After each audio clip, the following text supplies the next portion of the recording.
Parties can be seated. Court calls case number 12, State of Hawaii versus Gerhardt Konig, 1 CPC-25-373 for further jury trial. Counsel, can I have your appearances, please? Good morning, Your Honor. Good morning, ladies and gentlemen. Deputy Prosecuting Attorney Joel Garner for the state. Also present, Deputy Prosecuting Attorney Franklin Don Picaro Jr. Good morning, Mr. Garner. Good morning, Mr. Picaro. Good morning, Judge. Good morning, Your Honor. Good morning, ladies and gentlemen. Thomas Otake and Matthew Dirks on behalf of Gerhardt Konig, who is present. Good morning, Mr. Otake. Good morning, Mr. Durst. Good morning, Dr. Konig. Good morning, Your Honor. Gentlemen, all of you can be seated. Ladies and gentlemen of the jury, good morning to all of you. Welcome back to courtroom 15. We will, I believe, continue on with the presentation of evidence in this case. Mr. Otake, you indicated the defendant wished to present evidence in this case. You may call your first witness. Thank you, Your Honor. We will call to the stand Mr. John Charles Bustler II. And I think Mr. Dirks is grabbing him.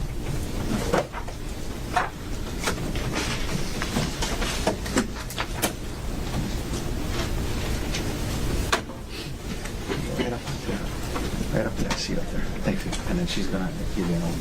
Okay. Thank you. You raise your right hand, please. You do solemnly swear or affirm that the testimony you're about to give will be the truth, the whole truth, and nothing but the truth. I do. Please have a seat. Mr. Otake, whenever you're ready. Okay, good morning, sir. If you could please state your full name for the jury and for the record. John Charles Bustler II. I go by Chuck. You go by Chuck? Is Yeah. it okay if I call you Chuck? Yeah. Okay, Chuck, are you associated with a restaurant called FET here in Honolulu? Yes, I'm the owner. You're the owner? Yeah. Okay. Tell us, well, first of all, is it F-E-T-E? Is that how you spell it? Yes, this first E has a circumflex over it. Okay. So, But it's pronounced FET. FET. Yeah. And tell the jury, what kind of restaurant is FET and where is it located? It's in Chinatown, New Anuan Hotel. It's farm to table, New American. My wife is also the chef there. She's the Hawaiian chef who won the James Beard Award 3 years ago. Yeah, I was going to ask you about that. So you guys are a pretty popular restaurant, award-winning restaurant? Yes. And your wife, well, what's your wife's name? Robin My E. And she won the James Beard Award? Yes. Okay. Pretty popular place nowadays. We're doing all right. Okay, Yeah, good. Yeah. Sir, in the course of your business, do you keep records of reservations? Yes. So we use a platform called Open Table, which, if you've been out to eat, there's probably one of two platforms you use most. That's the largest in the world. So that integrates with a lot of our systems, including our point-of-sale system as well. And did you receive a subpoena from my office in this case for the reservation records for the night of March 24th, 2025? Yes. Okay. Can I approach, Your Honor? Yes. With what has been marked as Defense 137. Okay. Yes. Okay, sir, I'm going to show you this. Is that the reservation record from your restaurant from March 24th, 2025? Yes. Okay. And is this a fair and accurate depiction of the reservation records you turned over to us? Yes. Okay. And, sir, in looking at, well, why don't we publish it, Mr. Dirks, please? No, not in evidence. Oh, I'm sorry. Thank you, Your Honor. We've moved D-137, offered D-137 into evidence. Mr. Garner. No objection. Will the mark for identification as defendant's exhibit D-137 is received into evidence? Okay, could we please publish it, Your Honor? Yes. Okay. Please. Mr. Dirks, can you blow up the partition there? Okay. Let's blow up can you blow up the whole line? Or no? Okay. Yeah. Okay, so you see at 6:30 p.m. on March 24th, 2025, was there a reservation for Gerhardt Konig for 2? Yes. Okay, and that was made through this platform prior to that night, correct? Correct. All right. And it turned out it was a no-show according to your records, yes? Yes. Okay, we can take that down. Okay, sir, thank you very much for coming down here this morning. That's all the questions I have for you. Okay. Mr. You want this? Please. Thank you. Appreciate it.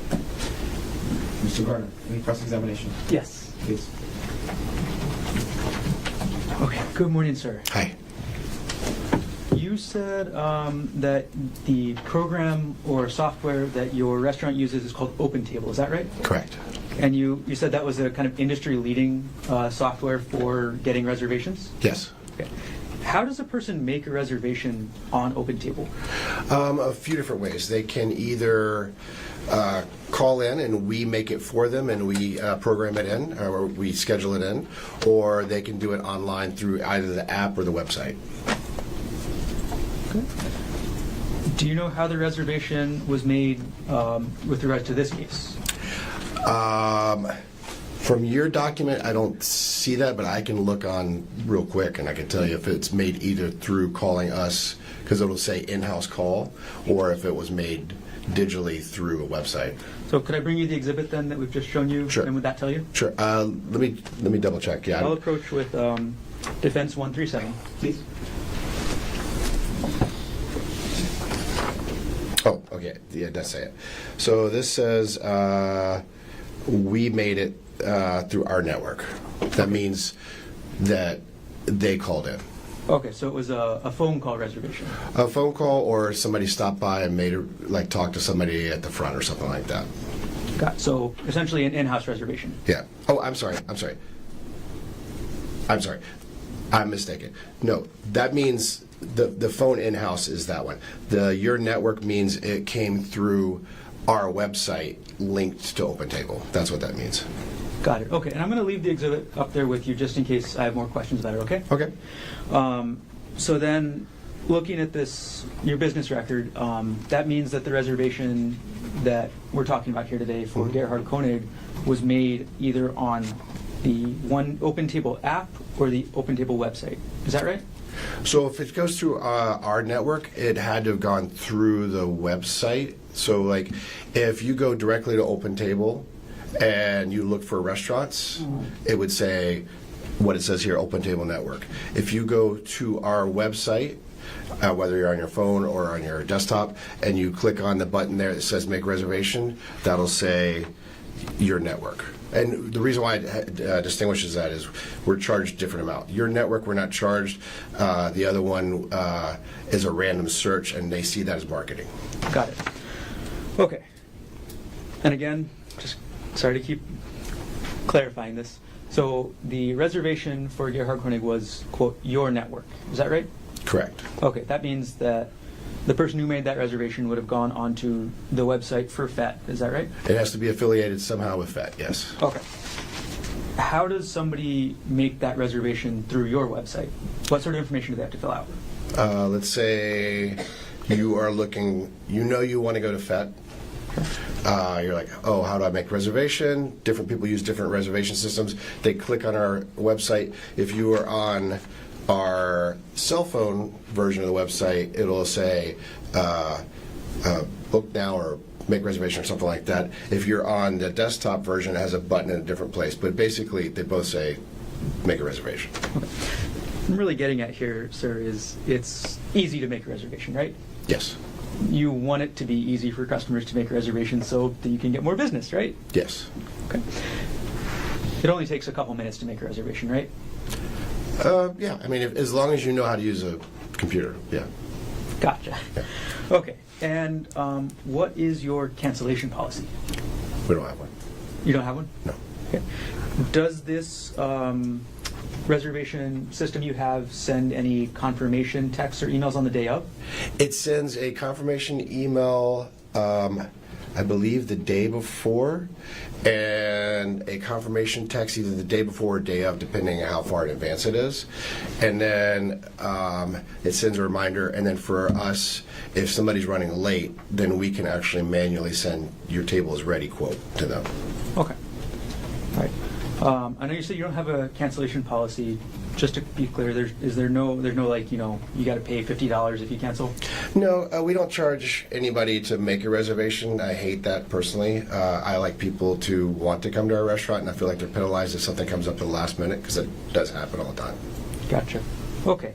Thank you for answering my questions, sir. Sure. No further questions. Just very brief follow-up. Go ahead. Sir, Mr. Gardner, the prosecutor, was asking about how it's pretty easy to make reservations and how that takes, we can do it pretty quickly. when we were talking this morning when you got here, were you able to determine when this reservation was made? Yes. And was it, I think you told me it was like March 18th or something like that? It was a week before. Okay. Yes. Thank you, sir. Okay. Any requests? No, thank you. Mr. Russell, thank you very much for being here. Okay. Thank you. Watch that first step.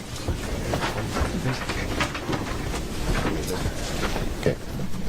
Thank you. We can go. Yeah, thank you. Oh, Mr. Otaki. I'll just...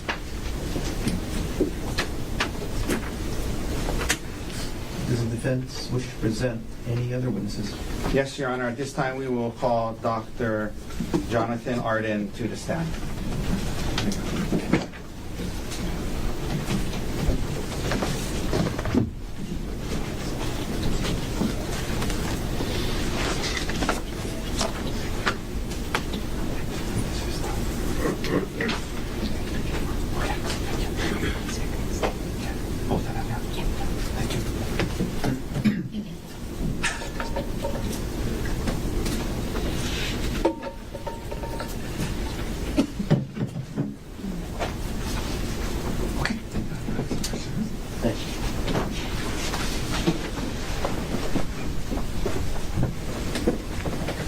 Could you raise your right hand, please? Yes, sir. Do you solemnly swear or affirm that the testimony you're about to give should be the truth, the whole truth, and nothing but the truth? I do. Thank you. Have a seat. Thank you, Your Honor. All right. Good morning, sir. Good morning. Could you please state your full name for the record and for the jury? I'm Dr. Jonathan Arden, A-R-D-E-N. And Dr. Arden, are you a medical doctor? I am Where do you reside? in Fort Lauderdale, Florida. I'm going to walk through a little bit of your experience and qualifications for a few minutes. Sir, where did you go to medical school? I attended and graduated from the University of Michigan Medical School. I graduated in 1980. 1980. Did you do a residency after graduating? I did 2 residencies, actually. In what field? The first was a 3-year program in anatomic pathology at the New York University Medical Center in New York City. And the second was a 1-year program in forensic pathology at the Office of the Chief Medical Examiner for the state of Maryland. Okay. I'm going to take those one at a time. Could you tell the jury, please, what is anatomic pathology? To begin, the field of pathology in general is the medical specialty that studies the changes in the form or function of the human body or its components. And by changes, I'm talking about the effects of disease or injury. Anatomic pathology is the medical specialty that studies the changes of the anatomy, the structures of the body, and that includes things that you can see with the naked eye, hold in your hands, and some things that require a microscope to be examined. Forensic, I'm sorry. And so that's anatomic pathology. Yes. And you did a residency in that, is that right? I did. And then what is forensic pathology? Yes, forensic pathology takes the broad background of general medicine and anatomic pathology and then applies it primarily to the investigation and certification of certain types of deaths. Forensic pathology mostly studies deaths that occur either by violence, meaning any kind of death caused by an injury, and also deaths that occur suddenly and unexpectedly, so people who die in public, outside of medical care, that kind of thing. Okay. Are you board certified in any fields of medicine? I am board certified by the American Board of Pathology in both anatomic and forensic pathology. How long have you been board certified in those fields? Since 1985. And you've been board certified consistently since then? Yes, I have. So that's 40 years. Yeah, about 41 years, yes. Okay. Are you currently licensed to practice medicine in any states? I am. How many? I'm currently licensed to practice medicine in 5 states, those being Florida, West Virginia, Maryland, and New York. My New York license, to be technical, is in an inactive status, but legally I'm still licensed. Okay. Have you practiced medicine in the field of forensic pathology for the last 40 years? Yes, I'm going on about 42 years of practicing forensic pathology. Now,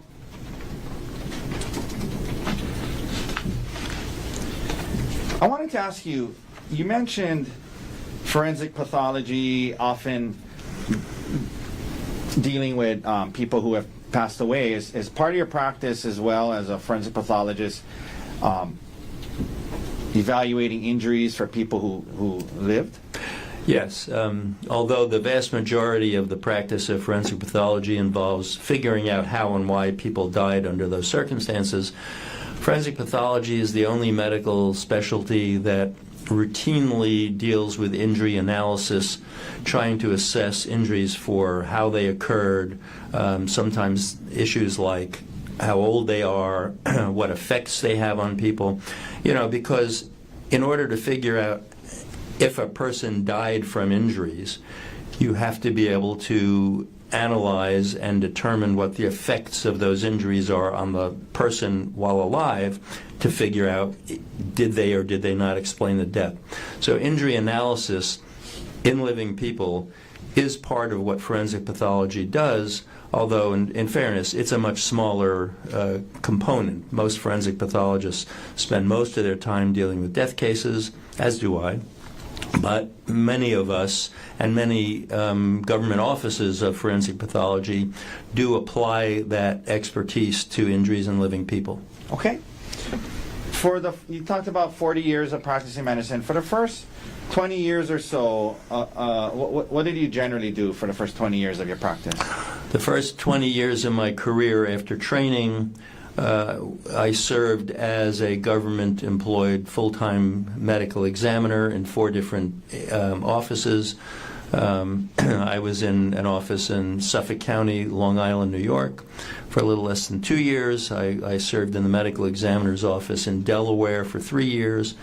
I then spent 9 years in the office of chief medical examiner for the city of New York, where I rose through various titles, and actually for the majority of that time I was either the first deputy chief medical examiner, the second in command to that system, or actually for a few years before I got the title officially, I was acting in that position. So I spent 9 years in New York City, and then I was the chief medical examiner in Washington, D.C. for about 5.5 years. Okay. I want to ask you about your work for the government. During those years you just mentioned and in those positions, would you have to testify in court? Yes, actually, especially in the latter 2 positions, quite frequently. And in those positions and when you would testify in court, was it typically for the prosecution? Yes, during the 20 years of government service, almost every time I appeared in court, I was called by the prosecution in criminal matters. Okay. Now, after that, did you at some point start something called art in forensics? Yes, I did. And tell the jury, what is that? After 20 years of full-time government service, I then pretty much went out on my own, and I now have a a consulting practice in forensic pathology and medicine, the kind of work that brings me here today. And for most of that's been now, we're getting to about 22 years. It's been under my corporate name of Art in Forensics. So that Art in Forensics is my consulting practice in forensics. Okay. And in your consulting practice, providing consultation and opinions in cases, roughly how many times have you served as an expert witness? Well, I know I've been under oath, whether it's in trial, grand jury, deposition, hearings, well over 900 times in my career. Okay. That includes both the government service and the consulting years. Have you been qualified as an expert in state courts across the country? I have. Roughly, a lot, or? I've lost track, somewhere around 25 or 30 states, federal courts around the country, several military courts-martial. Okay. Now, even now in private practice, do you at times testify for the prosecution?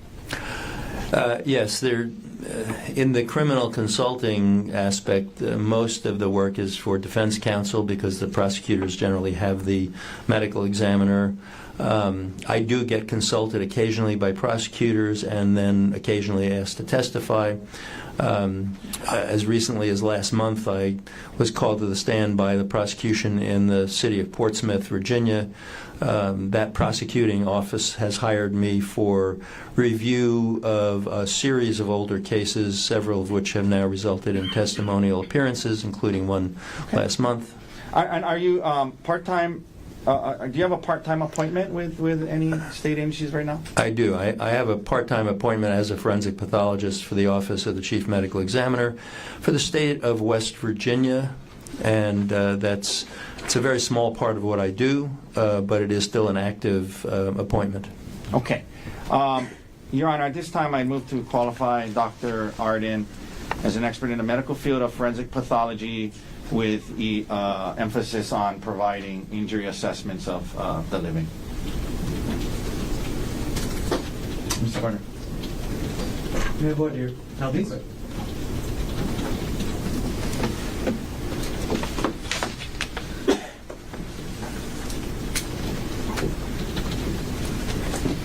Okay.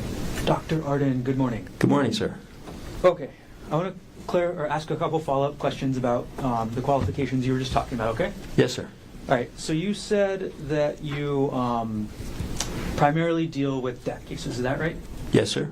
Okay. Could you tell us, percentage-wise, how many cases, what percentage of cases do you deal with that involve death investigations? I don't have an exact number for you. It's a very high percentage. I mean, the death cases, both as a medical examiner in my career and as a consultant, somewhere in the high 90s in the percentage. Okay, so high 90s percentage for cases involving death. Yes, sir. Okay. Obviously, that means very low percentage of cases involving investigating an injury for a surviving person. Is that right? Yes, sir. And the second thing I wanted to ask, you were asked about your move to consulting, right? Yes, sir. All right. And since you've moved to consulting, you testified that you primarily testify for the defense. Is that right? Well, Your Honor, this isn't voir dire. This is cross. So it's not to his expertise in the field of medicine. This should be handled on cross-examination. Overruled. Continue. Well, Can we approach? Sure.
Dr. Arden, just to take a step back since it's been a minute.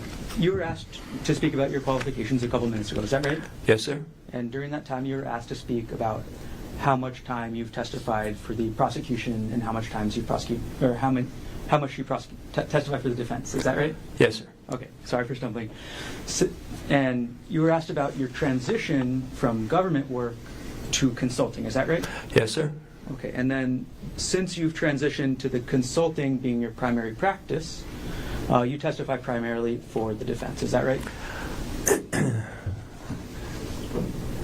In half of my consulting. What didn't come out in the prior questioning is that my consulting work is split about 50-50 between civil and criminal work.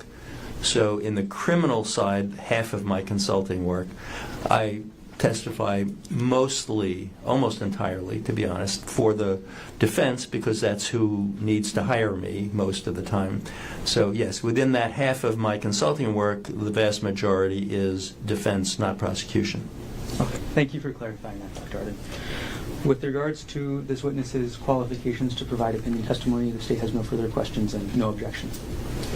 Then, ladies and gentlemen of the jury, Dr. Arden will be allowed to provide opinion testimony in the field of medicine with the specialties in anatomical and forensic pathology. And we'll continue. So, Dr. Arden, when you just said that you testify primarily for the defense in criminal cases nowadays because that's who needs to hire you, do you mean that's because the prosecution typically has their own medical examiners, experts to work with them? Exactly, yes. Okay. And for 20 years of your life and your career, that's what you did. You testified for the prosecution almost exclusively, correct? Correct. Now, when you say that, 90 whatever percent of your work through the years has been on death cases, you explained that part of evaluating a death case is having to understand and know about how injuries affect the living, correct? That's exactly right. Okay. Thank you, sir. Now, Dr. Arden, in your consulting work, you obviously charge for your time to review materials and provide opinions, yes? I do. Does that fact that you're being paid affect your medical opinions? No. My opinions are what they are, and they're based on the facts. They're based on sound medicine and science, and I will reach the same opinion no matter who hires me. I mean, my opinions weren't altered when I was being paid by the government either. Okay. And do you often tell a party that is, either hired you or looking to hire you, do you often tell a party that you cannot provide the opinions they're looking for? Oh, on many, many occasions. Many consultations in my field result in opinions that don't support the side that hired me. My role is to try to help them as best I can, but again, strictly based on the facts and good medicine. So if the facts and the medicine are against them, I can advise them. I can help them deal with that, but I can't offer them an opinion that they want to put on the stand, for instance. And you are getting paid by the defense in this case, correct? Yes, sir. Now, in fact, over the last 20 years, you provided opinion and testimony in one other case that I was working on, correct? That's correct. That's about 10 years ago. Dr. Arden, when I reached out to you in this case, what were you asked to do? When you reached out to me for this case, I was asked to assess the injuries that Ms. Konig had and to compare them to the accounts of how the injuries occurred and to determine the nature and severity of those injuries and whether they did or did not match the accounts for how they occurred. Okay. In order to help you do that, did you review certain materials? I did. By the way, did you prepare a report in this case? I did. And are all the opinions that you're giving today and you gave in your report given to a reasonable degree of medical probability? Yes, they are. I'm going to ask you what you reviewed. Would it be helpful to see the list included in your report? It would. This is his report, which is Exhibit D85. May I approach, Your Honor? You may. Okay, I'm handing you D85, which is this your report, doctor? Yes, it is. And is I think on one of the pages, does it have the materials you reviewed? Yes, on page 2 of the report, it does include the list of materials I've reviewed. Okay, could you please let the jury know what you reviewed in this case before rendering your opinions? Yes, first of all, I reviewed various documents from the Honolulu Police Department. Those included statements and documents related to statements from a Sarah Buxbaum, an Amanda Morris, a statement of Gerhardt Konig. I then was also provided the transcript, the written transcript of recorded interviews of Ms. Konig. There were 4 of those at different dates. Also provided photographs of Ms. Konig and Dr. Konig and the scene and some of the evidence. And then there's a physician's report that was filled out by 2 of the physicians at the Queens Medical Center. That's actually a police document.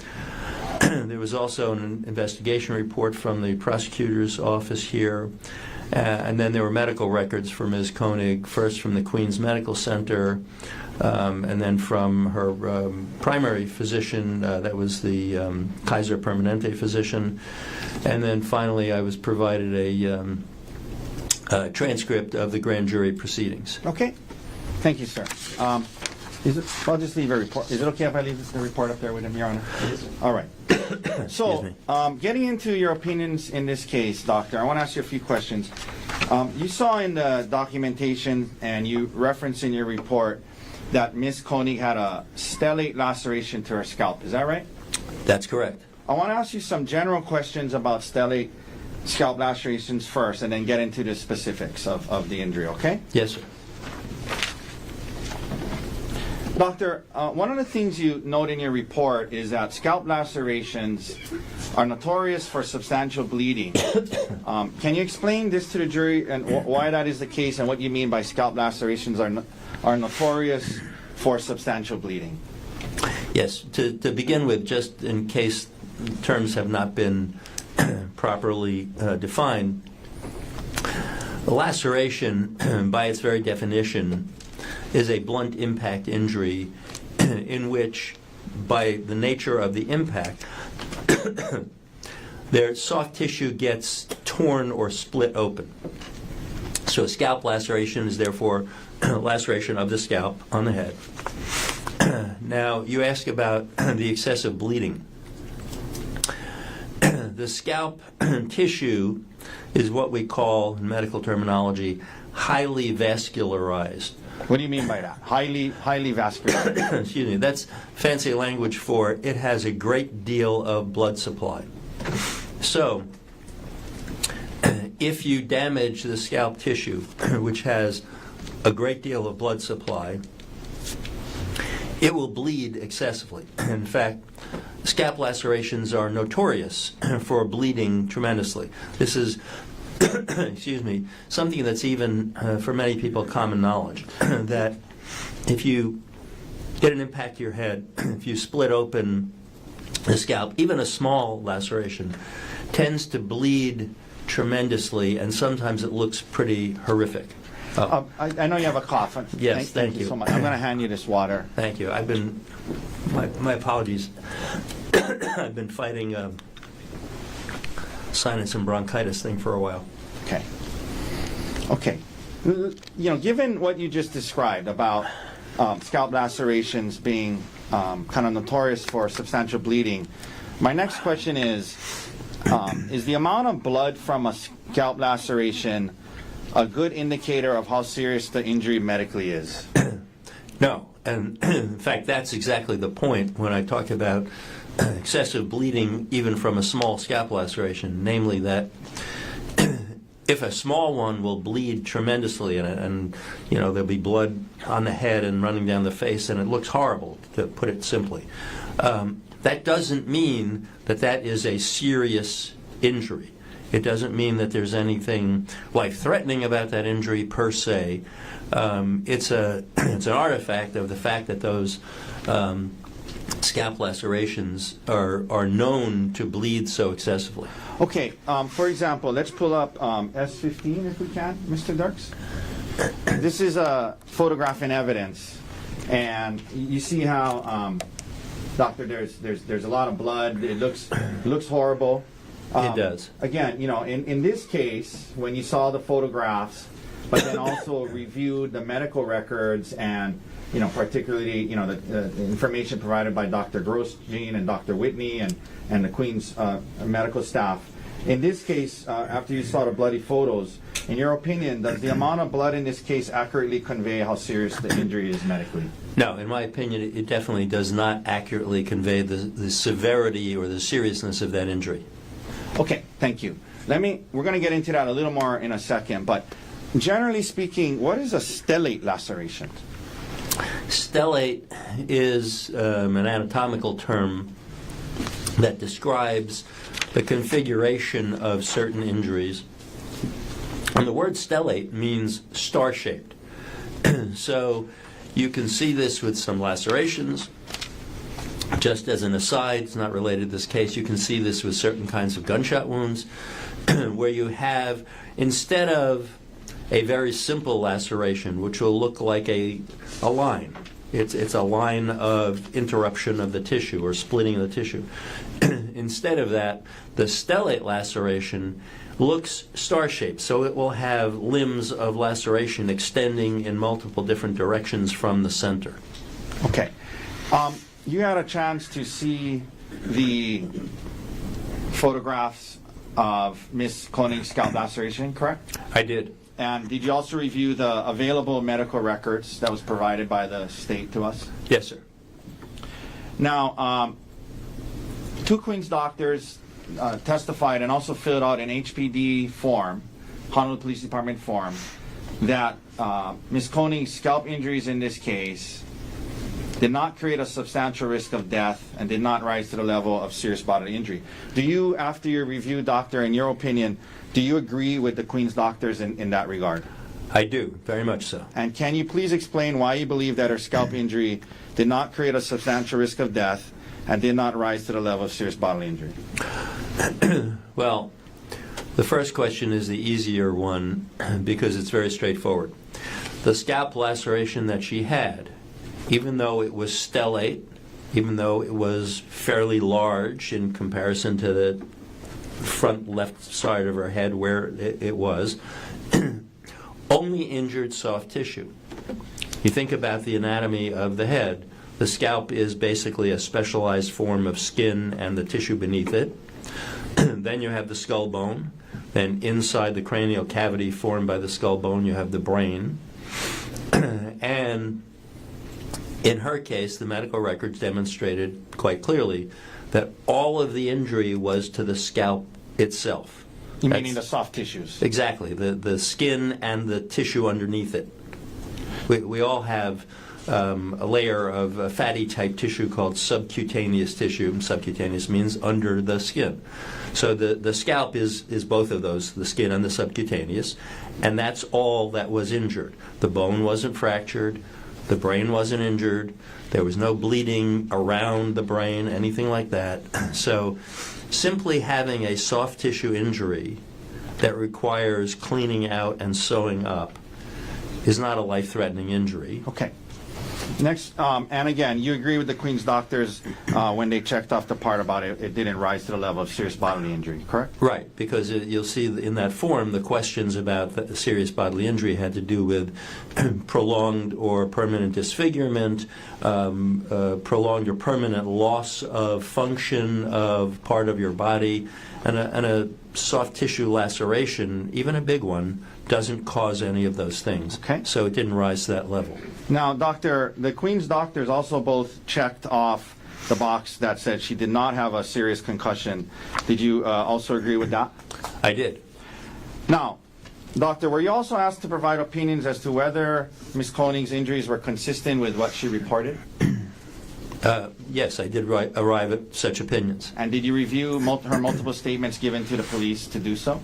Yes, sir. And you mentioned the grand jury and things like that, right? Yes, I did.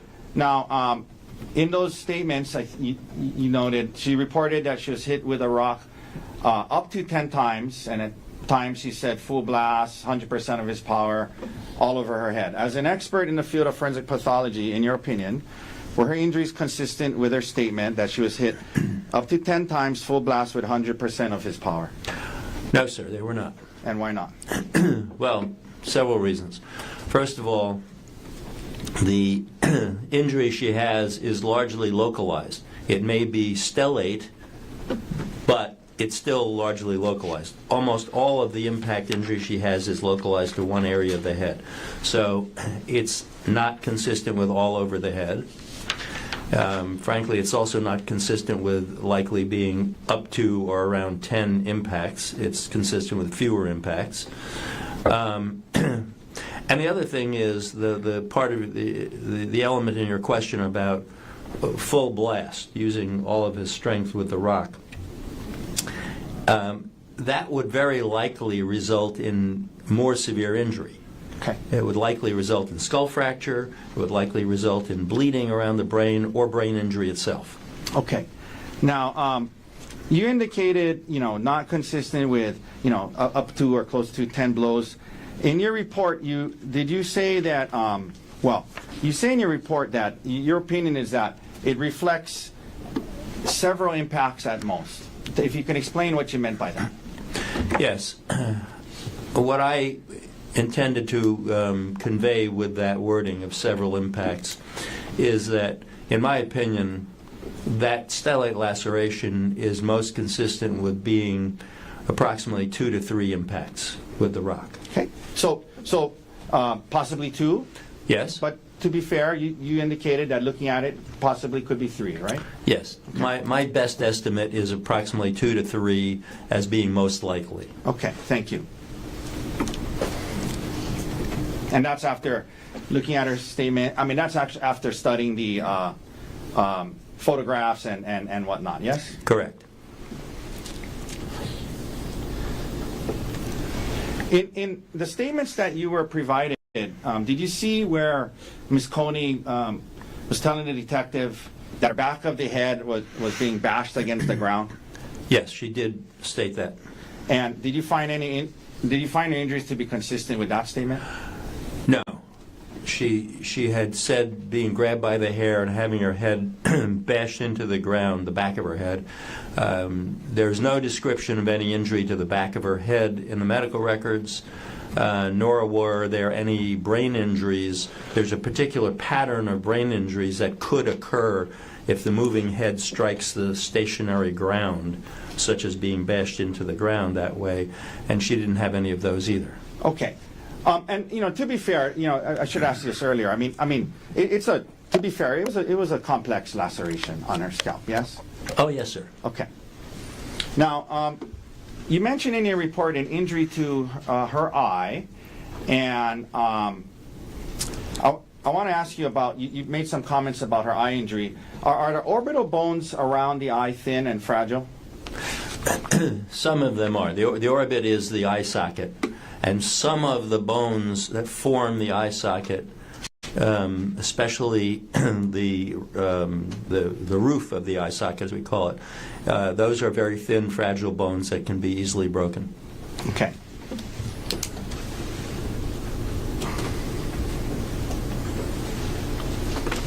All right, doctor. Have all the opinions you have given today been given to a reasonable degree of medical probability? Yes, sir. Okay. Thank you, sir. Thank you.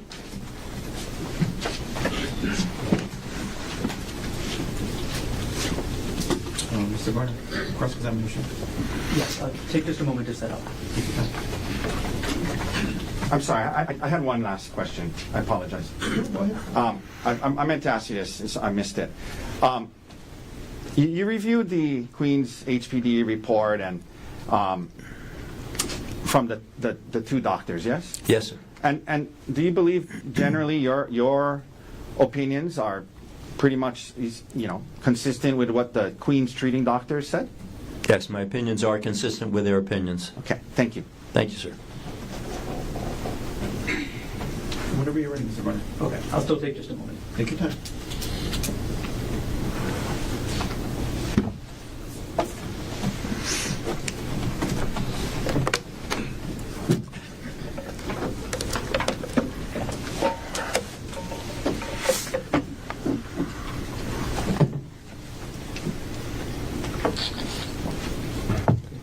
Dr. Arden, before I start with the questions in my cross-examination, I'm going to hand you a binder with several exhibits, including your report, your CV, the medical documents, the transcripts that you said you reviewed. So I'm going to approach you with that now, and previously shown to defense. Thank you. Thank you.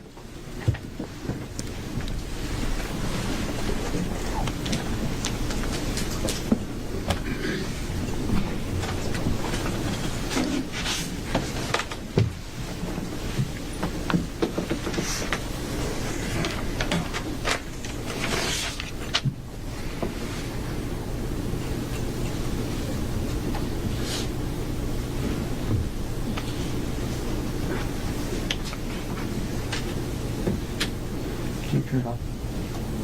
No, it's still on. Sorry, bear with me.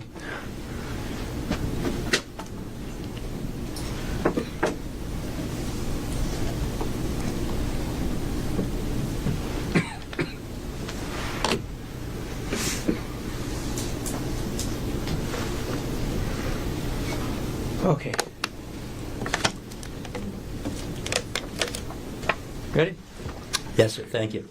Good morning again, Dr. Arden. Good morning, sir. Right. I want to follow up on a couple of things, but before I get further into your opinion, can I go over some stats with you? And this is from your CV. Sure. You said you've been an MD since 1980, is that right? Yes, sir. Okay. And after you got your MD, you became a resident in anatomic pathology first, right? Correct? Okay. And then a resident in forensic pathology, is that right? Yes, sir. And then you worked full-time for the government, for various agencies in different states, as a forensic pathologist from 1984 to 2003, is that right? Yes, sir. In 2004, you began to consult in forensic pathology, is that right? I did.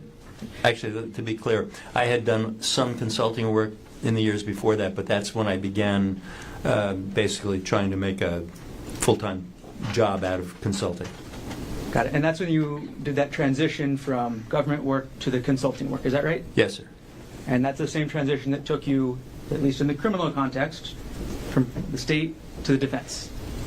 Is that right? In terms of who primarily called me to the stand, yes, sir.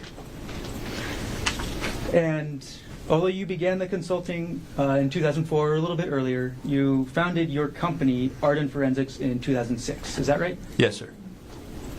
So you've been running this company for 20 years now, right? That's correct. Okay. And as you just said, consulting through Arden Forensics is primarily how you make your living now. Is that right? That's true. Right. Here's the stats part, Dr. Arden. Approximately how many death investigations have you conducted in your career? There's no way I can give you an accurate answer on a number. I have consulted on probably a few thousand cases in my day, roughly, and I was involved in as a government medical examiner. I personally performed around 3,000 autopsies. I performed external examinations without full autopsies on roughly another 500 deaths. And I participated in many thousands of other death investigations as a supervisor and as a medical examiner. So it's been many thousands, but I couldn't put a real number on that. Okay. And all I'm asking for is your best estimate. So if the best estimate is several thousands, that's okay? Sure. Approximately how many consultations have you taken in the criminal field since 2004? And again, just estimate, please. I don't keep these statistics, certainly not in my head. Again, if I've consulted on at least 1,000 and probably closer to 2,000 cases since 2004, somewhere in the neighborhood of half of them have been criminal cases. Okay. Thank you for estimating as best you can. I'm afraid I'm going to ask you more and more for more estimations. In your entire career, can you estimate how many police reports you've reviewed? No. Too many to count. Too many to count. So more than the several thousand death investigations? Yes, I've reviewed so many police reports, I couldn't put a number on it. More than 10,000? I have no idea. It's more than a few thousand. Okay, similar question, and I'm probably going to get the same answer, but I want to ask it anyway. Over your career, can you estimate how many medical records you've reviewed? You're correct. It's the same answer.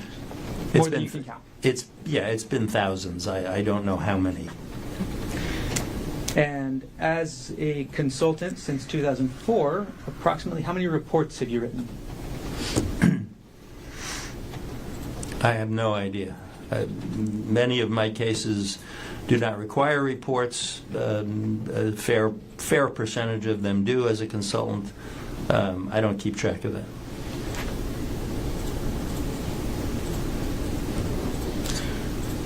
Okay. And from your CV, as well as the report you prepared in this case, you stated that you've testified over 900 times. Is that correct? Yes, and I stopped updating that number some years ago. Your CV was from January 2025, is that right? Yes. So it's been at least a year and a couple months since you updated the CV, right? Right, but I've stopped updating that number. It's just, it got to a point where the number was big enough, it wasn't worth puffing myself up. Okay. So what we're all getting at here, Dr. Arden, is you are very experienced in reading police reports, right? Yes, You are very experienced in reading medical records, is that right? I am. You're very experienced in testifying in court, is that right? I am. In addition, there was a section on your CV about academic publications, is that right? Yes, there's a list of publications. And the most recent publication, as listed on your CV, was in 2021, is that right? Correct. Okay. If you want to look at your CV, it's under S227, I believe, in the binder in front of you, if you need to look at it. Okay. That most recent publication in 2021 was titled Cognitive Bias in Forensic Pathology Decisions. Is that right? Yes, sir. And that was published in the Journal of Forensic Sciences, right? Correct. That's a peer-reviewed journal, is that right? It is. It's actually very prestigious to be published in a peer-reviewed journal, correct? It is. And that was, that was the most recent academic article that you have published, at least on your CV, right? Correct. Okay. We'll come back to that article later. Now, we've already gone over that you prepared a report for this case, is that right? Yes, sir. Okay. And if I ask you to review the report while we're talking this morning, could you look at the tab S226 in the binder? I have it. Okay. And that is your report, right? It is.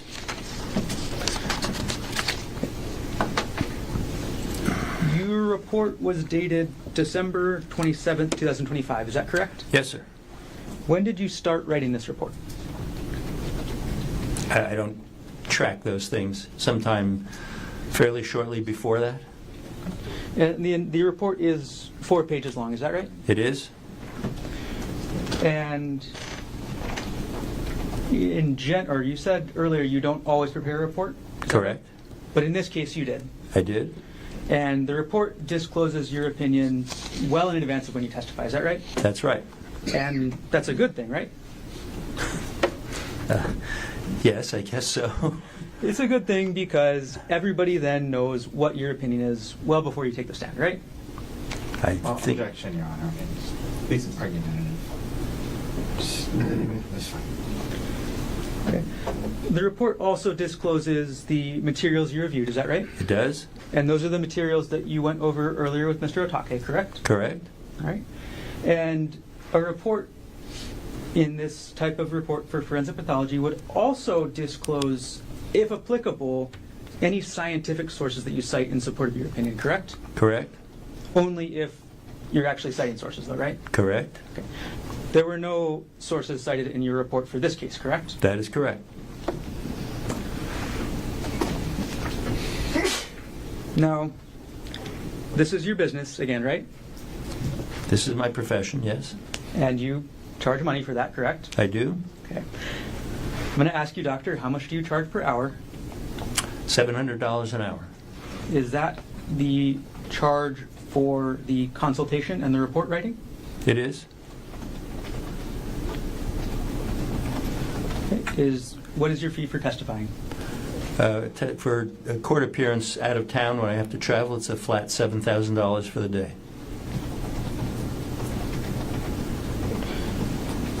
Okay. So in this case, obviously, you say you live in Florida, so you had to travel to get here today, right? I did. Okay. Approximately how many hours did you spend reviewing the materials to prepare this report?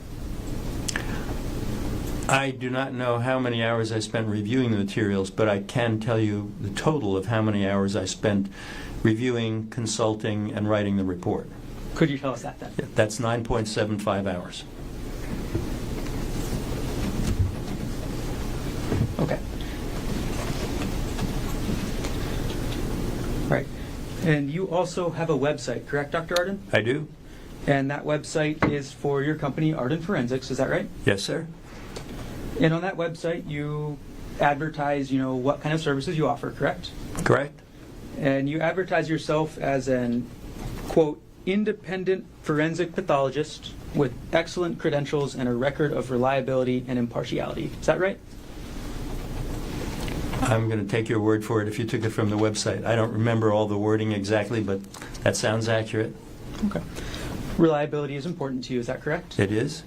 Impartiality is also important to you, is that right? It is?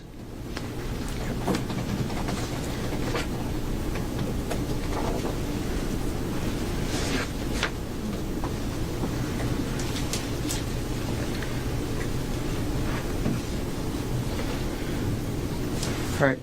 Dr. Arden, I know you already talked about the materials you reviewed in writing this report, but I do want to clarify just a couple of them. You said that you reviewed the transcript of the Oahu grand jury proceedings from March 28, 2025. Is that correct? Yes, sir. Okay. Was that the entire grand jury proceedings or just the testimony of Gerhardt Konig, or what actually from the grand jury proceedings did you review?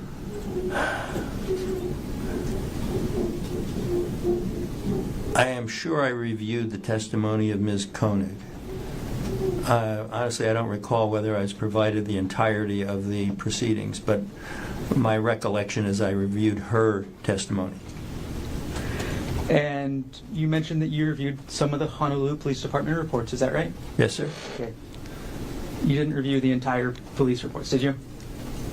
I don't believe that I reviewed the entire file that they had, no. Okay. And Dr. Arden, you, in the next section of your report, after you talk about the materials you reviewed, you put a, quote, synopsis of pertinent facts. Is that right? Yes, sir.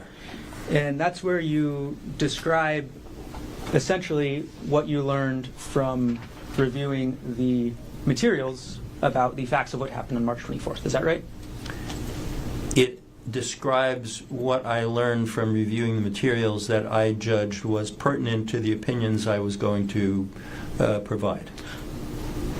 I see. So it provided only what you judged was pertinent. Hence the name synopsis of pertinent facts, yes. So if you thought a fact was not important, you wouldn't include it. Is that right? It wasn't a matter of importance. It's a matter of whether it was pertinent.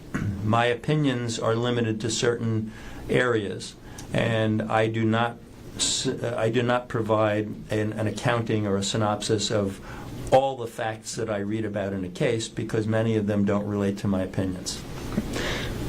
And the area that you were giving opinions on is Ariel's injury, correct? Yes, sir. So in your synopsis of pertinent facts, you gave all the facts that you thought were pertinent to Gerhardt Konig's injuries. Is that right? I gave all the facts that I thought were sufficient and pertinent for me to render those opinions.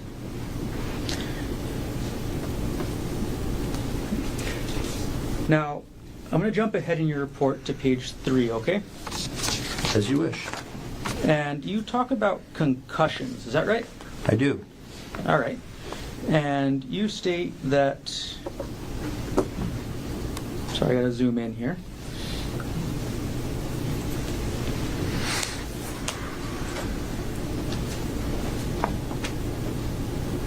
You have in parentheses, a couple sentences in this discussion about concussions as an aside. Is that right?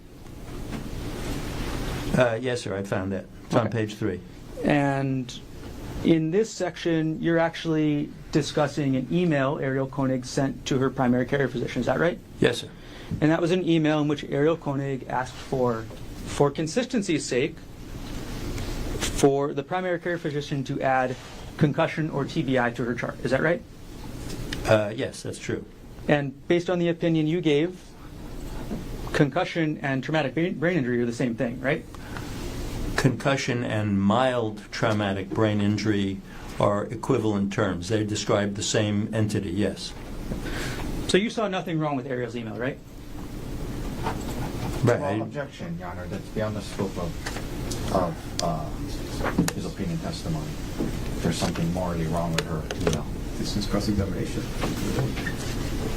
And again, you We saw do object during cross-examination, so my objection is... Come on up.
And Dr. Arden, just to clarify one more time, you didn't see anything wrong with Ariel sending that email to her PCP, did you? I made no judgment about that email, right, wrong, or other. I made a comment on the substance of it and its meaning. Dr. Arden, in your opinion, it would be pretty disingenuous to try and ding Ariel for that email, wouldn't it? Objection, Your Honor. That's sustained. That's argumentative. All right. Let's take a step back, Dr. Arden, to your ultimate, I guess, assignment with this case. And that was to compare the injury to the various statements she, meaning Ariel, made describing how those injuries were caused. Is that right? That was half of it, yes. That's what you say your purpose is in your report, isn't it? Yes, and as I testified here today, my assignment was to assess her injuries and provide consultation, and specifically what you just said, to compare her injuries to her accounts of how they were caused. And if you're comparing Ariel's injuries to her statements about those injuries, it's absolutely crucial to your reliability and impartiality to use accurate statements of Ariel, isn't it? It is necessary to be accurate, yes. More than that, Dr. Arden, it's necessary to use accurate statements from Ariel Konig. Isn't that right? It is. For example, if you take only parts of her statement, then your conclusions become unreliable, correct? Not necessarily. That's a possibility. If you exaggerate portions of her statement, your conclusions also become unreliable. Isn't that correct? That is likely.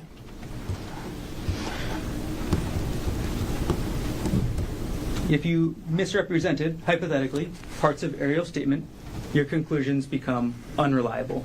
Isn't that right? Again, not a guarantee, but that's a good possibility.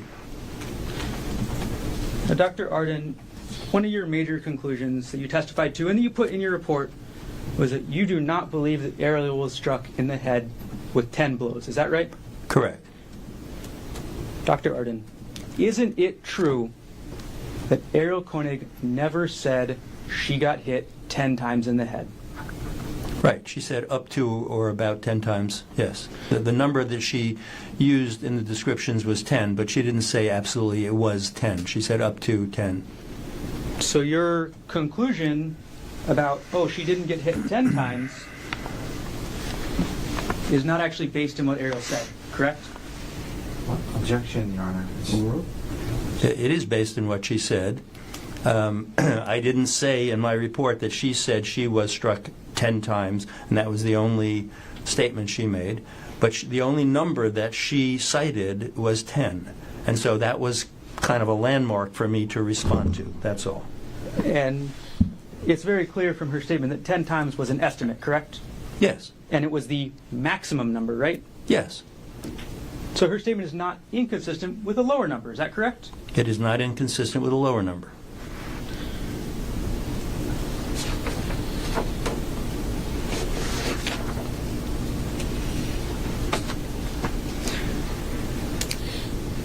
I'm going to take just a moment, and if I can retrieve Exhibit 2.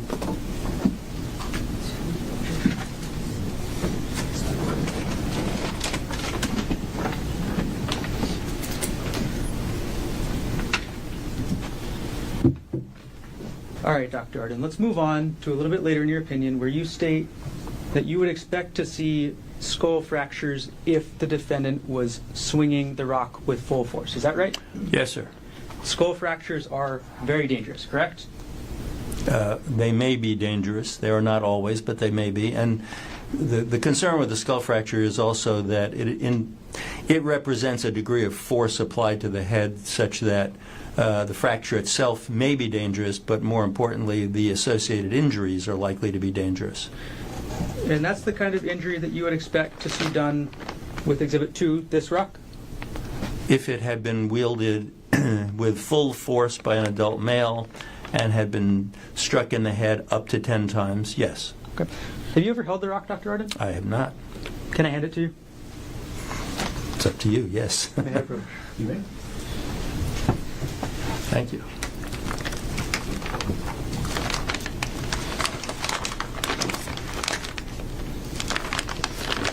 Yes, sir. Okay. Now you've had a chance to hold the rock. Yes. All right. It's dense, right? Yes. It's got some heft. It's solid. Yes.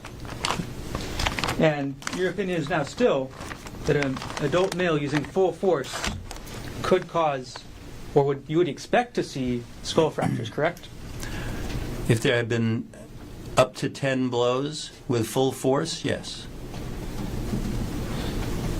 It's let me put it this way. You phrased the question, I would expect. The better way to express an opinion is, in my opinion, it is likely that there would be some skull fracturing and likely some internal head injury. Your actual statement from your report is on page 4. Is that right, Doctor? Can you direct me where you're... Sure. It is the second to last paragraph where you state, had she been struck with that rock with extreme force, quote, full blast, it likely would have caused skull fractures and underlying brain injuries. And then you have a parenthesis, especially if she had been struck 10 times. Is that right? Yes, sir. So, you would expect to see brain injuries and skull fractures even if it wasn't 10 times. Is that right? Correct. And now that you've held the rock, you still have that same opinion, right? I do. Now, there are some assumptions to unpack when you make that statement. Is that right, Dr. Arden? Well, argumentative, Your Honor. I mean, Oh, it's their yes or no? question. I mean, Overruled. It's a yes or no answer. what's vague? Doctor, you can answer it if you understand the question. I'm not sure exactly what you're asking about. What assumptions? Well, you had to make some assumptions to make that conclusion. Is that right?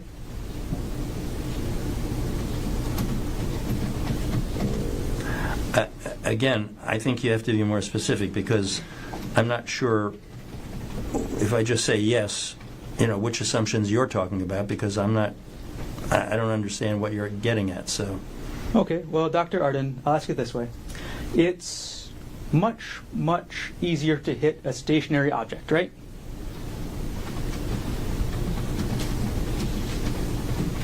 I think that's a fair generalization.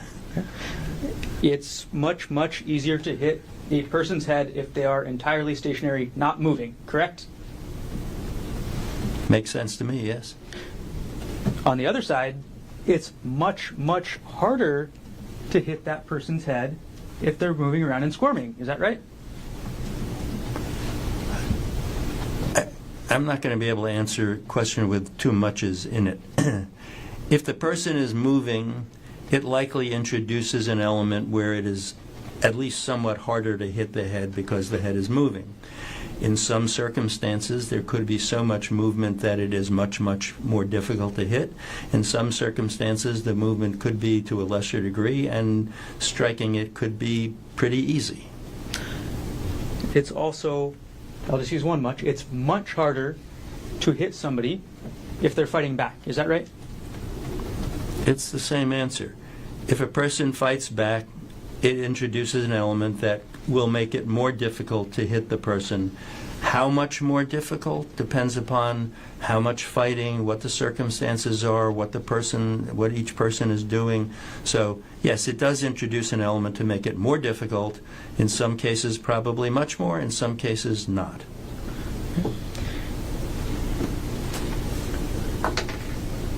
And Dr. Arden, the last thing I want to get with this opinion, there's an assumption in what you wrote there that it's a clean hit. Isn't that right?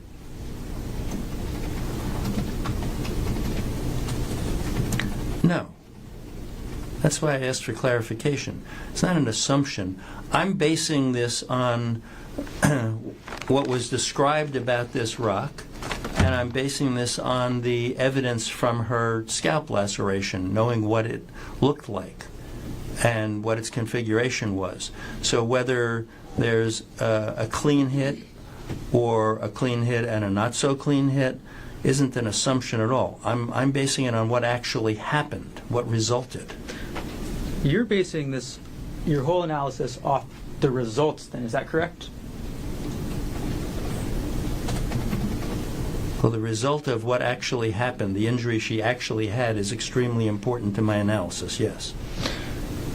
You don't know how hard the defendant swung that rock, do you, Dr. Arden? I do not, that's correct. And you have no way of actually knowing that yourself, is that correct? Correct. You didn't include anything in your report about it being harder to hit somebody that's fighting back, is that right? Correct. You didn't include anything in your report about it being harder to hit somebody that's moving, is that right? That's also correct.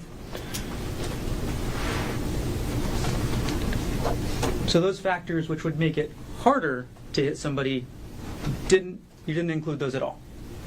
I didn't include those because they weren't necessary to assess the actual laceration that she had.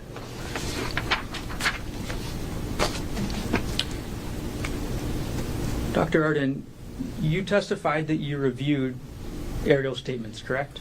Yes, sir. You reviewed 4 of the transcripts of her recorded interview, correct? Correct. You reviewed her testimony from the grand jury, is that correct? Correct. And could you go to S180 in that binder?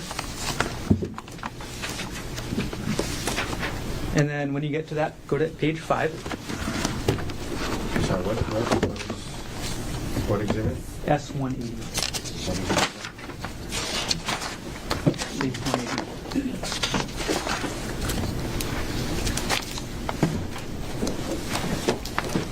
Are you at S180, Dr. Arden?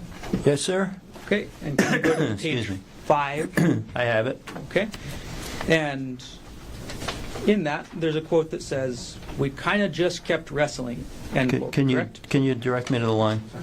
Sure, I'll pull it up here. I won't put it on the screen or anything, but I'll pull it up on the iPad so we can go along together.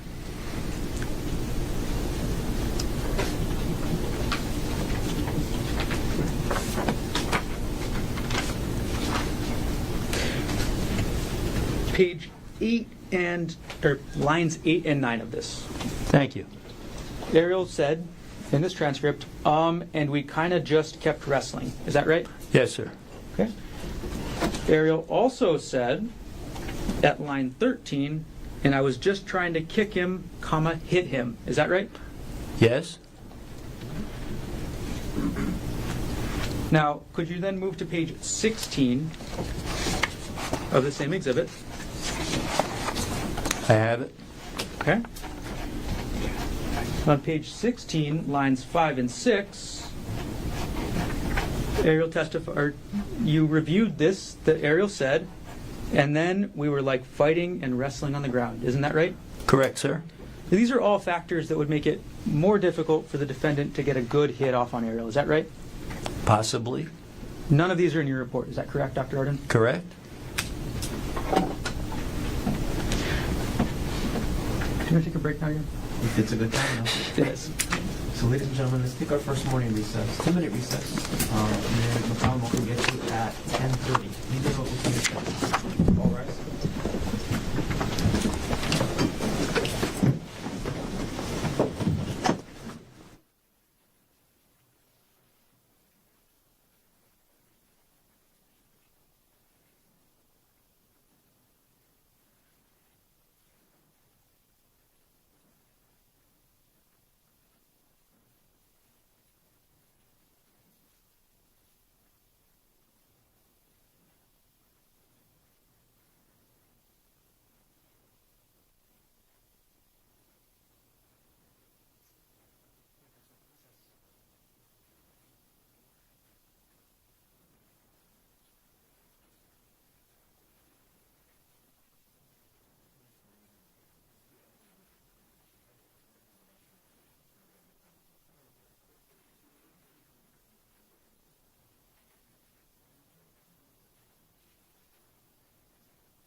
3-373. Dr. Konig is present in court with all 4 counts of record. All jurors are back in the courtroom. Dr. Jonathan Arden is on the stand and still under oath. And Yes, Your Honor. And Mr. Gardner, whenever you're ready, you may continue on with your cross-examination. Thank you.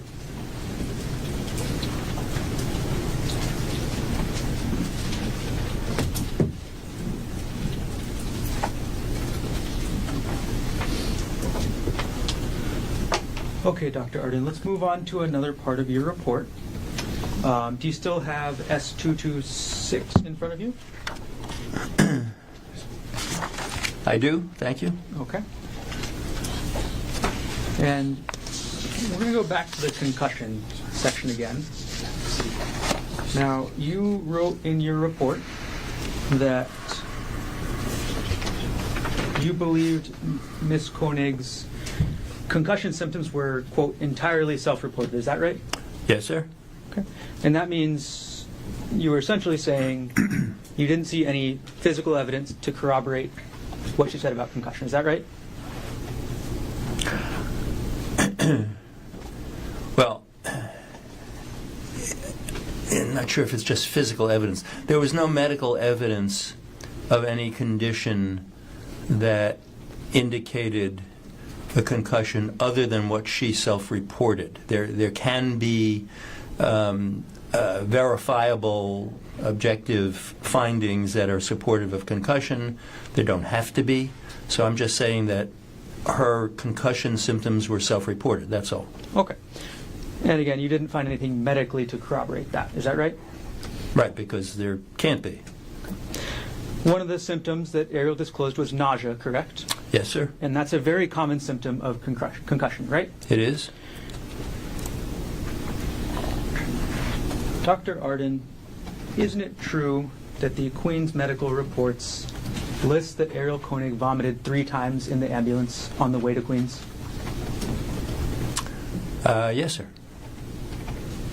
Vomiting and nausea go together, correct? Commonly, not necessarily. So in fact, there is corroboration of what Ariel was saying about the nausea.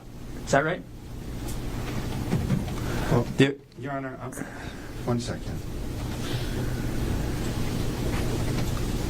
This is misleading. He was talking about the records of the primary physician. Come on up.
Dr. Arden, could you please turn to S212? Yes, sir. Okay, and these are the Queen's medical reports that you reviewed as part of your preparation for writing your report, correct? Yes, sir. Okay.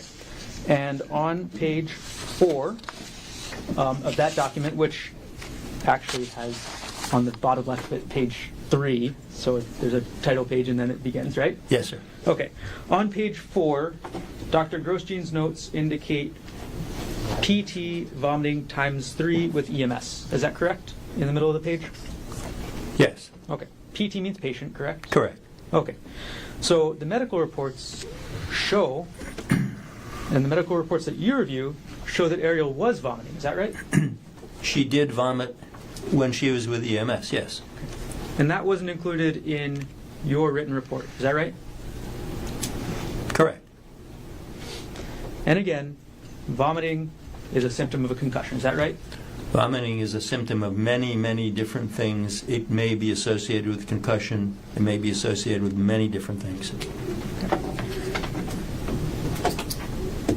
All right. Let's keep going on things that are not in your report, Dr. Arden. In your report, you write about, on page 2, and I'm sorry, you can switch back to S226. You write about Ariel's thumb on page 2 of this report, correct? Yes. And you write that there was a, quote, impact injury to the tip of her left thumb. Is that right?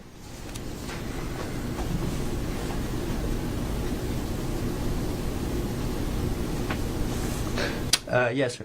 Okay. That is the only time you mention any thumb injury in your report, correct? Correct.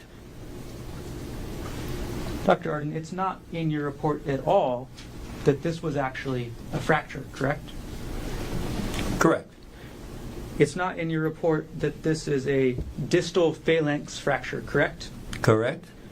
You didn't think that was pertinent, right? It wasn't pertinent to the opinions that I was offering, which were largely centered on her head injuries.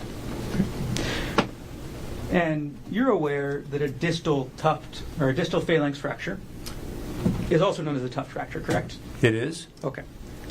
Is it okay if I call it a tuft fracture from now on? Sure. Just shorter. Okay, so you're aware that a tuft fracture is a, quote, crush injury. Is that right? Yes, that would be typical of mechanism of causation. You commonly see it in people who hit their hand with a hammer. Is that right? That's certainly one good explanation for it. And in the Kaiser records you review, this tuft fracture is referred to as a crush injury. Is that right? I believe so, yes. Let's go through it, Doctor. So that's going to be S215.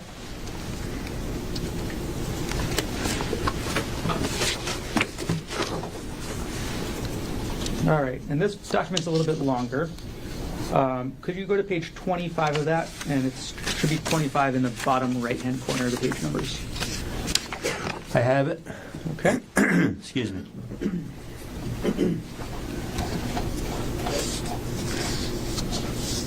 I apologize. I think I have the wrong page number. I think so.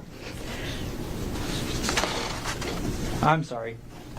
Could you go to page 1 of S215? Yes, sir. All right. And there it is at the very bottom of the page, diagnosis number 8, left thumb distal phalanx fracture. Is that right? Yes. Okay. And going to page 4 of this exhibit, it lists this as a, quote, crush injury, correct? It does. You never used the word crush injury in your report, is that right? It's correct. I did not. The word crush injury is actually used throughout this Kaiser document, is that right? I haven't noted how many times it's used throughout or otherwise, but yes, it clearly does describe it as a crush injury.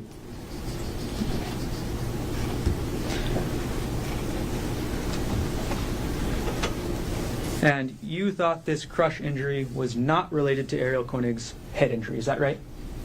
It is not her head injury. It's a different injury. You reviewed the testimony of Ariel Konig's grand jury, or you reviewed the transcript of Ariel Konig's testimony at the grand jury, correct? Yes, sir. And isn't it true that Ariel stated at the grand jury proceeding, I also have a fractured thumb, you know, and finger lacerations from trying to keep the rock off my face so I could maintain consciousness? Yes, that sounds familiar. So you remember that statement? Yes, sir. And that statement is essentially saying that Ariel Konig was trying to block with her hand. Is that right? Yes. Ariel Konig, according to the statement, was trying to block the rock with her hand, right? Yes. And she suffered a crushing injury to her thumb, right? Correct. And this was somehow, and you deemed this not relevant to Ariel's head injury. I deemed it separate from her head injury. She has a thumb injury. She has head injuries. The thrust of my opinions were assessing her head injury. I didn't ignore the thumb injury. I didn't omit it from the report, but I didn't discuss it or opine on it. You say you didn't omit the thumb injury from your report? No, the part that you just read into the record, I said that there was a thumb injury. You didn't list it as a fracture, is that right? I didn't describe it in any greater detail. I said she had a thumb injury, and I moved on because it wasn't relevant to the opinions I was giving. So, Dr. Arden, you don't think it's relevant that Ariel Konig held up her hand to block her head and suffered a crush injury on her thumb? I didn't say that. It wasn't relevant to the opinions I was offering. I was offering opinions assessing the head trauma in relation to her statements or accounts thereof, and whether she blocked a blow with her thumb or not doesn't change any of that. What this tells you, Dr. Arden, that Ariel Konig had a crush injury to her thumb while blocking, that tells you that there was enough force to break bones, isn't that right? There was enough force. That's right. Go ahead. There was enough force to break one very little bone at the tip of her thumb, yes. And again, that mechanism is often seen when somebody gets hit with a hammer, is that right? That is one good explanation for that injury. And you thought, and you again considered her holding her hand up to her head while a rock is swung into her head separate from her head injuries that she suffered. Is that right? They are separate injuries. I made no opinion as to whether the causation was related or not, or how she got it. Again, the real focus of my opinions was on the head trauma. It wasn't to ignore that, but that thumb injury is a separate part of her body. It's a different injury, and its relevance otherwise wasn't part of my analysis and opinions. You provided an opinion about the level of force you believe was used, isn't that right? I provided an opinion regarding Ms. Konig's accounting of her description of the level of force, yes. And the fact that there was a broken bone did not factor into that opinion. Is that right? Correct. Even though that bone was blocking her skull, right? That bone is a couple of millimeters in size. Objection, No, non-responsive. let him, he's answering the question, Your Honor.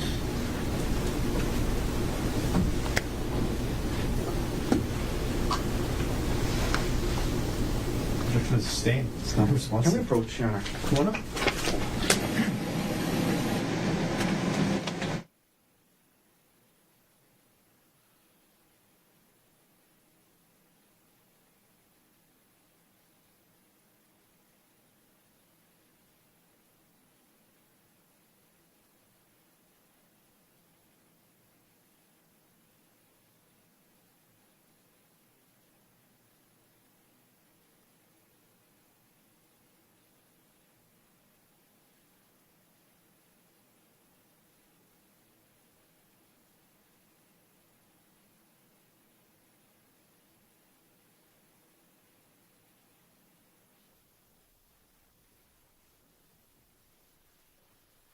Your Honor, I'm going to ask that he be allowed to finish his answer. He's trying to finish his answer. Objection is sustained. All I was... Oh, no. Oh, I'm sorry. Question is coming. I'm sorry. He's going to ask another question, Doctor. Dr. Arden, if I ask you a yes or no question, can you give me a yes or no answer? Your Honor, he needs to ask a question. Just ask a question. And if he needs to explain it, he's going to do his best. Was that not If it's a non-responsive, then the appropriate motion will be made. Please, continue. Okay, Dr. Arden, if I ask you a yes or no question, are you willing to give me a yes or no answer? Your Honor, it's an improper question. We can ask the next question and we can deal with it. Sustain. Ask the question.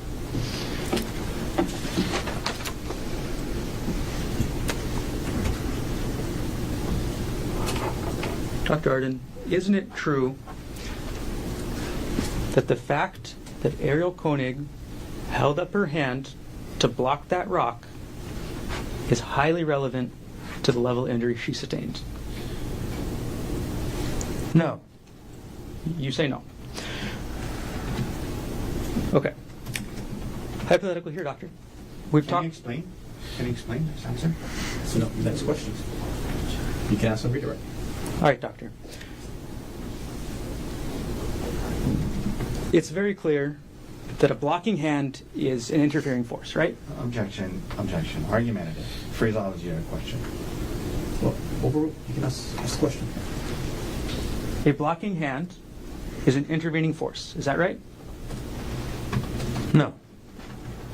You don't believe that a block is interfering with the defendant swinging that rock at Ariel? It's not what you asked. Do you believe, or isn't it true, that Ariel blocking the defendant from that rock that's, I think, still in front of you, with her hand, is an intervening force? No, it is not an intervening force. Isn't it true that Ariel blocking helped protect her head? Can't answer it as yes or no. Isn't it true that blocking a hit with your hand protects what's underneath? The real answer is sometimes. And again, this is all things that you didn't think were pertinent to Ariel's head injuries, Ask right? and answer. They're not pertinent to the analysis and opinions that I offered about her head injuries. That's true.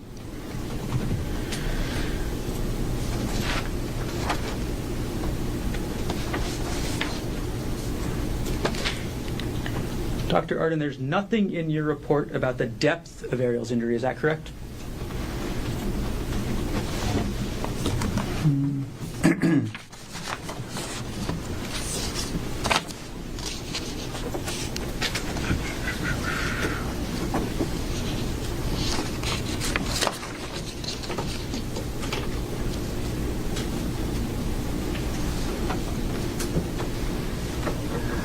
Depends upon what you mean by the depth. I clearly do state that it is only to the scalp and soft tissues, which is an indication of depth. Dr. Arden, you never state in your report that the injuries went all the way through down to the skull. Is that right?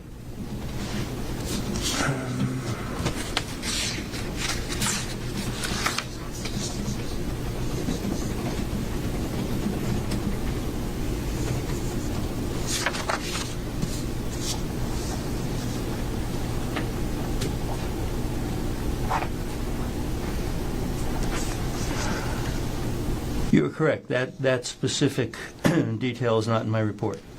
The injuries went through her skin, correct? Yes. And medically, that's the epidermis and the dermis. Is that right? Correct? And then under the skin, you described that there's a layer called the subcutaneous fat. Is that right? Yes? Okay. So the injuries went through the dermis, correct? The epidermis, right? Not in that order, but yes. And the subcutaneous fat, correct? Correct. All the way down to the skull. Is that right? Yes. And if you look at a photo, there's actually a significant amount of depth to that. Isn't there correct? I'm sorry. I'll rephrase the question after I publish the exhibit.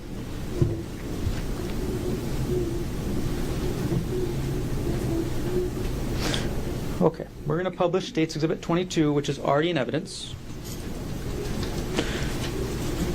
Dr. Arden, you'd agree that this image shows the depth of Ariel's injuries. Is that right?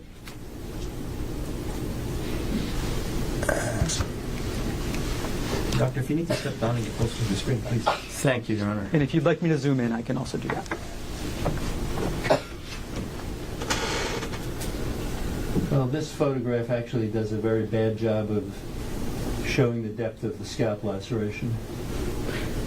This photo shows a large chunk of her scalp missing. Isn't that right? Objection, Your Honor. This photo speaks for itself. That's an inaccurate description.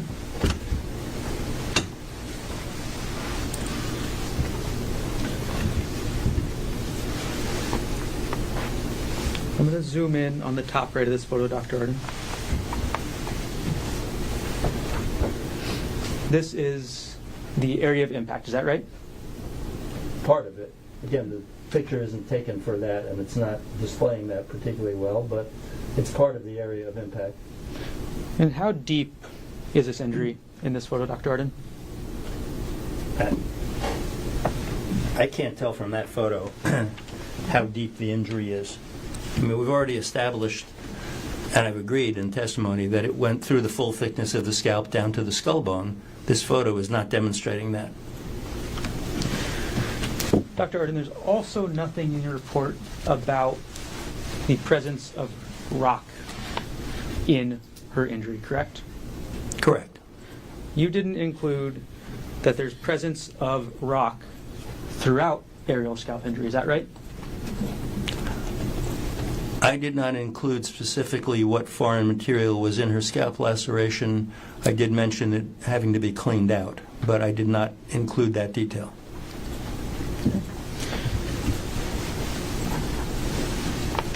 And Dr. Arden,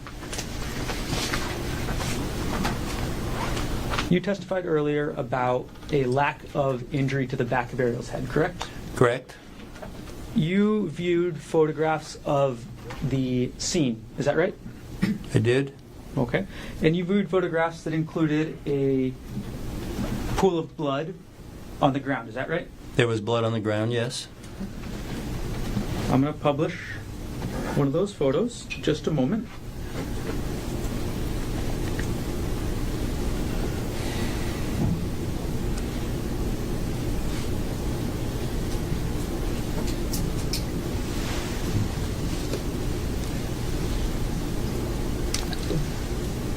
All right, I'm going to publish State's Exhibit 64.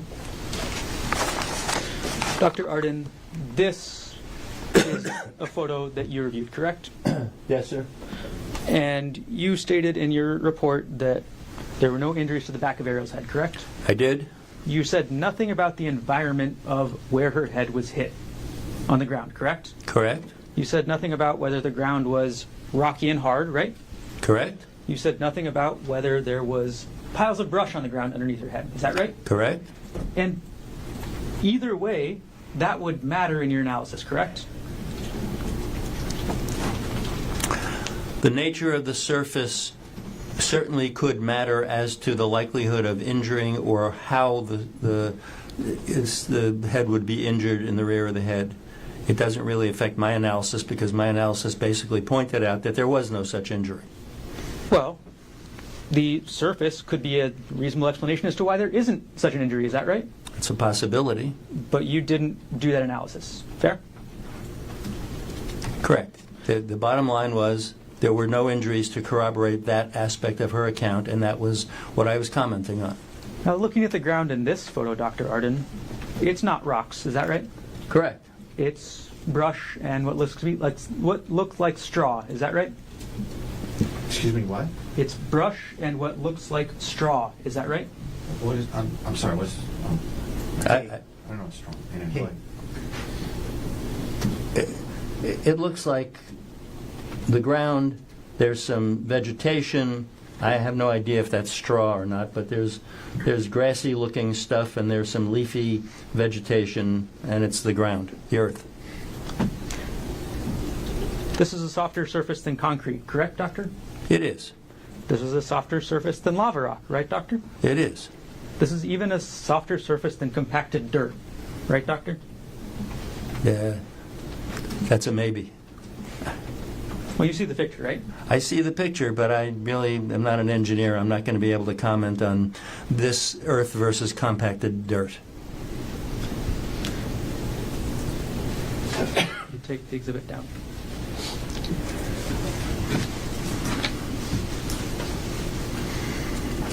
All right, Dr. Arden. We're going to move on to our next topic that we're going to talk about this morning. We're going to talk about bias, okay, Doctor? Well, objection. Is there a question, Your Honor? I mean, ask a question. It's not a proper statement or question. May we approach, Your Honor? My objection is argumentative. Overruled. Can we talk about bias this morning, Dr. Arden? Well, again, Your Honor, that's an improper question. You can ask a question. Your Honor, can we approach? Sure, come on.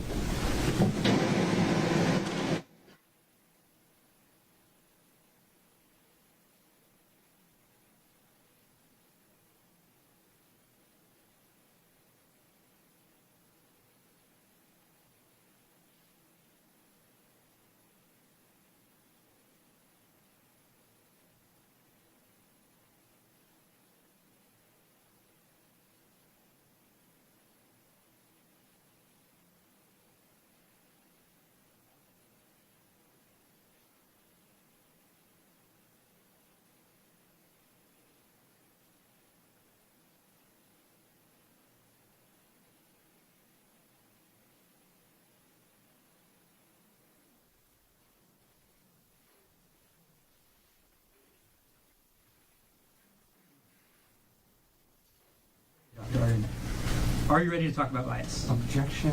Argumentative. Ask the question. Oh, that's the argumentative? Overruled. Ask away. Are you ready to talk about bias in general? Sure. Okay. Now, it came up on your direct examination that you have a prior business relationship with Mr. Otake. Is that right? Yes, sir. And you stated in your report that despite the outcome of any case you testify, your fee remains the same. Is that right? Yes. And the purpose of that is to not bias your report. Is that fair to say? It's a combination. It is a statement about not being biased. It's also a kind of a blanket statement that I don't get paid more if the side that hired me wins. I get paid the same regardless of what happens. But there is an interest in future business, isn't there, right? Isn't that right, Doctor? Well, there's always an interest in future business, but that doesn't overcome what we've already talked about, that you get the same opinion from me no matter who you are. It's based on the facts and the medicine. And let's face it, future business isn't such a big interest of mine. I'm trying to get retired and it's not working. Your interest in future business would encourage you to say what you think Mr. Otake wants you to say. Isn't that right? No, that's not right at all. That's... No. Your interest in future business encourages you to minimize Ariel's injuries. Isn't that right? No, absolutely not. My interest in future business is doing business honestly with attorneys who are honest, and that's what I do. And you've already heard the answer during direct exam. I tell lots of lawyers that their clients are screwed. And, you know, that's what happens. Sometimes the truth hurts, but that's what they get from me. Dr. Arden, your interest in future business encourages you to ignore the facts that are bad for your conclusion. Isn't that right? No, not right. Now, I asked you earlier about an article that you co-authored in 2021, correct? Yes? And that was an article titled Cognitive Bias in Forensic Pathology Decisions, right? Yes. Okay. And again, this was peer-reviewed, correct? It was? And you obviously care about bias since you wrote an article about it, right? I do. One of the main points in that article was that forensic pathologists should not be considering irrelevant non-medical information. Is that right, Dr. Arden? That is correct. Because irrelevant non-medical information can cause known biases, correct? It can? It can cause unknown biases, right?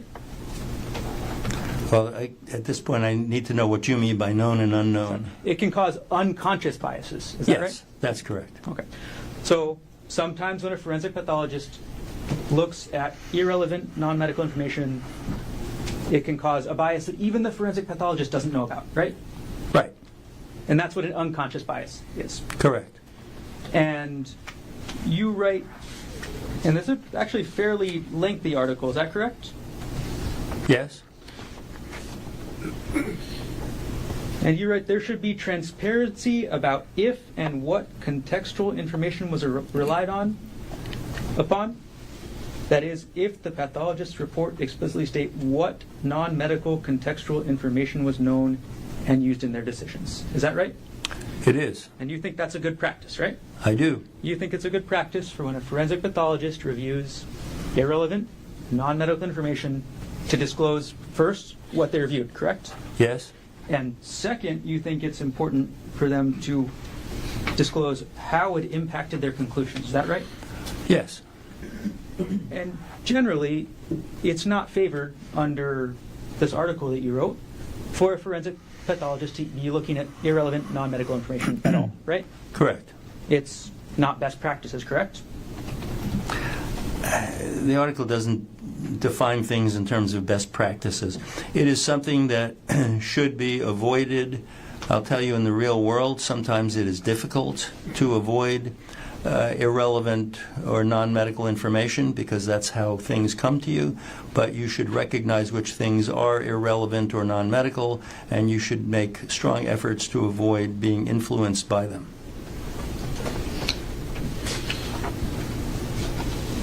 Dr. Arden, in this case, you reviewed Ariel Konig's third interview transcript. Is that right? I did. And that is S-184. Is that right? Well, I don't know, but I'll find out.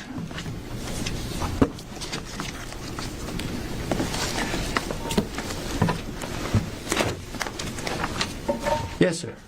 Okay, so this S-184 that you're looking at is the transcript of the third interview of Ariel Konig. Is that right? Correct. Okay, and this is a document that you reviewed to prepare your report, correct? Correct.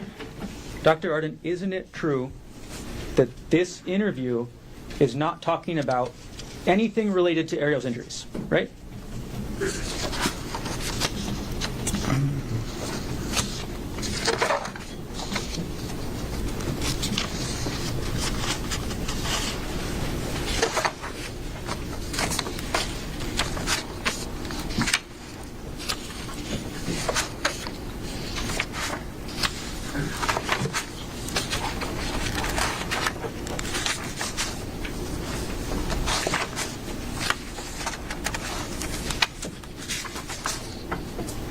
Right. This transcript of the third interview does not discuss any of her physical injuries, the lacerations. So this interview, transcript number 3, is irrelevant non-medical information. Isn't that correct? It is irrelevant non-medical information relative to the blunt force injuries or blunt impact injuries that she received, yes. You also reviewed Ariel Konig's fourth transcript. Is that right, Doctor? Yes. And if you want to turn to S-186, could you? Yes. And could you review that for just a moment?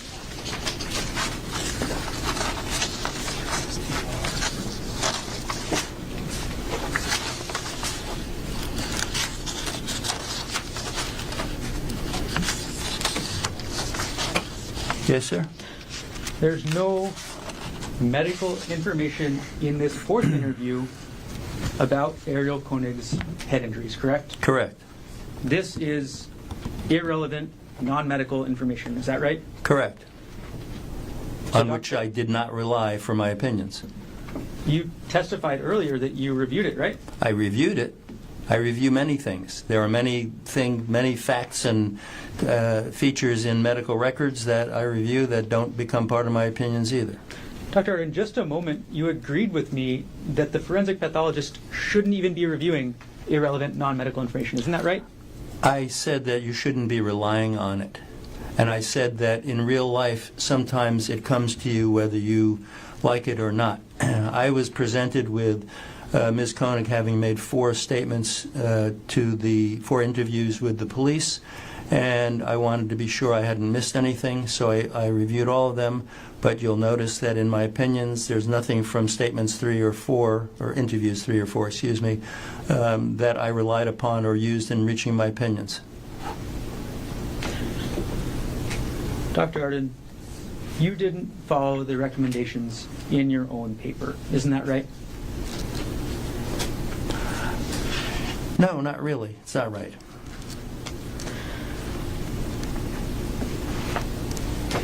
You testified earlier, Dr. Arden, that you were the chief medical examiner in Washington, D.C., correct? Yes, sir. And that was from... I'm going to pull up your CV so I get the dates correct. And your CV is 227 in there if you want to go along with me. Yes, sir. Okay. You were the chief medical examiner in Washington, D.C. from April 1998 to October 2003. Is that correct? Yes, sir. Normally, that's a 6-year term. Is that correct? Objection, Your Honor. Can we approach? Sure.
The office of the chief medical examiner in Washington, D.C. after 5.5 years, correct? Yes, sir. Okay. Before you left, there was an audit from the Office of the Investigator General of the City of Washington, D.C., correct? Not the investigator general. I'm sorry. Is it OIG? Yes. And that's S230 with you, right? Yes. I'm sorry, it's the Office of the Inspector General conducted this audit, correct? Correct. Okay. Can you turn to page 31 of that audit?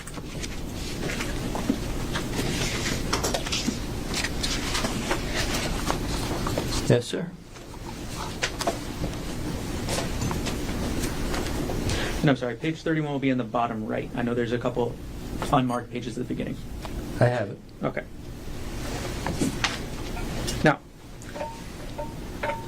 there was a specific finding in this audit about the policies that you set as chief medical examiner, correct?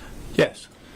And the specific finding in that audit, and I'm sorry, before I get to the findings, the acronym OCME is Office of Chief Medical Examiner, correct? Yes. The acronym CME is Chief Medical Examiner, right? Yes. So if I use the word CME, I'm referring to your position, right? Correct. There's also an acronym NAME. Is that right? Yes, That's the National Association of Medical Examiners? correct. Okay. So there was a specific finding in this audit about, I'm sorry, before I get to the finding, the way this audit was done was the Office of the Inspector General interviewed the medical examiners, correct? They interviewed many different staff members throughout the agency. And they made a finding that medical examiners say autopsy procedures lack important criteria and some contradict the CME's verbal instructions. Is that right? Can you point me to where you're reading from? At page 31, near the bottom of the page, under subsection A.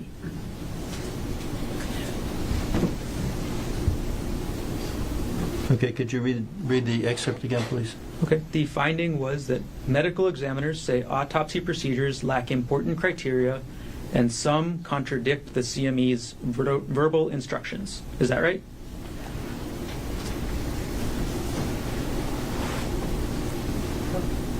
Yes, And the CME again is you. Is that right? correct. And they explain that finding in the next paragraph. Correct, doctor? Yes, And they say the medical examiners also stated that many of OCME's written procedures differ from the standard operating procedures used in surrounding jurisdictions and from NAME standards. That's the finding in the audit, correct? that's what the medical examiners claimed, yes. You wrote the procedures for the DC Office of the Chief Medical Examiner, is that correct? Some of them. The audit, or the finding further states that these medical examiners stated that some procedures contradict verbal instructions that they have received from the chief medical examiner. Is that right? That's what they said. They go on to say that the decision on what procedures should be followed is at the discretion of the chief medical examiner yourself, correct? Yes, Who is inconsistent in the criteria he uses and does not conform to established best practices. Is that right?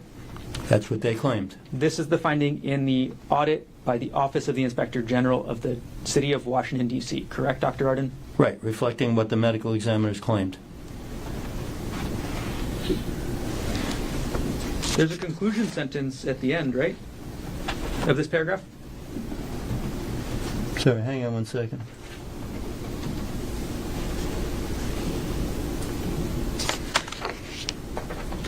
I think that was an unspecific question, Doctor. It was.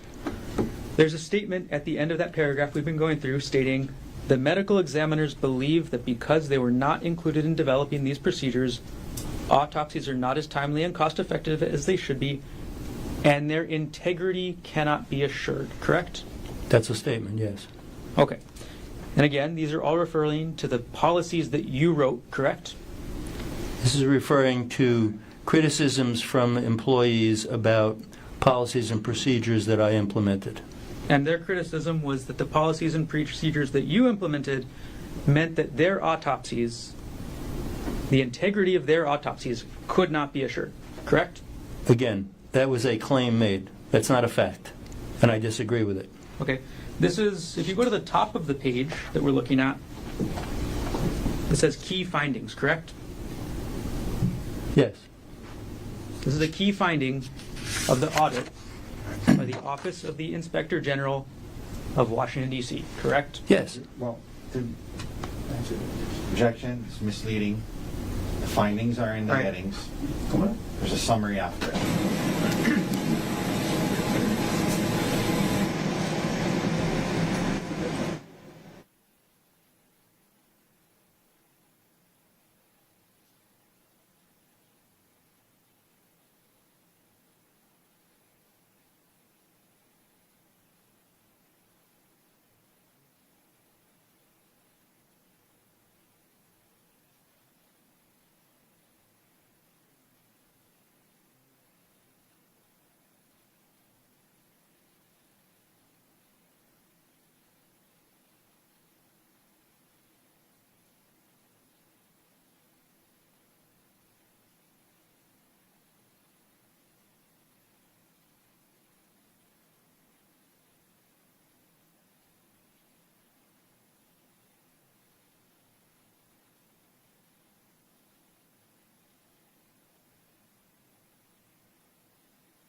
there, the top of that page we've been looking at says key findings, correct?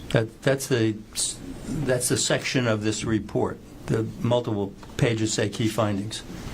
And everything I've been reading is from this same page, correct? Correct. Everything from this section titled key findings, correct? Yes. Dr. Arden, you also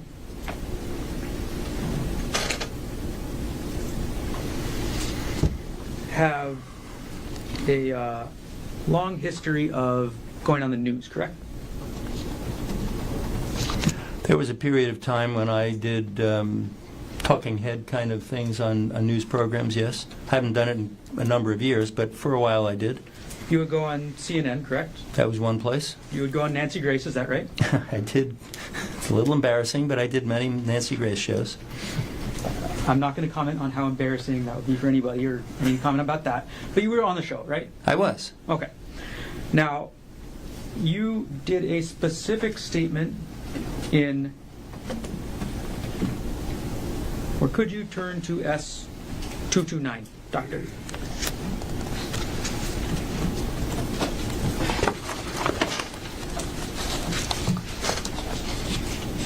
Oh. Yes, thank you. I have it. Okay. And this is a transcript of the show CNN Newsroom, is that right? It is. Okay, and the date is October 5th, 2007, is that correct? Correct. Okay. And some of the anchors here are Don Lemon, right? He's one. Okay. And you actually provided a statement in this TV show, correct? I did. Okay. I'm going to direct you to the page because I think it's kind of further in there.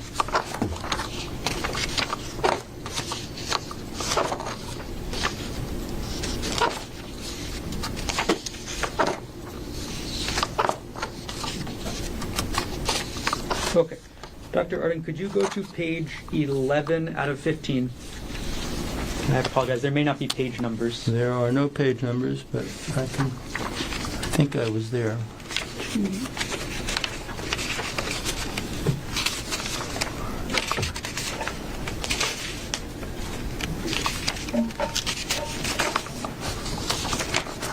I have it. Okay. And you made a statement to CNN about the Maricopa County medical examiner releasing information, correct? Yes, not the police. I'm sorry, it was... Excuse me. Take a moment, let me know when you're ready. Thank you, I'm ready. Okay. So you gave a statement about the Maricopa County Medical Examiner's Office releasing information, correct? I made a general statement about release of information that was related to a question from the Maricopa County Medical Examiner. Yes.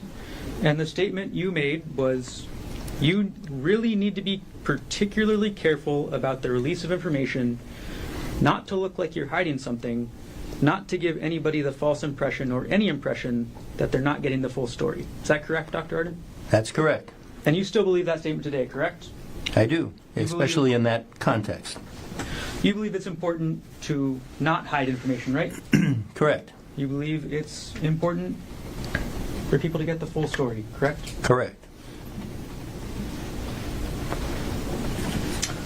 Dr. Arden, isn't it true that you deliberately suppressed the fact that Ariel Konig had that tuft fracture on her thumb from your report? No, it is not true that I deliberately suppressed that she had a tuft fracture. I mentioned a thumb injury, and as I've already explained, that was not relevant to the analysis and opinions that I was giving, excuse me, and it still is not. Isn't it true that when you testified this morning, you testified that you would tell the whole truth? I did. And you said nothing in your direct testimony about this thumb fracture, correct? Right. I also said nothing in my direct testimony about many other medical details that she had that were in those records.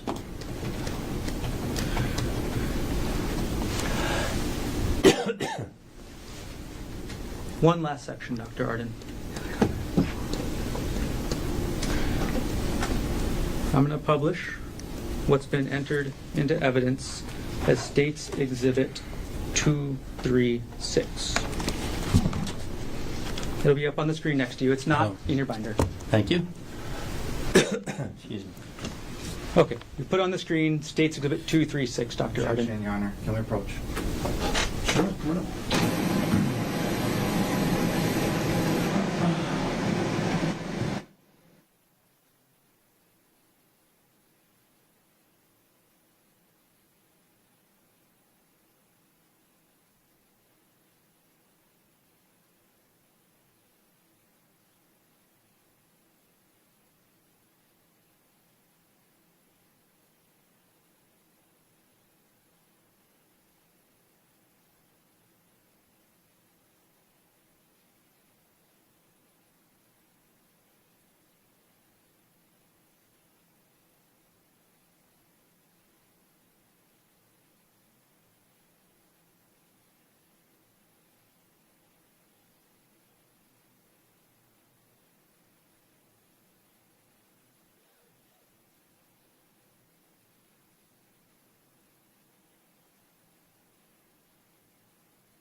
I'm going to put that photo back up on the screen, State's Exhibit 236. Okay. You did not review this photo as part of your preparation, correct? Excuse me. I do not recall seeing this photo. I may or may not have, but I do not recall this photo. And you were not asked to provide any opinions, and I want to clarify, I'm not asking you to provide any opinions, but you were not asked to provide any opinions about what you see in this photo, correct? Correct. The only opinions you were asked to provide were about Gerhardt Konig, is that right? Correct. Okay. And I'm going to publish now State's Exhibit.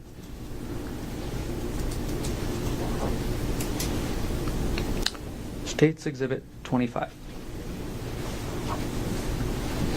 Dr. Arden, this is a stellate laceration that we see on the screen, correct? Yes.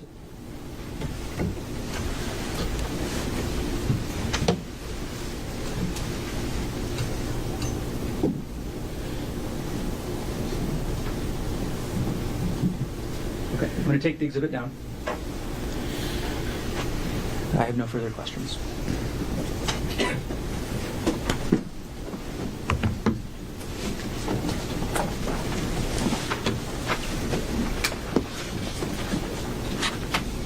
Mr. Wasaki, free to Thank you. Thank you, Dr. Arden. I'll try to keep this relatively brief. The audit that you were asked about when you were the chief medical examiner of the Washington, D.C.'s office, that was from, was it 2002? Something like that? 2003. 2003, so 23 years ago? Yes. And as audits do, it pointed out some findings and made recommendations of how to improve. And in the audit, you agreed to the recommendations, right? I agreed to many of their recommendations, and also, by the way, they're statutorily required to include my comments or responses, Okay. which they did, and some of them disagreed with some of the statements in the findings or made by other employees. But Bottom line is, they made some findings. Clearly, the office wasn't perfect. I agreed to many of the actually almost all the findings, and agreed that we should improve those things. And that was 23 years ago. Correct. All right. Now, one second. I'm just going to kind of run through some areas here that you were asked about. You know, he asked you about testifying mostly for defense, and we talked about how, because the prosecutors have their own medical examiners and whatnot, and I think you said last month you testified for the prosecution. Just last month, right? Correct. You were asked about getting paid, and I think you said $700 an hour. Yes. Which is another reason we're going to try to keep this short right now. But and you said about 10 hours, so maybe $7,000 around there, and Yeah, just short of that. and then 7,000 for the day, right? Correct. Doctor, would you sacrifice your integrity for 14 grand? No way.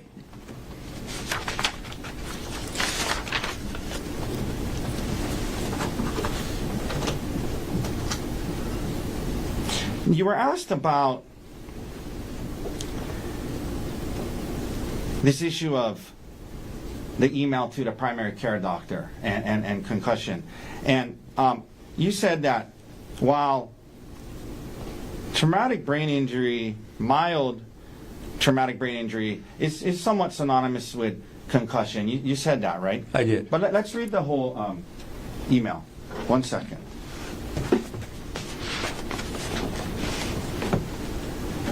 One second, I had to hear something.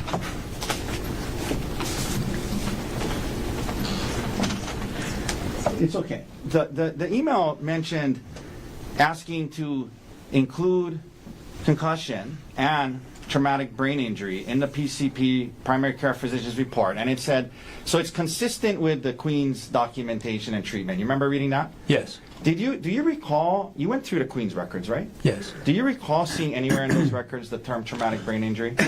I do not.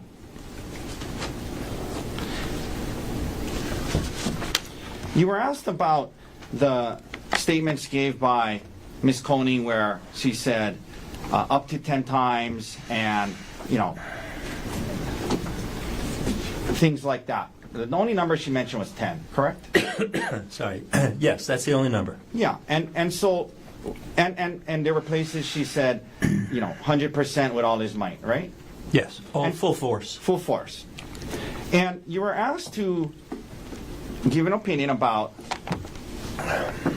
whether her statements were consistent with her injuries, and you said, in your opinion, it's likely consistent with 2, maybe 3 hits, is what you said today, right? I said several blows in my report, and I testified here today. Excuse me. Most probably 2 to 3. Okay, so consistent with 2, maybe consistent with 3, right? Yes. But not likely consistent with 4, 5, 6, 7, 8, 9, up to 10, correct? Those are, excuse me. Yeah. Those are unlikely.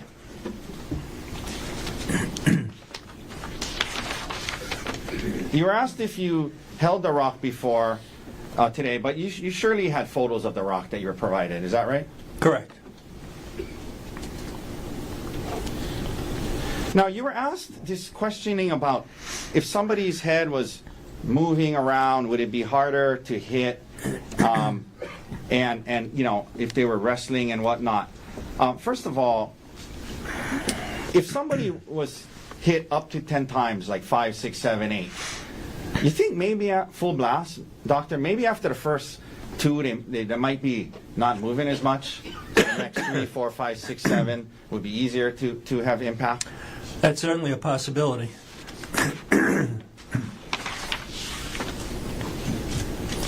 Now, I just want to make sure that we're being fair here to you. So you were asked about when you were saying that Ms. Konig's complaints about concussion were subjective and self-reported. And then he brought up, well, isn't it true at the Queen's she had vomited. Remember that? I do. But isn't it true in your report that he had, when you were talking about that, it said the records from the primary care physician, indicated that Ms. Konig was experiencing post-concussion symptoms of dizziness and nausea. And you said, I note that her complaints were entirely subjective. You were talking about the complaints to the PCP, right? Correct, at a later date. Yeah, you weren't trying to say that there was no vomiting at Queens, right? Correct. You're talking about her complaints to the primary care, right, in your report? That's correct.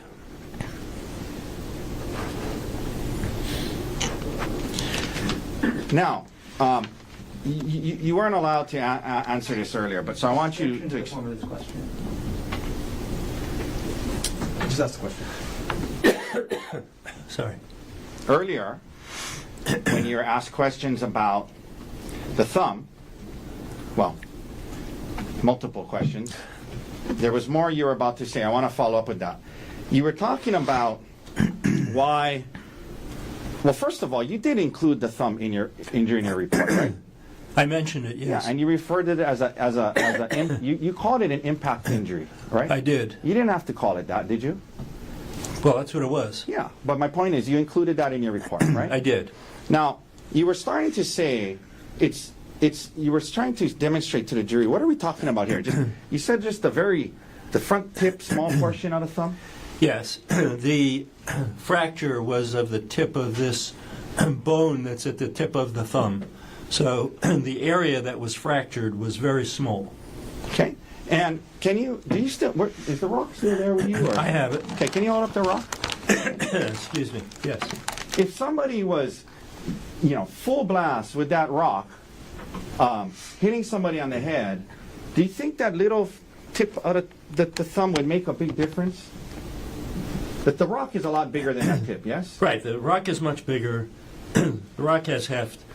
If the tip of the thumb got caught by a blow, it's not blocking much of the impact or the effect. Okay. And the injury wasn't she didn't have broken hand bones or anything like that. Just the very tip of her thumb, right? Just the tip of the thumb. Excuse me. Is that what you're trying to explain earlier? Yes. You were asked multiple times about what was in your report and what wasn't. You remember that? Yes. Doctor, you reviewed hundreds of pages of documents in this case? I did. Okay. And your report is 4 pages long, right? Correct.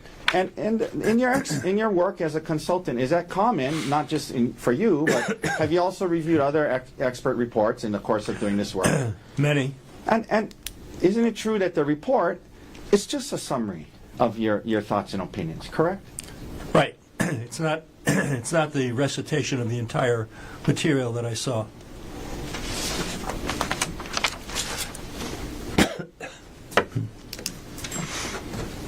You were asked about this injury going all the way to the skull, okay? Yes. And so, but just so we're clear, and my head is probably a good example because I don't have hair, but from your scalp to the skull, is it a very deep? Is it a very thick area from the top of your scalp to your skull? No, you're probably talking about half an inch, 5/8 of an inch, that neighborhood. All right.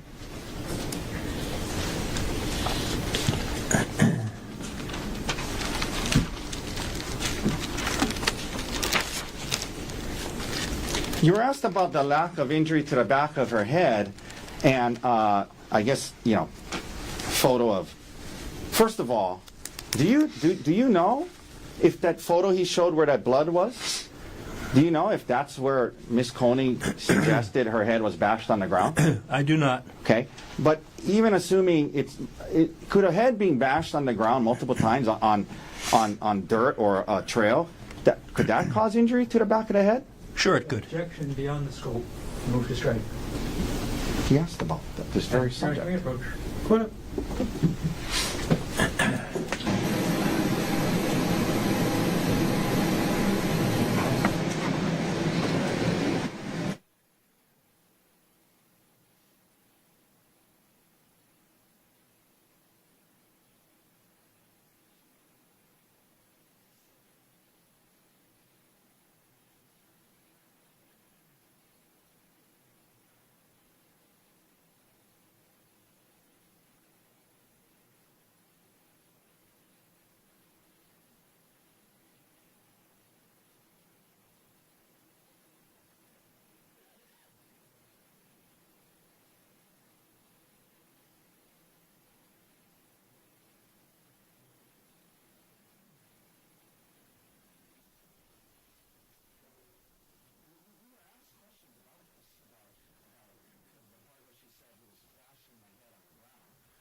As a medical doctor, do you agree that bashing someone's head on the ground, even if it's, dirt or a mountain trail, could cause injury? Yes.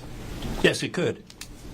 And you did not see any any notation of injury to the back of her head, right? Correct. Okay. 1 second.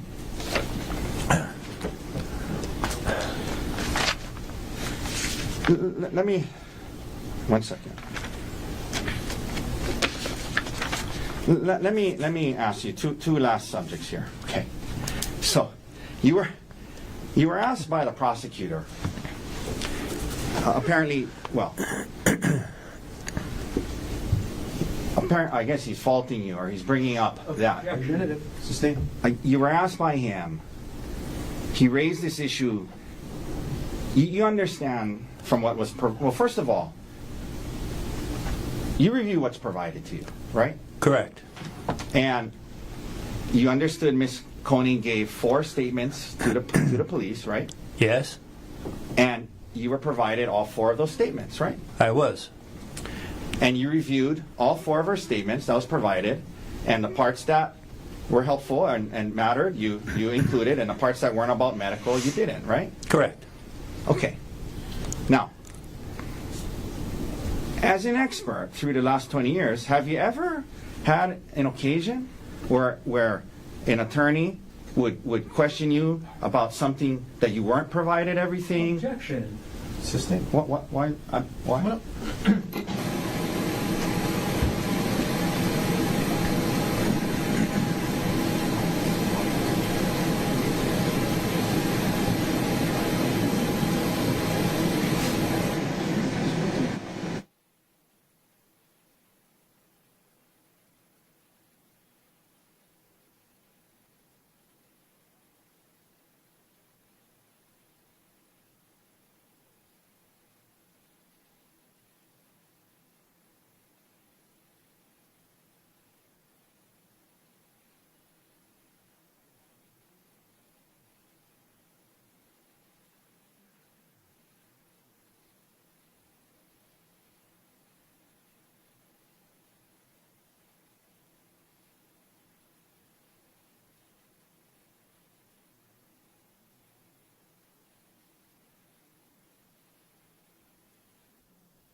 So, doctor, in your practice, when you're asked to compare what somebody said to the injuries, it's good practice to review everything they said. Yes.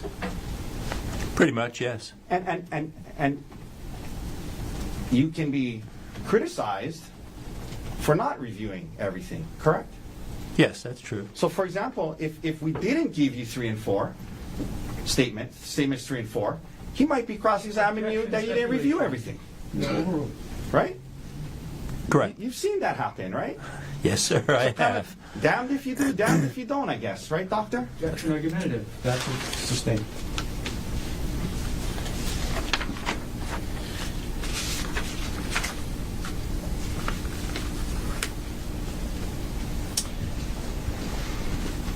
The one prior case you provided opinions on for me one time over 10 years ago, prosecutor indicated that was a business relationship. Just to be clear, we've never been in any business together, but you were retained once before over the last 10 years, correct? That's right. You were then asked about future business and how something about, isn't it true, essentially you would say things that aren't true to get future business. Do you remember him asking that? States the question. No. Overruled. Do you remember him asking that? I do. And first of all, again, is that offensive to you? Highly. Apologize for asking this question, but how old are you, doctor? No embarrassment.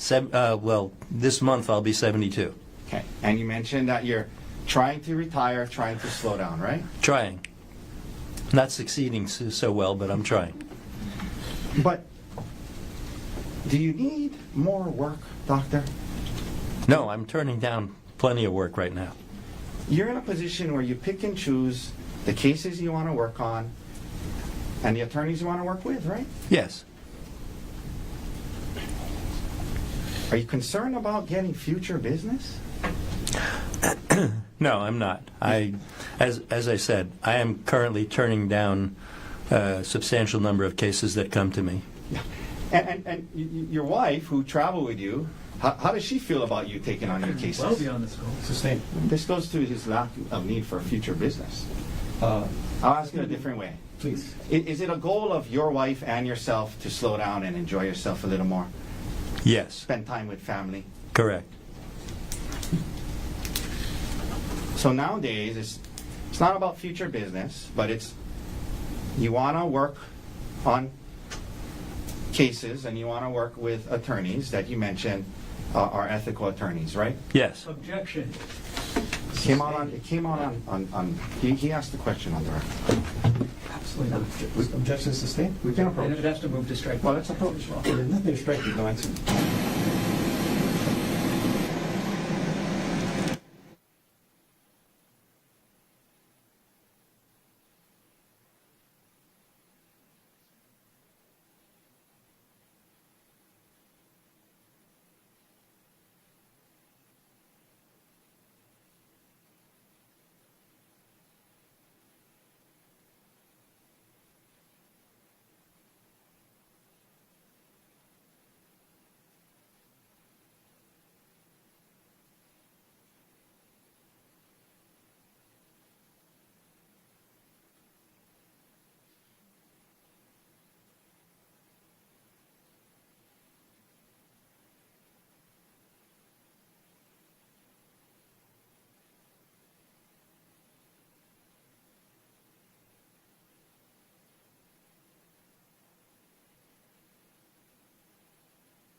Dr. Arden, thank you for your time today. So as far as this idea that you would say things, for whatever to get future business, it's true that you're in a point in your life and your career where you don't need the work, but you choose to work on the cases that you want to and work with the attorneys that you want to, right? Correct. Thank you, sir. Thank you. Mr. Garner, any recross based on what was asked on redirect?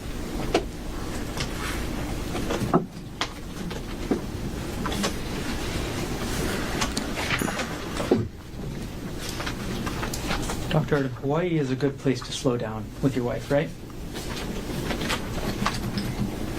You're talking about living here? Visiting. Visiting Hawaii is wonderful. Now, you testified on redirect that you believed that Ariel's injuries were 1/2 inch to 5/8 an inch deep. Is that right? Objection, that mistakes his testimony. Oh, that's the testimony.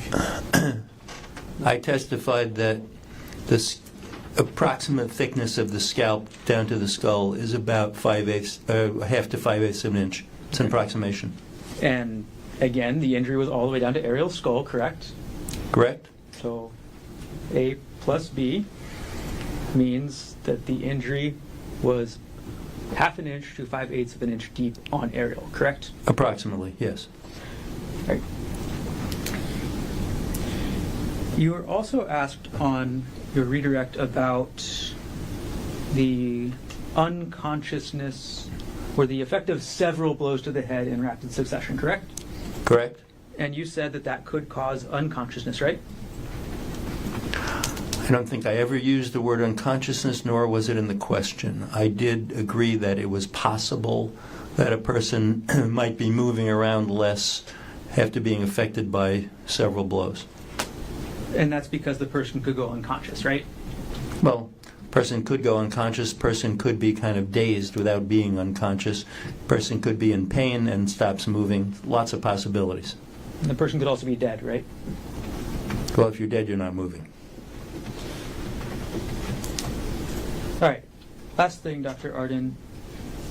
You testified on your redirect that you now believe, or you're consistent with your report that you believe that it was at minimum several blows, correct? That makes, well, go ahead. I didn't say at minimum. I said approximately, I said several blows, several impacts in the report, and I testified here today to clarify that I believe most probably 2 to 3. And as we've been very clear with your cross-examination, Dr. Arden, you're not counting Errol Konig's thumb fracture, correct? Correct. You're not counting the damage to her face, correct? Correct. That's separate. You're only counting her scalp, is that right? Correct. Thank you. No further questions. Thank you, sir. Nothing further. Thank you, doctor. Thank you. All right, thank you. Please step down. Appreciate you being here. Watch that step. Yes, thank you, Your Honor. Counsel Pro Tem Parker. Return some of these.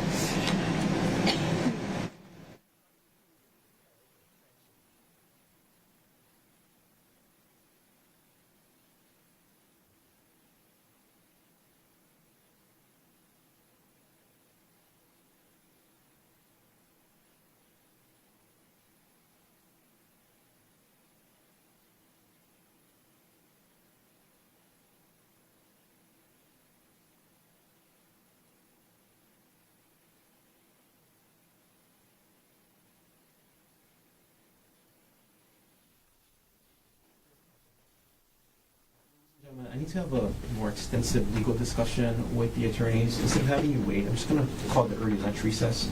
Have you come back at 1:15. Leave your notebooks on the chair. Don't talk to anybody about this case. Keep an open mind. Do not try to learn about this case outside of the courtroom. Have a good lunch. See you at 1:15. All rise.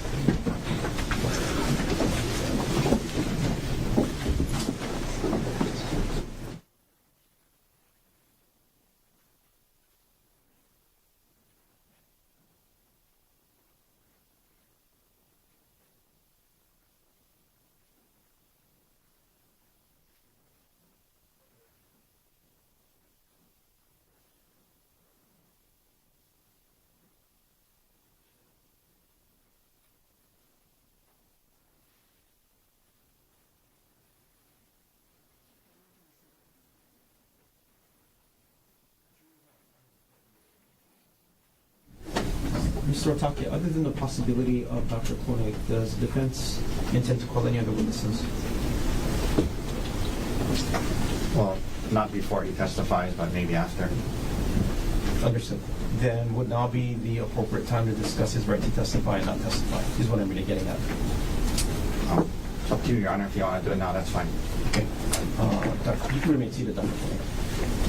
Had this conversation at the beginning of trial, but it's time to have it again. Right now, are you under the influence of any drugs, alcohol, or medication? I'm not. Any problems understanding the English language? No. Are you thinking clearly right now? Yes. When we discussed this trial, when we started this trial, we discussed your rights to testify and not testify. I remember that. You do have the constitutional right to testify in your own defense. Do you understand what that means? Yes. You should consult with your lawyers about your decision. But this is your decision. And if you want to testify, nobody should stop you from testifying. Do you understand that? I understand. And if you choose not to testify, the prosecutor will have the opportunity to cross-examine and question you. Do you understand what that means? Yes. And just so we're clear, if you do choose to testify, just like all the other witnesses, you would come up to the stand, you would take an oath to tell the truth, and you would first be asked by questions by either Mr. Otake or Mr. Dirks. When they're done asking their questions, the prosecutor, probably Mr. Garner, will have the opportunity to question you as well. Unless I sustain an objection or stop any of the questioning, you would have to answer all of the questions that are put to you by all of the attorneys. Does that make sense? I understand. Do you have any questions about what happens if you choose to testify at trial? No. And you also have a constitutional right to not testify and remain silent. Do you understand what that means? Yes. And I want to make sure I get this correct. Again, it's your decision. Okay. about whether or not to testify. And if you don't want to testify, nobody should pressure you, and you should not feel pressured or coerced in any way to testify. Does that make sense? Yes. If you choose not to testify, the jury will be instructed that it cannot consider your decision to not testify as well as your silence in any way when it decides the case. Do you understand what that means? Yes. I'm going to read exactly the instruction that I would give to the jury if you choose not to testify. And this is what it states. If you don't testify, the court will instruct the jury that the defendant has no duty or obligation to testify, and you must not draw any inference unfavorable to the defendant because he did not testify in this case, or consider this in any way in your deliberations. Did you understand the instruction that I read? Yes. Okay. Now, do you understand what happens if you choose not to testify? Yes. You have a choice to make, Dr. Konig. Did you discuss this decision and your choice with your attorneys? I did. Were they able to answer all of your questions? They did. Do you need additional time to talk with them about this decision? I do not. Then I'm going to ask you, what is your decision, Dr. Konig? To testify or not testify? I'd like to testify. Thank you for answering my questions. You can have a seat. You as well, Counsel. Counsel, before the lunch recess, is there anything else we should take up on record? Nothing from the state. We're still talking. No, Your Honor. Then we will recess for lunch. Again, have everybody back at 1:10. Thank you.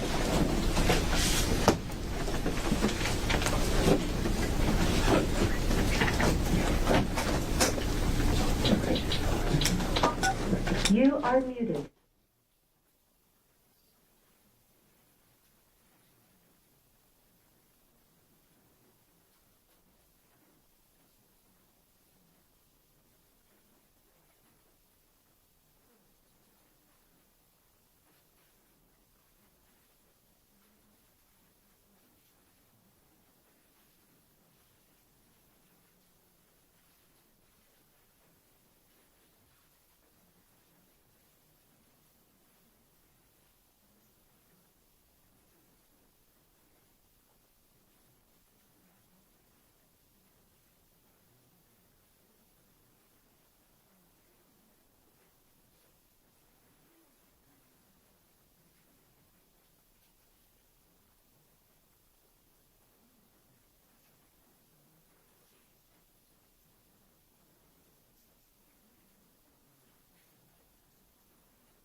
case number 12, State of Hawaii versus Gerhardt Konig, 1 CPC-25-373. Dr. Konig is present in court with all 4 counsel of record.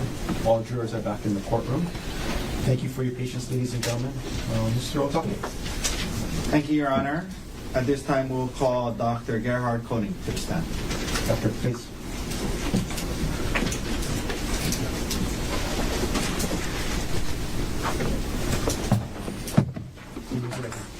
You do solemnly swear or affirm that the testimony you're about to give will be the truth, the whole truth, and nothing but the truth. I do. Thank you. Please have a seat.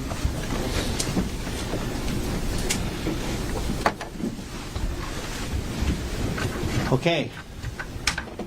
If you could please state your full name for the record and for the members of the jury.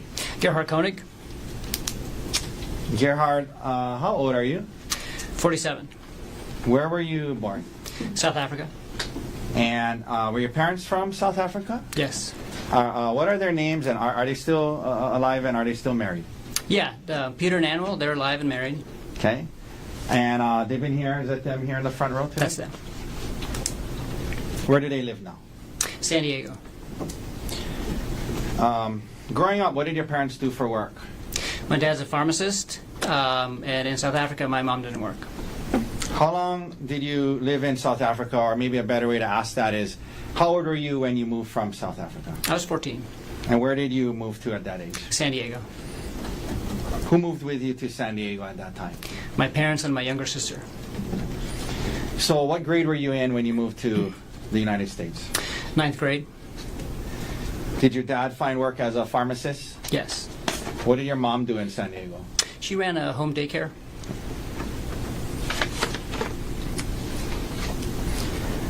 Siblings? Yes, 2 older brothers and a younger sister. What year and what high school did you go to, and what year did you graduate? I went to Rancho Bernardo High School, and I graduated in 1996. By the way, was growing up in South Africa, was English your first language? No, What was? Afrikaans. Okay. After graduating from high school, did you go to college? I did. And where'd you go? UC San Diego, What did you major in? bioengineering. Now, the jury has heard about how later in life you married Ariel Konig. Was that your first marriage? No, Okay, were you married before that? I was, yeah. And to who? Jesse Patella Ray. Okay, how old were you when you and Jesse got together? 16 or 17, 11th grade in high school. And then how old were you when the two of you got married? 20.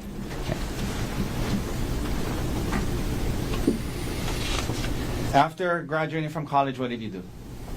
I worked as a bioengineer for 5 years. Okay. Doing what kind of work? It was a biotech startup company. We were doing tissue engineering. Okay. We don't need to get into exactly what that is, but it's in the field of bioengineering. Yeah. So specifically, we were growing tissue-engineered blood vessels, and so we were taking skin cells from a person and culturing them in the lab and growing large-diameter blood vessels specific to them, so they can use it for hemodialysis access or cardiac bypass grafts. And where were you living when you were doing this work? In Marin County, just north of San Francisco. Okay, in California, but up by San Francisco. Yes. Did you and Jessica have kids while you were working and living in San Francisco? Yes, 2 kids. What are their names? Ophelia and Emil. Okay. And what years, or how old are they? Ophelia is almost 25, and Emil is 20. Okay. Now, the jury has heard that you're a medical doctor. After doing this work in tissue genesis for a while, where'd you go to medical school? At the University of Pittsburgh, in Pittsburgh, Pennsylvania. And is that a good medical school? It is. It has a really good reputation, yeah. So Ophelia and Emil were born before you started medical school? Or? Yes. Okay. Yeah. Why did you choose Pittsburgh? Because of the reputation of the school and because the cost of living in Pittsburgh was low. Okay. And you had yeah. the 2 young kids. The two young kids, and I wasn't going to make any money, and it was a great place to go to school. Did you graduate from medical school in 4 years? Yes. What year did you graduate from medical school? 2010. After graduating from medical school, what did you do? I did a 1-year internship, and then I did a 2-year research fellowship. What was the research fellowship in? It was an NIH-funded fellowship at the University of Pittsburgh, and I did mostly blood transfusion research. Specifically, I was working on autotransfusion. It's when you take a patient's own blood that they're losing in the operating room, and I was figuring out ways how to give it back to them safely. Okay. Did you and was that in the Pittsburgh area? Yes. Did you eventually do a residency? Yes. And in what field did you do your residency? Anesthesiology.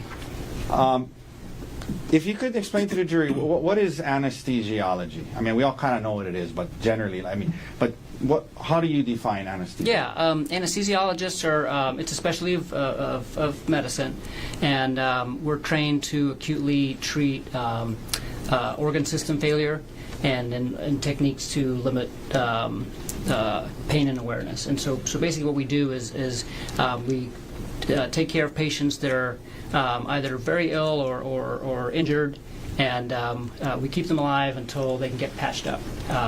And we make sure that they don't feel or remember anything. Okay. And why did you choose anesthesiology for your residency, and did you enjoy it? Oh yeah, I loved it. It's all hands-on, which is kind of what my personality is and my background in engineering. So I like that about it. Okay. And yeah, I mean that was. So you enjoyed it. Yeah. Now, what years were you doing your residency in anesthesiology? 2013 to 2016. And where was your residency at? In Pittsburgh. Now, you mentioned your residency 2012 to 2016. Did you at some point you and Jessica got divorced? Yes. Or approximately when was that? Or when did you separate? We separated in 2014. Yeah. Is that during your residency? Mm-hmm. Yeah, after 15 years of marriage, and we tried to make it work. We got married very, very young. Okay. Did you after that you guys were both living in Pittsburgh? Yes. And were you involved in Emil and Ophelia? Oh yeah, 50-50 custody. 50-50 custody. Mm-hmm. You finished your residency in 2016. What did you do for work when you were done with your residency? I was hired as an anesthesiologist by UPMC. I worked at UPMC McGee Women's Hospital, and then I was also hired by University of Pittsburgh as a part-time assistant professor. As a part-time what? Assistant professor. Okay, so in terms of your work that you were you doing clinical work, actually treating patients in the hospital? Yeah. So 4 out of 5 days, I was doing clinical work, anesthesiology, and basically 1 day a week. So 20% of my time I was doing teaching and research. And so teaching. Who were you teaching? Anesthesiology residents, mostly at the hospital. And for the last 3 years that I was in Pittsburgh, I was the site director for the anesthesiology residency at my hospital. So I was in charge of the teaching of the residents at the hospital there. And that was all in Pittsburgh? Yeah. Okay, now, after separating from your first wife, did you at some point start dating again? Yes. And did you try out dating apps? Yes. How'd that go? I used some free dating apps in the beginning and met some people and finally signed up for a paid app, eHarmony. eHarmony. Mm-hmm. And after you signed up for eHarmony, is that how you met Ariel? Yeah, she actually found me on there, and we connected on there and chatted on there for a little while. And I think we connected in February of 2016, and then we met in the bar at the end of March 2016. Your first time you met her, first date-ish, what you want to call it, was at a bar? Yes. In Pittsburgh? Mm-hmm. Okay, and then did you guys continue to see each? Yes. Is that a yes? Yes. Okay, sorry, I should correct you. And after that, did you guys continue dating? Yes. I think you said you met in 2016? Yes. Okay. When did you and Ariel get married? 2018. Between 2016 and 2018, where were you living? We were both living in Pittsburgh in like kind of different suburbs of the city. She lived north of the city, close to where she worked, and I lived kind of to the west of the city. We were about an hour apart, but so we spent 1 week at my house with the kids when we had the kids, and then we'd spend 1 week at her townhouse up Okay. north. And that was in Pittsburgh? In Pittsburgh. Okay. Yeah. And you were working in the job you just described to us? Yes. Now, after your first divorce, you had 2 kids. Did you want to have more kids with? I did. With Yeah. Ari? Yeah. Okay. Yeah. I had that in my profile on online dating, and That you wanted to have more kids? Yeah. Okay. And did you and Miss Konig have kids together? yes, 2 kids. And what are their names? And tell us when they were born. Olin was born right in the middle of COVID, May 2020, Okay. and Vigo was born just a few weeks before we moved to Maui in 2023. Just a few weeks before Maui? Yeah. Okay. In 2023. Yeah. So you guys are still living in Pittsburgh when, well, at least Olin, 2020, you guys are in Pittsburgh. Did there come a time when you and Ariel decided to make a move and move to Hawaii? Yeah. Tell us about why that came up and what was the interest and if it was a joint decision. Yeah, it was a joint decision, and this was something that we kind of bonded over ever since we met, and we both love Pittsburgh and love the city and the town and Steelers fans, but we wanted to move somewhere where the weather's a little nicer, and she knew I had family in California, and so we had talked about that for a while, and then after we started having kids, we started talking about it some more and realized that actually our main priority is safety and just finding kind of a place where we can raise our kids in a safe environment. What do you mean by safety? Just like the random gun violence, like school shootings and things like that, were really concerning for us. We wanted to go to somewhere where that's relatively rare or less of a concern. How did you guys decide on Maui? I came to Oahu actually once during residency, when I was doing my research fellowship, and just kind of fell in love with the atmosphere. There's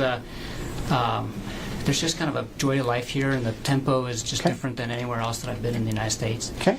So you guys decide on Maui. Well, and then we went to Maui for our honeymoon, and our friend's honeymoon too, and that's kind of how we got introduced to Maui. Got it.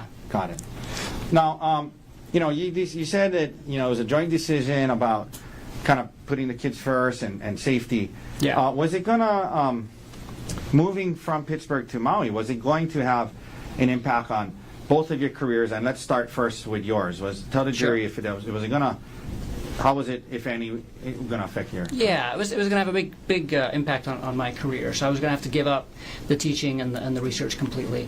And my job in Pittsburgh was at an academic medical center.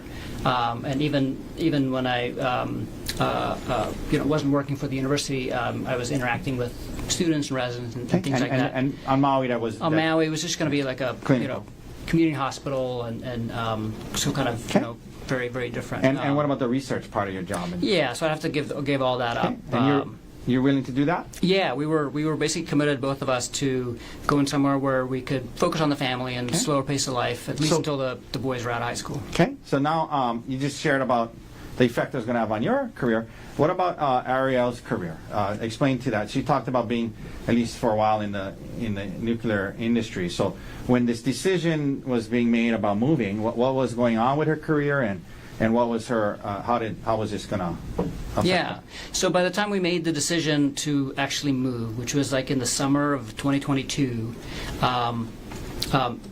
it actually didn't affect her career that much. If we had made that decision earlier, it would have had a much bigger impact. Okay. Why wasn't it going to affect her career that much at that point? So she was working. So before COVID, she was working 100% in-house, full time, and then during COVID, her job went remote, like most people's jobs did. And then during COVID, we also had Olin, and she realized at that point that she didn't want to go back to working in person again. Okay. That she felt she could accomplish a lot more at home. Working and just be much more efficient, and it also allowed her to just be home more with the kids and the family. Was she still? Was she still in the nuclear industry when you guys decided to move? No. So and then she actually quit her job a few months before we started talking seriously about moving. Okay. And she was applying to jobs at software companies and other industries and nuclear as well. And then we decided to move, and so this was all kind of happening at the same time. Okay.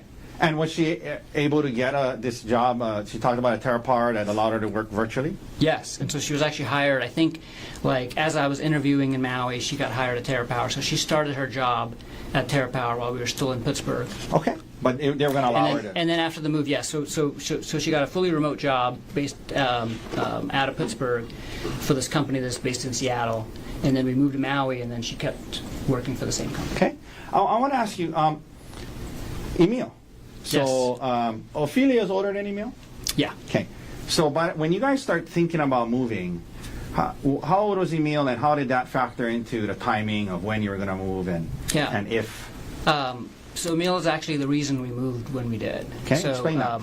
Yeah, so Ari and I had talked for a while about moving out of Pittsburgh, and the trigger was going to be when Emil graduated high school. You guys are waiting. You guys are going to wait till he graduated. Yeah, because we didn't want to leave him, and we didn't want to ask his mom to if we could take him. So what happened? He basically talked us into letting him ask his mom, and because he's like, if you guys are going to go somewhere sunny after high school, I want to go with you, and I want to go before high school is over because I want to move somewhere earlier so I can make friends and kind of get connected to the community. And I said, I don't think your mom's going to let you leave. And he said, let me just talk to her. And after months of that, I said, okay, if you want to ask her, you can. And he asked her, and she actually said yes. And so that triggered us to kind of say, oh shoot, now we can move now. We can move earlier. And so let me ask you about that. So at this point, Emil was about what age?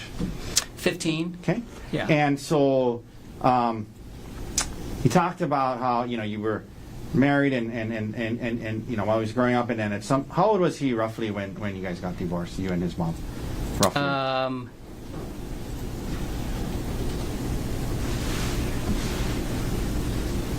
9. Okay. Yeah. And so from when he was born till 9, you obviously very active in his life. Is that right? Yes. And then after that, you had him every other week. Is that right? Yes. Okay. And then come a time now he's 16, and he's actually asking if he can go to Maui with you. Is that right? Yeah. Okay. Yeah. No, we've had a really good relationship. Okay. And so that kind of made the timeline where you guys could go sooner. Is that right? Yes. And what about Ophelia? By the time you guys were moving, was she already over 18? Yeah, she was over, and she had moved out of the house already, and Okay. so yeah, she didn't come to Maui with us. Okay. Now, so when you first moved here, did Emil then finish high school on Maui? Yes, Maui High. Okay. We heard about how Miss Konig's parents, or Ariel's parents, also moved to Maui. How did that happen? Yeah, no, they. That was really nice, actually, how it worked out. But because we didn't have any family here, and two young boys. But when we told them we're moving to Maui from Pittsburgh, and they were living in Florida at the time, they said that's too far, and they actually decided away from you guys. Yeah, and so they decided they were going to move to California because they didn't want to move to Hawaii, but they'd never been to Hawaii, and so they had this trip planned where they were going to go look at a few different places in California, and we convinced them to come to Hawaii too for a few days, just to basically visit with us. Yeah. We're trying to see if they like it. We just told them, just come visit with us and we'll show you where we're going to live. Yeah. This was right before we actually moved. And did they like it? In less than 24 hours, they were like, we're coming here. Yeah. And that was okay with you? Yeah, it was great because they ended up buying a house just down the street from our house, and we see them, we would see them all the time, and they're a big help with the kids, and it was just nice to have family on the island. So you, when did you guys move then to Maui? So I had to give 6 months notice at my job, so I got a job offer in like August of 2022, but we didn't end up moving until end of February of 2023. Okay. And your job offer on Maui was what? It was so the group's called TMG, and we're the only anesthesiology group on the island. It's a private practice group, so you applied with them? Yeah. And they hired you? Yes. So, I know this is a big question, but I'm going to ask you to kind of just maybe summarize. You get here to Maui, March 2023. You got these two young kids, your son's here, your in-laws are here. You got a job. You know, what was life like for you and your family from March 2023 until December 2024? Can you just summarize what it was like? Yeah, it was amazing. The move was a little stressful at first getting here, but once we were here and settled in, it was our dream life. So we bought a house really close to the hospital, so I could walk to work, and it also meant that I could take all my call shifts from home. And whenever I was done at the day, I could be home in a few minutes, and it translated into me being home a lot more than I was in Pittsburgh at my previous job. And so that meant that I was spending a lot more time with the kids and with Ari and with Emil. I was doing a lot of home improvement projects, and then as a family, we were doing lots of exploring. Like every weekend, we would explore Maui. We did a lot of beach activities. We went to the beach almost every weekend, snorkeling, surfing, paddleboarding, hiking. Okay, so it was a good life. Yeah, we made a bunch of friends through my work and through Olin's preschool, some of his friends and friends' parents, and we were getting settled in. Yeah, and let me ask you, Ariel, when you testified, when the detective asked her about how the marriage was before December 2024, she said it was a good marriage. Do you agree with that? I thought it was a great marriage, yeah. Okay. I totally agree. I just had a question. That being said, during that time period, did it ever come up that area between that time period, did moving back to the mainland ever come up? It did. So her job, and when she was first hired by Terra Power, they had asked her to move to Seattle, and they said, "Hey, would you move to Seattle?" And she said no. Okay. And then a few times they had kind of asked her again to, if she would consider that. Okay. And our plan was always to at least stay in Maui until the kids graduate high school, and then we can kind of focus on our careers again and let the career drive the decisions. Now, I was asking a little bit about your marriage during that time period, and this came up with Ariel. In your marriage back then, who handled the financial affairs more so, like taxes, life insurance, finances between the two of you? I did. Okay. And why was that so? I'm a very meticulous kind of person that keeps track of everything, and Okay. so it's just kind of more naturally in my, Yeah. Pretty organized. Yeah. Did you have, like computer files with different, insurance, Yeah, taxes, yeah. all that stuff? And all of our things were joint. We didn't have any separate anything, and so I ended up taking care of most of those things. And those computer files. And they were all in a shared drive that we shared, and so she had access to everything, and she contributed and as well. But Okay. I took care of most of it.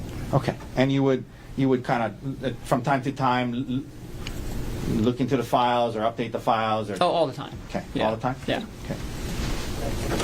Now, you just described a great life and great marriage. Did there come a time in 2024, Gerhardt, when that changed? Yes.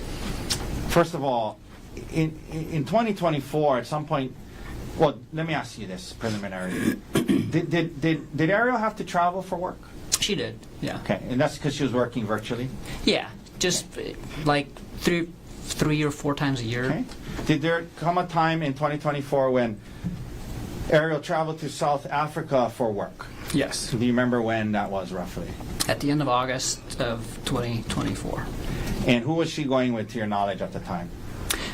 It was a pretty important trip for her because it was just the CEO of the company, another man that was high up in the company called Jeff Miller, and herself. Okay. Now, I want to ask you this. By the way, when you guys were on Maui working, and she was working virtually, like, where was she actually doing her work? Like, when she was working? Yeah, she had a home office set up, but it In was your- in in our your house? In our house, Okay. but it was in our bedroom. So, and there was no divider or anything between it. So her desk was basically right next to our bed. So like a third of the space in the bedroom was taken up by her office. And when what were her hours? Was she on Seattle time? She started? Mostly West Coast time, sometimes East Coast time. So she would usually get up Early. either 4 or 5 a.m. and start work around there, and then work until around 2 p.m. So were you, because it was in your bedroom, were you exposed a lot to A lot. her yeah. work and her things she was doing and the Yeah, people? she has a huge monitor on her desk. She has one of those desks that can go up and down. Okay. And it's facing into the room, and all of her meetings are on speakerphone. Okay. Prior to this, leading up to this South Africa trip, you mentioned did she go with a man named Jeff Miller? Yes. Did you have any concerns about Jeff Miller at that time? No. I know you mentioned no concerns, but was there anything weird on that trip, behavior-wise, that you took notice of? The South African trip? Yeah, it was a really quick trip. It was just 2 nights. But the one weird thing was that on the second night, I remember noticing that she never contacted me at the end of the day, and that's kind of out of character. Whenever she went on work trips, she would always kind of check in at some point. And, at the end of the day, even usually we would check in several times during the day as well, and just through text. We would text a lot. Okay. And the one night on that trip, she never reached out. And I was at work, and by the time I got home and realized that she hadn't reached out, I knew she was asleep, and so I didn't reach out to her either. But normally she would reach out to me when she's done with her work day. Did you think much of it at the time, or? No, Okay. I took note of it, and I asked her about it, and she just said, like, I'm so sorry.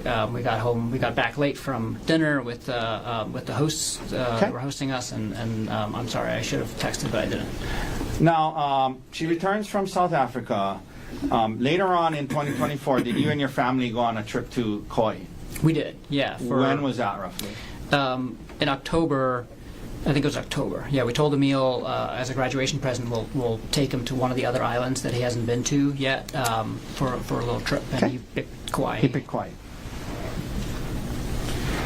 Now, did anything happen on this Kauai trip that made you become concerned to a degree about Mr. Miller?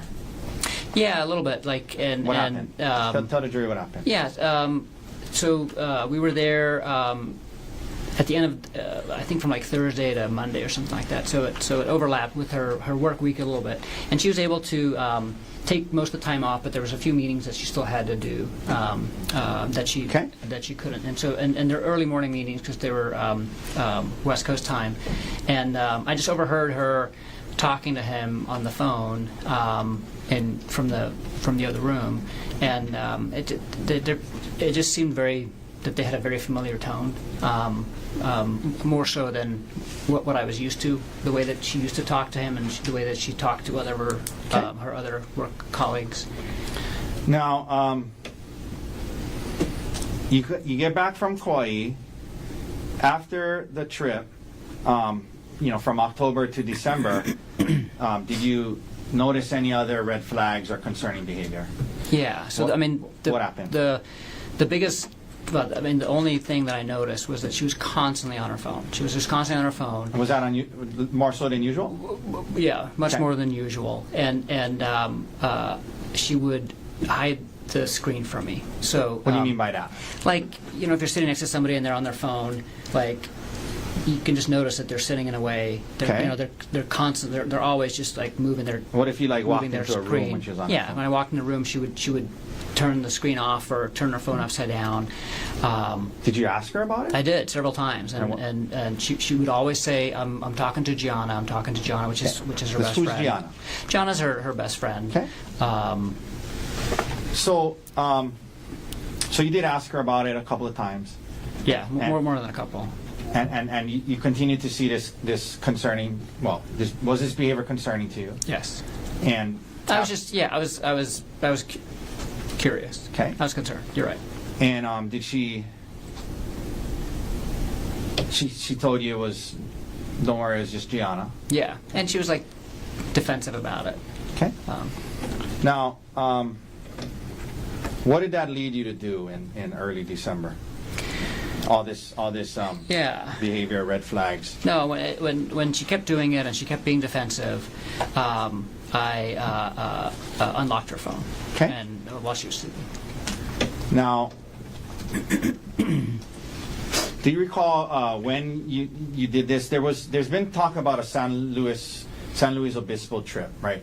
Were you guys going to go on a trip in December? Yes. And with who? With our friends Brant and Gianna. And so what day of the week were you going to leave for the trip, if you recall? So Ari and Gianna were going to be there on Wednesday. Okay. And Bryant and I were going to join them on Thursday. So the And then girls we were going first? Yeah, To and then we're spend- all staying there until Sunday. The girls were going to go spend a night together. Yeah, so they had like a girls' day planned, and they wanted to just go for the first day. The trip was mostly for Gianna's birthday. So that was going to be on a Wednesday. When did you look into her phone? On Monday night. Okay. Right before the trip, a couple days before the trip. Yeah. So tell the jury what you've discovered. So Monday night, when I looked at her phone, I went to the screen time application on the iPhone, and then I noticed that the app with the highest usage was an app called WhatsApp. And I was What is WhatsApp? WhatsApp is a communications app. So it has texting, it has voice calls and video calls. So instead of using your phone's built-in texting or voice or video, you go through WhatsApp. Okay. It's separate from the phone. So then when she saw that? Yeah. So then Well, first of all, I mean, was that surprising to it you? was. I had not seen her on WhatsApp at all over the previous months, and so I was very surprised about that. And then I also saw that she had turned off all the notifications for WhatsApp, so she had everything silenced for Okay. WhatsApp. And then it wasn't like on the main screen; it was like a couple pages over in a folder, so it was kind of hidden. So did you open the WhatsApp? Yeah, so I opened the WhatsApp. What did you see? And there were 2 conversations with Jeff Miller. And the way WhatsApp works is that your account is always linked to a phone number. And so the one conversation was a conversation with his work phone, and the other conversation was a conversation with his personal phone. Okay. And so let's talk about the conversation with his personal phone. Tell the jury what you saw. Yeah, it was. So what I saw. So this was Monday night. What I saw was that the messages from Monday and from Sunday, so the previous 2 days, it was like a full-on conversation the entire day long, and it would start day long? off. Yeah, and it would start off at like 2 a.m. Hawaii time. So and Jeff Miller lives in Maryland, and he travels extensively for work. Like he probably travels 3 out of every 4 weeks, and I know this because I'm always hearing them on the phone and talking about that. So basically, wherever he was, he'd be texting her good morning, but it wasn't just like a good morning text. It was like 5 or 6 texts. It's like a whole good morning. I had a great, I slept great. I'm looking forward to the day. I hope you're sleeping great. And then at like 5:45 a.m., her good morning. She would be responding. She would respond, and then the whole day long, like, this is where I am. This is what I'm doing. This is what I'm thinking, until good night at the end of the day. And that was for Sunday and Monday. Okay. So for the 2 previous days. So Sunday is a weekend, right? Right. Yeah. So you Yeah, saw so on it a was- Sunday. We saw the text from December 1st. Yeah, she's I'm at work. I'm on call for the weekend, and she's at home decorating and hanging out with the kids and texting him all day. Texting him all day. Okay. And then go ahead. when I scroll back past that, it's very strange because then between so the thread was created on June 4th or something like that, because WhatsApp puts when the thread was created in the app. Okay. And there was no messages between June 4th and August 30th, which was like a few days after the South Africa trip. And then between August 30th and Sunday, it was very strange because there was like fragments of conversation or little short things, and then mostly just pictures and songs and links. And it was basically Jeff sending her a bunch of pictures of himself, a bunch of song links that she had saved, and her sending him like a bunch of pictures too of Did you, when you said it was strange because there were things missing, did it seem to you like things were being deleted? Well, yeah, because obviously that was. There was an abrupt cutoff between like what's before Sunday and Monday, and that conversation, and everything else that was on there. Let me ask you this. Seeing all of that, here you are, a couple of months now, you had some suspicion, some red flags. Asked her about it a couple of times. She denies it. Defensive. Now you open it up, and you see this. Yeah.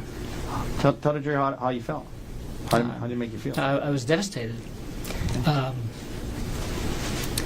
There's obviously something going on, and Okay. So I didn't know what to do. okay. So what did you do? So I had actually started using WhatsApp myself when we moved to Maui, because that's the main communication platform that the anesthesiology group uses, and so I was using it every day, communicating with the rest of the group and during our business meetings. And so I knew that WhatsApp, since even though it's primarily an app on your phone, there's a web interface. You can log into WhatsApp on your computer through the browser as well, and it'll basically just duplicate everything that's on your account. So then what did you do the next day? So I took her phone upstairs to my computer, which is in the hallway upstairs, and I logged into her WhatsApp on my computer. So you could watch her. So I could activity. see, because Okay. You mentioned being devastated. I mean, prior to this, did you have any, aside from, we talked about the red flags, but marriage-wise, I mean, everything seemed okay? everything seemed fabulous. We were we were very happy together. No red flags in terms of the marriage itself. Okay. So now, you want to learn more. You go into what do you call it, like detective mode, kind of? Yeah. Okay. So now you logged on and you're able to watch her. And did you do so the next day? Yes. Excuse me. Yes. Tell the jury what you saw the next day? So the next day, it was basically the same type of thing that they were doing on Sunday and Monday. So they start off by saying good morning, and then just was in communication the entire day. But this day, she started deleting messages, and so one of the first things that she did is she deleted all of the messages from Sunday and Monday. Okay. So when you went, make sure you put the mic a little closer. So when you saw the messages the night before. Yes. And now you're looking at it on the computer next day, and those messages you saw the night before are deleted? Yes. Okay. And then what? And then I saw them communicate kind of in real time, because I could see it pop up on my screen too. And as soon as the conversation proceeded, kind of passed, she would kind of keep deleting the previous messages. So she was like, not deleting them in real time, but like throughout the day, she was deleting the previous messages. And the content of the communications and what was being deleted, again, was it concerning? Yeah, I mean, it was the same type of conversation that she was having with them on the previous 2 days, which is not a conversation you have with a coworker. This is a conversation you have with your spouse. I mean, this is. Yeah.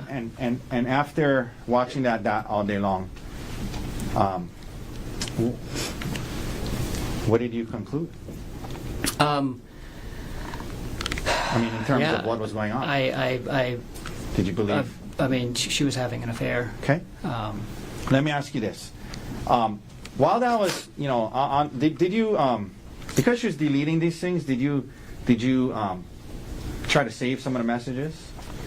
Yes. So the first thing I did, actually, the night that I unlocked her phone, because on WhatsApp you can also export the thread basically and save the thread, and so I exported the thread to my phone. So I had copies of what was on there when I first discovered it, and then the next day on my computer, the only thing I could do on the web interface is take screenshots. Okay.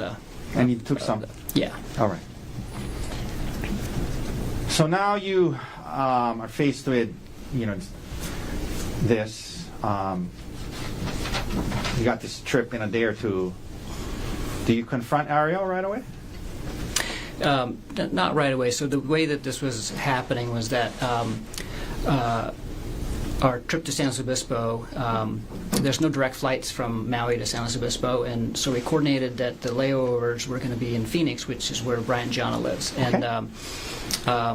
Ari was taking a red eye on Tuesday night. And so on Tuesday, when I was first discovering and watching this kind of in person for the first time, Let me she's- stop you there. she's packing for Just the to trip. help the jury. So Monday night is when you first found the WhatsApp chain, is that Right, right. So Monday overnight. Tuesday So Tuesday day. morning, I wake up and I start looking at them interacting in Throughout real the day. time during the day. And then Ariel's supposed to leave that night. And yeah, so she's supposed to leave that night. Do you confront her before she leaves? I do not. Okay. Yeah. And then, so she leaves. Who do you first reach out to talk to about this? Yeah. So on Wednesday night, I'm supposed to leave to go to fly to Phoenix to meet Bryant and then go to San Luis Obispo. Okay. And Wednesday, like in the middle of the day, I call him and talk to him. Okay. And why did you call? FaceTime. Why did you call Brian? Talk to him about it. Few different reasons. One was that we were, about to go on this trip with them, and I wasn't able to. Like, I knew I was going to have to confront her as soon as I got to San Luis Obispo. So now it's Wednesday, and I'm convinced of, I'm seeing what they're doing, especially what she was sharing with them on Wednesday. So on Wednesday, she was spending all day in San Luis Obispo with Gianna, and she's basically keeping him up to. I mean, first thing is, like, as soon as she lands in Phoenix in the morning, she's like, just landed. I have an hour and a half. If you're free, we can chat. Can't wait to talk to you. Is she texting you, keeping you up to date? Like, I'm getting. I also got a just landed text, but like nothing else. Okay. And but she's like, reaching out to him, and on WhatsApp, like, you can see when a message has been read, and so as soon as she saw that he read her just landed text, she called him, like, right, she didn't wait for him to respond and stuff, and like, I'm not getting a call, I'm not getting any of this stuff, and then during the day, she's sending him pictures of the places that they're of her and Gianna doing stuff, So you're seeing this. So I'm seeing this, and that's at that point I'm just like, I can't go to San Luis Obispo and not confront her about this right away. Like, And going back to Bryant, right? So I know. Yeah. Did you guys have like fun activities planned? It was supposed to be a fun couples yeah. trip. So I mean, it was supposed to be a couples trip, right? And it was Gianna's birthday, and actually Ari planned it because she used to work for, one of the power plants that she. That was her responsibility for refueling is just outside of San Luis Obispo. So she used to travel to San Luis Obispo all the time for work, and Okay. So were you planned like were you a bunch of fun reaching out to activities. Bryant and you said there's several reasons. Was one of it to kind of let him know, like, hey, this might not be the fun trip we had Yeah. planned? So the first reason was like, hey, like, this is, I'm just giving you a heads up. Like, I'm gonna confront Ari with, basically an affair. Was there other reasons why you wanted? And then the other reason was that the other reason why he's my best friend and I wanted some advice, but I specifically wanted advice from him because they had just gone through infidelity in their relationship like 6 months earlier. Brian and Gianna. Brian and Gianna. And Okay. so they were dealing with that. yeah, so he had been dealing with this, and I was looking for advice and just needed a friend. Just to be talk clear for the jury, in that situation though, was it reversed? It was, yeah. Brian had like a one-night stand, and Gianna found out about it. And So they had been dealing kicked with him out of the that house after and that. stuff. Yeah. Okay. Yeah. And so you talked to Brian. Yes. Okay. Do you fly up on the trip? Yes. When you get there, do you confront Ariel right away? Almost right away. I mean, like right when we get there, they already have dinner reservations and stuff like that waiting for us. And so we go to dinner, and right after dinner, when we go back to the hotel, is when I confront her. Did you talk to Gianna before you confronted Ariel? Very briefly. Okay. Yeah. Okay. And you told her what you had found. I basically just gave, I told her briefly what I found, and then left to go talk to Ari and left Bryant to explain to her more. So, where do you confront Ari? Were you in the hotel room? In the hotel room. You confront her with it. Tell the jury how that went and what Ariel's initial reaction was.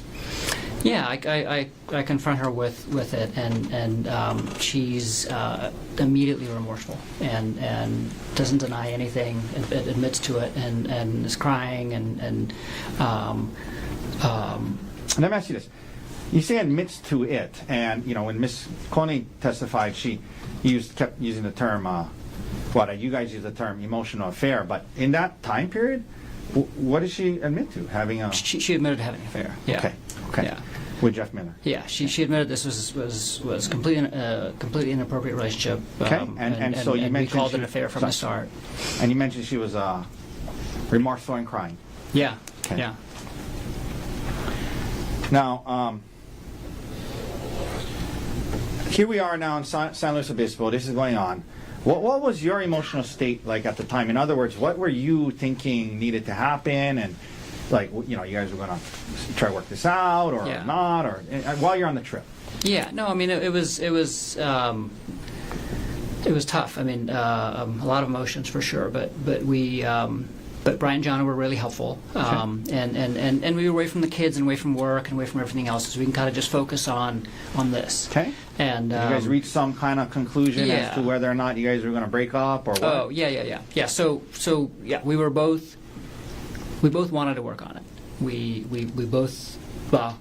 She basically said, like, I'm so sorry, I can't believe I did this, and I'll do anything it takes to heal our marriage. Okay. And you know, you and our kids are more important than anything to me, and you know, I'll do whatever it takes. And we start talking to Brian and Jana, and they kind of help us talk about some things, and we figure out, you know, what the next steps are going to be. Now, during the trip in San Luis Obispo, did the topic of her possibly moving out come up? Yes.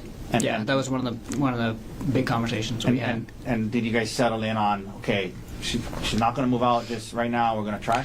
Yeah, so I preferred for her to move out. Do you mean like break up? No, we were both committed to working on the marriage, but and this is what Brian and Jana did too. So Brian ended up living in a hotel for like 3 months, and it helped them just focus on the affair and healing from the affair, and then they kind of moved back and kind of, you know, start working on everything else, and I felt that was, you know, an ideal solution. Did she want to do that? Well, both of us, we decided together not to do that, and because we had, you know, the two big complicating issues for us was one, our two little boys. So we at the time they were like 1.5 and 4. So at this time when she was having this relationship with Mr. Miller, how old were the boys? 1.5 and 4. Okay. And you're saying, obviously, if she moved out, it would have been traumatic on her. Yeah, so we didn't want. Okay. So you guys, it's okay. You guys decide to not do that then. Yeah, we didn't want them harmed. Okay. But but let me ask you this: in order for her to not move out, to avoid that harm. Sorry. May I approach Johnny? thank you. Excuse me 1 second.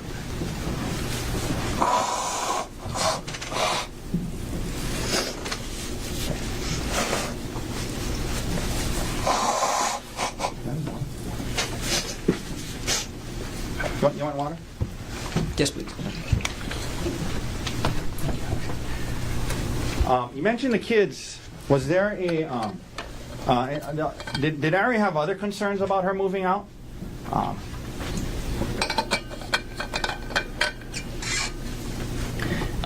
Yeah, and the other concern, and again, this was a joint decision, is that we wanted to protect her reputation with family and friends, and so Bryant was able to move out, and really nobody else knew. It was just Ari and I actually that knew, and that was it. So in other words, if Ari moved out on Maui, you talked about you guys had formed a pretty good close group of friends. Her parents. We did, and everybody lived right there, and it's a small community, and I mean, people were going to know that she moved out and would ask why, and so that was part of the joint decision. yes. So you guys are up there, San Luis Obispo, decide we're going to try. It's not going to move out.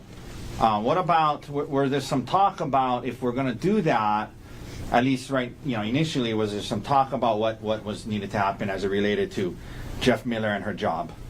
Yes. What was that? Tell the jury about that. Yeah, so I mean, she obviously needed to terminate the affair immediately, but also to terminate all contact with Jeff Miller, and that would involve her quitting her job and getting a new job. And initially, what did she say? I mean, was that something she was agreeable to initially? Absolutely. Okay. And so we decided that was the plan, and she said she just needed a little bit of time, and so she didn't want to quit her job right away, but that she would limit contact with him, and so she actually sent him an email through work, like a work email, and said basically, hi Jeff, from this point on, all of our communication needs to be in email only.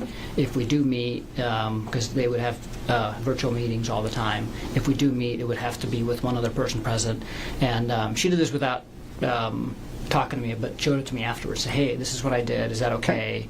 I said, that's fine. So the plan was that she was going to quit her job and maybe find a new job, but in the meanwhile, for sure she was going to quit her job and find a new job. Okay. But in the meanwhile, there was going to be some boundaries related to her interactions with Miller. Yes. Okay. Was she supposed to go on another work trip with Jeff Miller soon after the San Luis Obispo trip? Yes. To where and when? So the San Luis Obispo trip ended on Sunday, and then on Sunday I was going to fly back to Maui to take care of the kids, and she was flying to Seattle, and she had a week-long business trip in Seattle starting right after this Oh, right trip. after? Mm-hmm. She was going to go straight?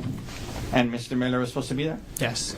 Did you later learn anything about the hotel situation related to that? Not even later. It was. I mean, so while we were in San Luis Obispo and while we're still talking about all these things, she, I told her basically, I'm not okay with you going to Seattle. And she said, no, I totally understand. And she said, I'm going to cancel that trip. And she admitted that she had changed her hotel from the hotel that she was supposed to stay in with her primary team that she works with at Terra Power to the hotel that Jeff Miller was in, and they already had dinner plans for Sunday night. Okay. And then she canceled that trip. But she canceled all of that. So she told work she had a family emergency and couldn't go, and so we flew back together to Maui on Sunday.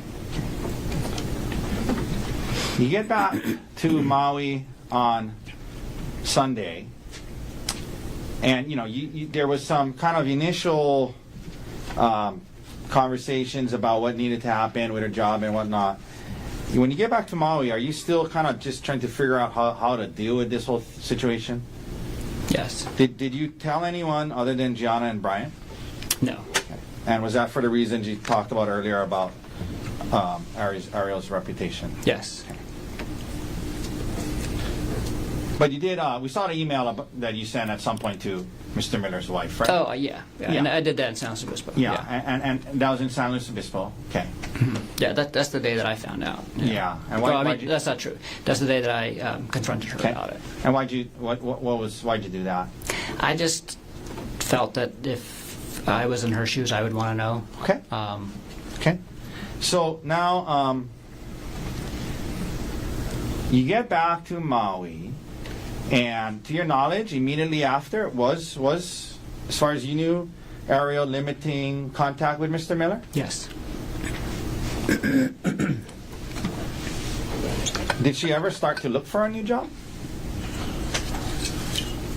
Yes, right when we got to Maui, she was updating her CV and her LinkedIn profile and looking for jobs. All right. At some point, did you start listening to some audiobooks and trying to get some advice about how to heal from this? Yes. And what did you learn from those books about what was necessary if you guys were going to even have a chance at this? Yeah. Listen to several books and talk to Bryant a lot, and there's a lot of different things that the books recommend, but the five main things are basically, the first is always to terminate the affair, obviously, and terminate all contact with the other cheating spouse. Okay. And all the books talk about, if this is something at your workplace, you need to quit your job or move departments or something like that, because it's something that's commonly happens between coworkers. And then the second thing is that the cheating spouse needs to put in the work to understand all of the damage that they've caused to the relationship, and because it's not immediately apparent, just how deep the trust issues are going to impact things, and potentially putting the family dynamics and the kids at risk and things like that, and all the different ways that you hurt your spouse. Okay. And so that was the second thing. The third thing is, Was there anything about privacy? yeah. So one of the main things is actively rebuilding trust, and that means that you're going to have to proactively give up privacy and then also tolerate some invasion of privacy. Meaning, basically, like, you need to tolerate if your partner is saying, like, hey, can I see your phone, for a sec and see who you're talking to, or hey, can I see who you're emailing, so Not get defensive. and not get defensive. Okay. Yeah. Okay. Now, and did you discuss those things with Ariel? Yes. Okay. And was she doing these things? In the beginning, and then very inconsistently the rest of the month. Very what? Very inconsistently the rest of the month. So she was kind of initially willing to do some of these things, but then seemed to become unwilling. Yeah. So basically, it seemed like her whole attitude changed really within a few days of us getting back to Maui. Okay, tell us about that. She started minimizing the affair and trying to say that it wasn't like a big deal, and she started blaming me for the affair and just saying, like, well, you caused some of these things, and some of the Okay. telling me some of the things that I was doing that potentially contributed to her doing. Was doing the she affair. open to your questions about, hey, let me see your phone, or who are you calling? Like, on and off, she would get defensive and get irritated at me, basically asking those things. So when she was kind of now backing off of some of the things you guys initially agreed to, did that cause you to kind of go into detective mode again and look into, try to obtain more information about the extent of her relationship? Yeah. Okay. And Yeah. what new information, if any, did you learn at that point? I mean, I was trying to talk to her about the affair, just trying to get more details, because we didn't talk about it in detail in San Luis Obispo. We were just kind of talking about big picture. Are we going to stay together? Okay. Are we going to move out? But she admitted all to these it, though, things. right? Yeah, she admitted to it. And then later, a few weeks later, I was looking, and the two main things that I found out. Let me just back up. So I was trying to ask her more questions about the affair, and she wouldn't basically engage Okay. and answer questions. And so everything that I found out is I basically found out on my own. And I found out that when they were in South Africa, on our phone bill, actually, there's records of them texting just through regular text, like up through past like 10 o'clock on that night that she never got back to me. Okay. And then again, like a 1-minute phone call at 5:30 the next morning, local time, and I was like, that seems odd. And then Okay. in that combined with in the work thread that they had on the WhatsApp, not the personal one, the work one, the next morning they're talking about work stuff, but then they're also talking about how they can barely stay awake and they're both so tired and So that made things. you wonder. Yeah, I just. Okay, what that else did made you me, learn? What else new things did you learn? concern. And then the other thing was just the sheer scope of the number of deleted messages, because I saw that WhatsApp has a statistics area where you can go to for the app that shows you how many total messages have been sent or received since the last reset So what did of you the see? app, and she had deleted over 10,000 messages Over- during that time. Over what period of time? I'm assuming during, Okay. So the thread was created on June 4th, and I'm not sure when. She said that the affair started after the South Africa trip, is what she admitted Okay. to me. So it was either over 3 months or 6 months. Okay, you just start doing some But it's like, rudimentary math 50 in your head. to 100, or like 60 to 120 messages a day. Okay. During that time if it's averaged throughout the whole day, and then Okay. 19 hours of phone and video calls too. Okay. This is probably a dumb question, but did that make you feel better or worse about the situation? It made me feel worse, and I was just feeling worse about the whole situation overall because it takes some time to kind of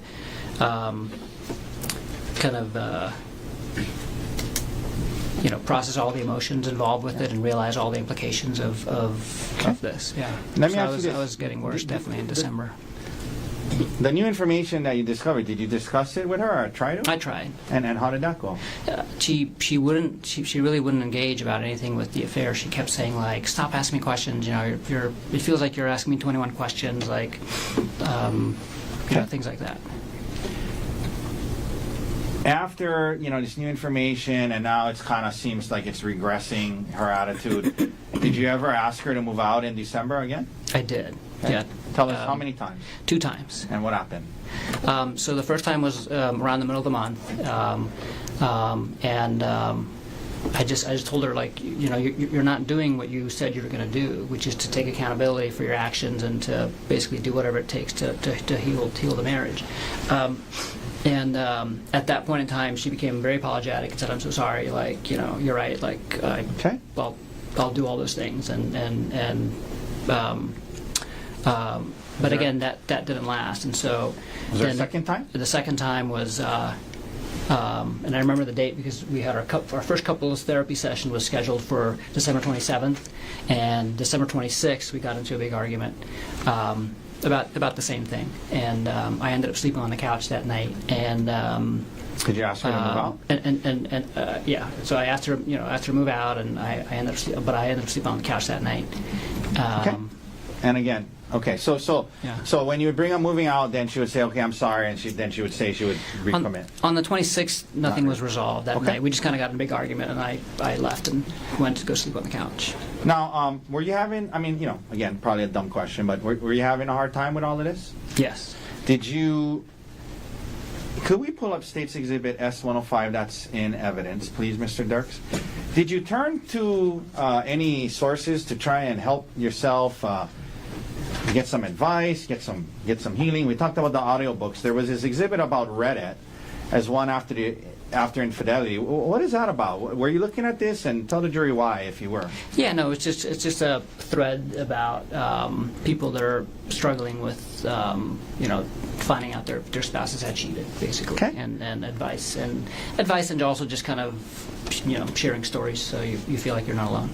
Were you trying to get to a point where you could feel okay? Yes. Okay. Yes. Was that what you're trying to do? Yes. Okay. Wow.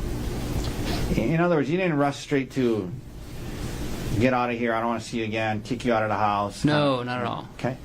No. But it was hard. Was it hard? It was extremely hard, and But you were the audiobooks, Reddit, you were trying to get to a good place, is that right? yes. Okay, we can take that down. By the way, there was this mention about the word Darvo the other day by Yes. Inuma. What is? I mean, did it come up on the Reddit thread? It did. And what is that about?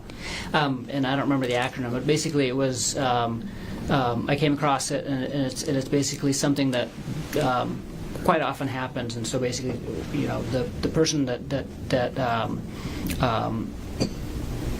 got caught having the affair, sometimes in the weeks after, they would try to turn the tide. So they would try to kind of take the spotlight off of them and move it to the other person, and basically say like, "Wow, but but you did this and this," Okay. And so it's a fairly like- common thing that people try to do just to deflect defensive.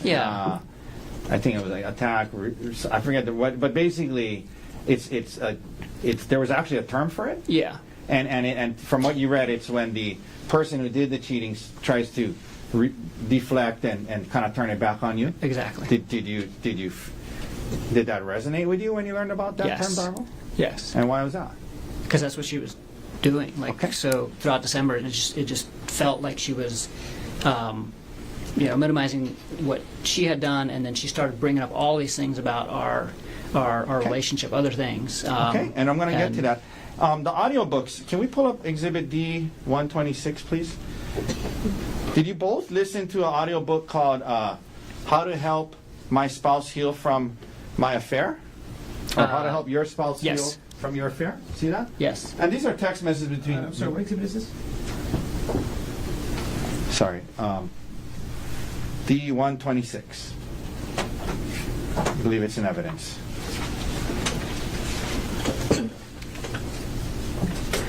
It is not. It is. No. 1 second. Take your time. I apologize. So I did ask her about it.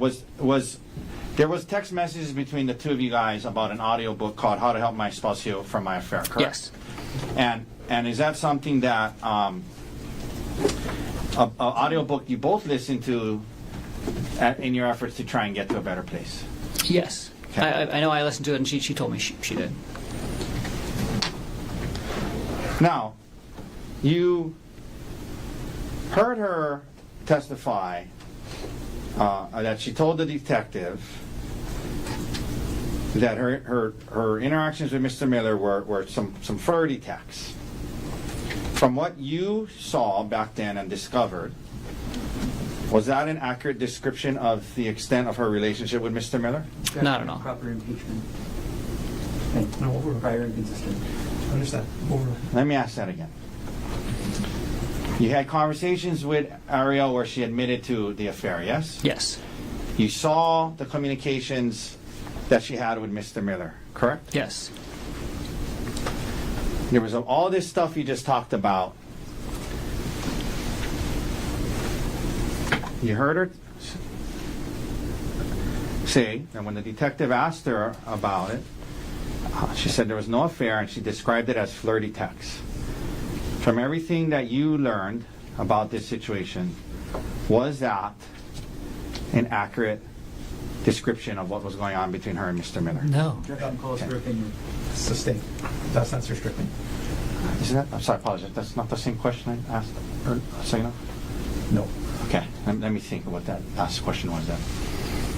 From what you, let me ask you this.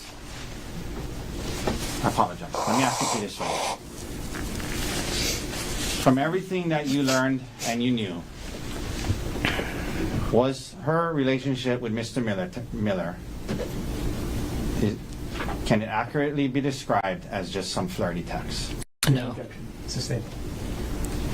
From what everything you learned and knew, was all that was going on between them flirty texts? Objection. Same objection. Slightly different question. Overruled. No.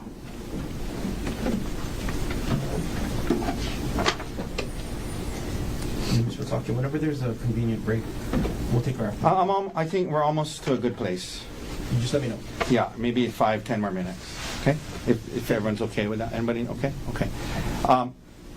We just talked about the audiobooks. Did she also admit in text messages to you that she had an affair?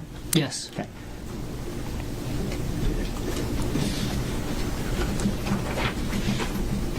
Now, at some point, do you guys start counseling? Yes. And what did you want counseling to be about? About the affair. Okay. And what did counseling turn into? Mostly other things in our relationship. Okay. Also a little bit about the affair, but mostly other things in the Okay. relationship. This might be a good time for a break. Okay. Ladies and gentlemen, let's take a 15-minute recess. Ms. McCallum will come get you at 2:40. Leave your notebooks on the chair. All right.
Presenting case number 12, State of Hawaii versus Gerhardt Konig, 1 CPC.25.373. Dr. Gerhardt Konig is present in court on the stand and still in the oath. All four counsel of record are present. All jurors are back in the courtroom.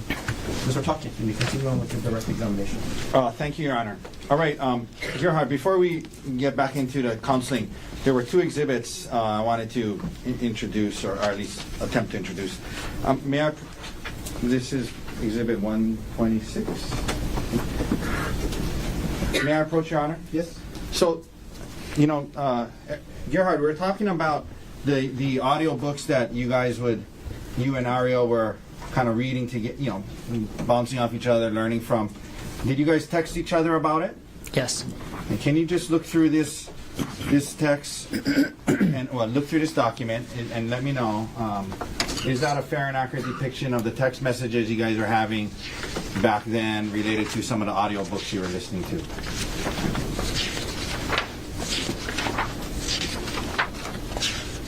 Yes. Okay. Your Honor, move to admit 126. Mr. Carter. No objection. Would be marked for identification as Defendant's Exhibit D-126 is received as evidence. Mr. Dirks, could we please now publish the first page? Okay. So if we can blow up this top part here, how to help this one here, Mr. Dirks, please? Yeah. So one of the books that she was willing to listen to was called How to Help Your Spouse Heal from Your Affair, yes? Yes. All right, we can take that down.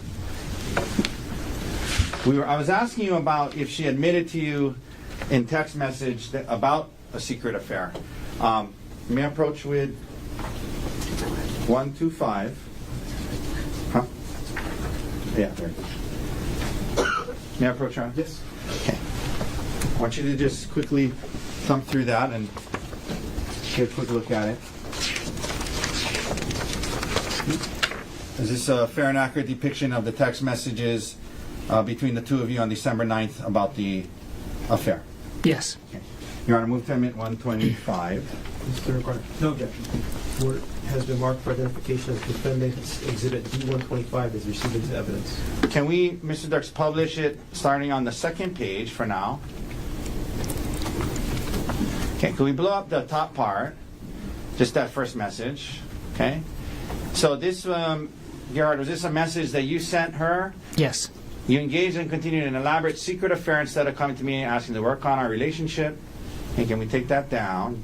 And then at the bottom there, Mr. Dirks, can we blow up the response?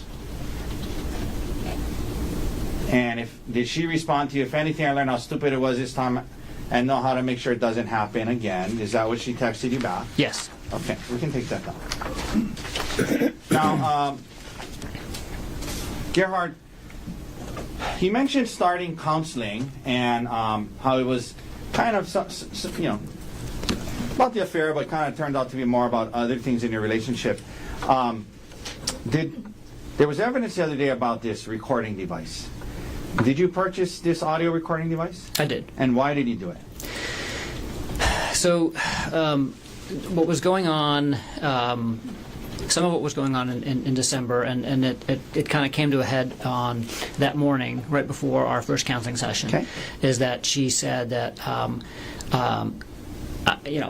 basically she's so upset about other things going on in the relationship that she wasn't sure if she wanted to stay with me, and that, and then she kind of blurted out that Gianna thinks I'm a monster, and she had talked to her mom, and her mom also agrees that this isn't a big And then deal. what And so I was really concerned and suspicious that she was basically lying to them and telling them a completely different version of what was going on in our relationship, and then also what the affair entailed.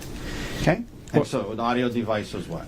So I was like, I have to catch her in a lie, basically. And so it was me like thinking like kind of like an engineer. How do I fix this? And I was like, I fix it by getting more evidence. And so so I bought that in the hopes of basically. So I was going to use it to record conversations that we would have, and then the two of us. And then if things weren't moving in the right direction, I can be like, listen, this is what you said. Listen, like this is what she's telling me, because Okay. if she's telling a different story to her mom Judy and to Gianna, Okay. then I could basically catch her in a lie. Did you end up actually using it?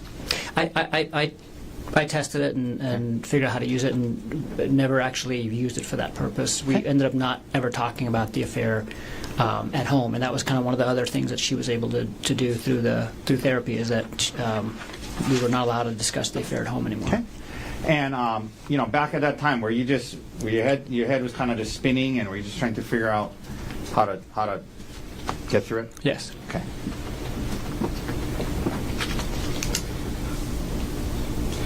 So you start counseling, and you mentioned that you guys weren't talking about the affair at home anymore. And were you talking about it much at counseling?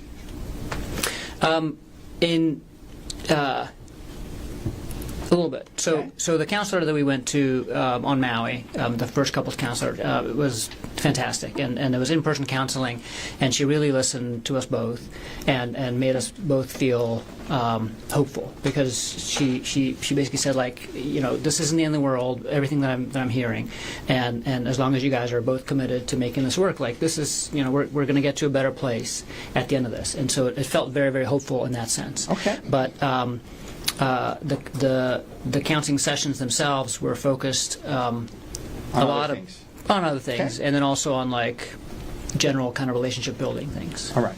So heading in those now, first few months. in February, heading towards March.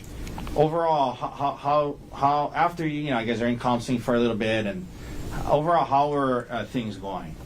Good, actually. I mean, I felt really hopeful, and in kind of hindsight, I would describe it as taking Tylenol when you're sick, right? It makes you feel better. It's not actually addressing the illness. It's not actually, you're not doing anything about the disease itself, but it felt better because we were learning, communication techniques. We were doing a bunch of exercises to kind of define what we wanted our relationship to be like at the end of this, and things like that. And you we weren't were really also, you mentioned not talking too much about the affair at home. yeah, and so we weren't allowed to talk about the affair at home either, so it kind of made home life easier. Okay. And in that sense too. Let me ask you this: heading into March, were you still committed to trying to make this work? Yes. Heading into March, were you still hoping that you guys could work through it? Yeah. Okay. So now we're into March, and as we've learned, Ariel's birthday is in March. The trip to Oahu, how did it come up? I have to schedule my vacation basically 1 year in advance. So we plan vacation as a group, and we have to cover a bunch of different sites and stuff. And so we have like a vacation lottery like a year in advance. And so I had the week off of her birthday already. Oh, you had scheduled from before? You'd scheduled your vacation around her birthday? Yes. Okay. And so I had the week off for her birthday. That's one of the weeks that I had gotten off, and I always do that. I try to get her birthday off and my birthday off and things like that. So I asked her, what do you want to do? And she says, well, we don't have to do anything, but I've never been to Oahu. I would like to go Oahu at some point. It doesn't have to be this trip, but Okay, let me stop you there. So the concept of going on a staycation to Oahu was first floated by who? by her. Okay, but to be fair, she said, "Well, we don't need to do it. I don't know if it's the right time." And what did you say in response to that? I said, I mean, there's no reason not to. I have the time off, and she could take the time off, and. Did you think it would be a healthy thing for you guys to do, given everything you've just been through the last couple of months? Yeah, I thought it was great. We had just been to California for a week with the kids, and that went really well. And so we had taken like a nice family trip, and it just seemed like it would be nice to take a couple's weekend away. Had you forgotten about the affair and Mr. Miller or anything like that? Not at all. Okay, but you were still hopeful and working towards a better place. Yes. And you thought the trip might be a good part of that. Yeah. Okay. So she brings it up. She says maybe it doesn't have to be now, but you say, no, let's do it. And do you start to plan the trip? Yeah, I do. What day were you guys going to get to Oahu? Sunday. And what airline were you going to? Well, you flew over on an airline, obviously. Mm-hmm. Yes. From the Maui airport? Yeah, I can't remember which airline. Okay. But from the Maui airport? Yeah, from Maui to Oahu. Did you And Ariel, check bags or carry on? Just carry on. Did you go through the TSA checkpoint with her and your carry-on bags? Yes. Were there any problems going through the TSA checkpoint? Not at all. No, the bags weren't searched or anything. You land on Oahu on Sunday now, I think you said? Sunday morning. Sunday morning. What was planned for the first day? The first day, we were gonna do like a couples spa therapy, like a couples massage at the hotel. Okay. And then just walk around Waikiki and shop and just kind of explore Waikiki. And was that what you guys did? Yes. And how'd it go? It went great. Yeah. 1 second, Your Honor. This is 172. Your Honor, may I approach with what's been marked as Defense Exhibit 172? Yes. Okay, I want to show you this. Gerhardt, you recognize that? Yes. What is that a photo of? It's a photo of us at the hotel. Okay, on the day, this at the top it says March 23rd. Does this look like it was the day you guys got there? Yeah, this is right after we got there. Fair and accurate depiction of how you guys looked that day you got there? Yes. Your Honor, could I please move into evidence Defense 172? Mr. Barnett, No objection. was it marked for identification as Defendant's Exhibit 172 is received into evidence? Could we please publish? Okay. Could we zoom in on the photo, Mr. Darks, please? Okay. So this is the day before March 24th, right? Yes. You guys had a good day? Yes? Yes. Okay. Did you plan this trip on Oahu to try and kill your wife? No. Okay. Were you trying to do something nice for her birthday? Yes. Okay. Okay, we can take that down.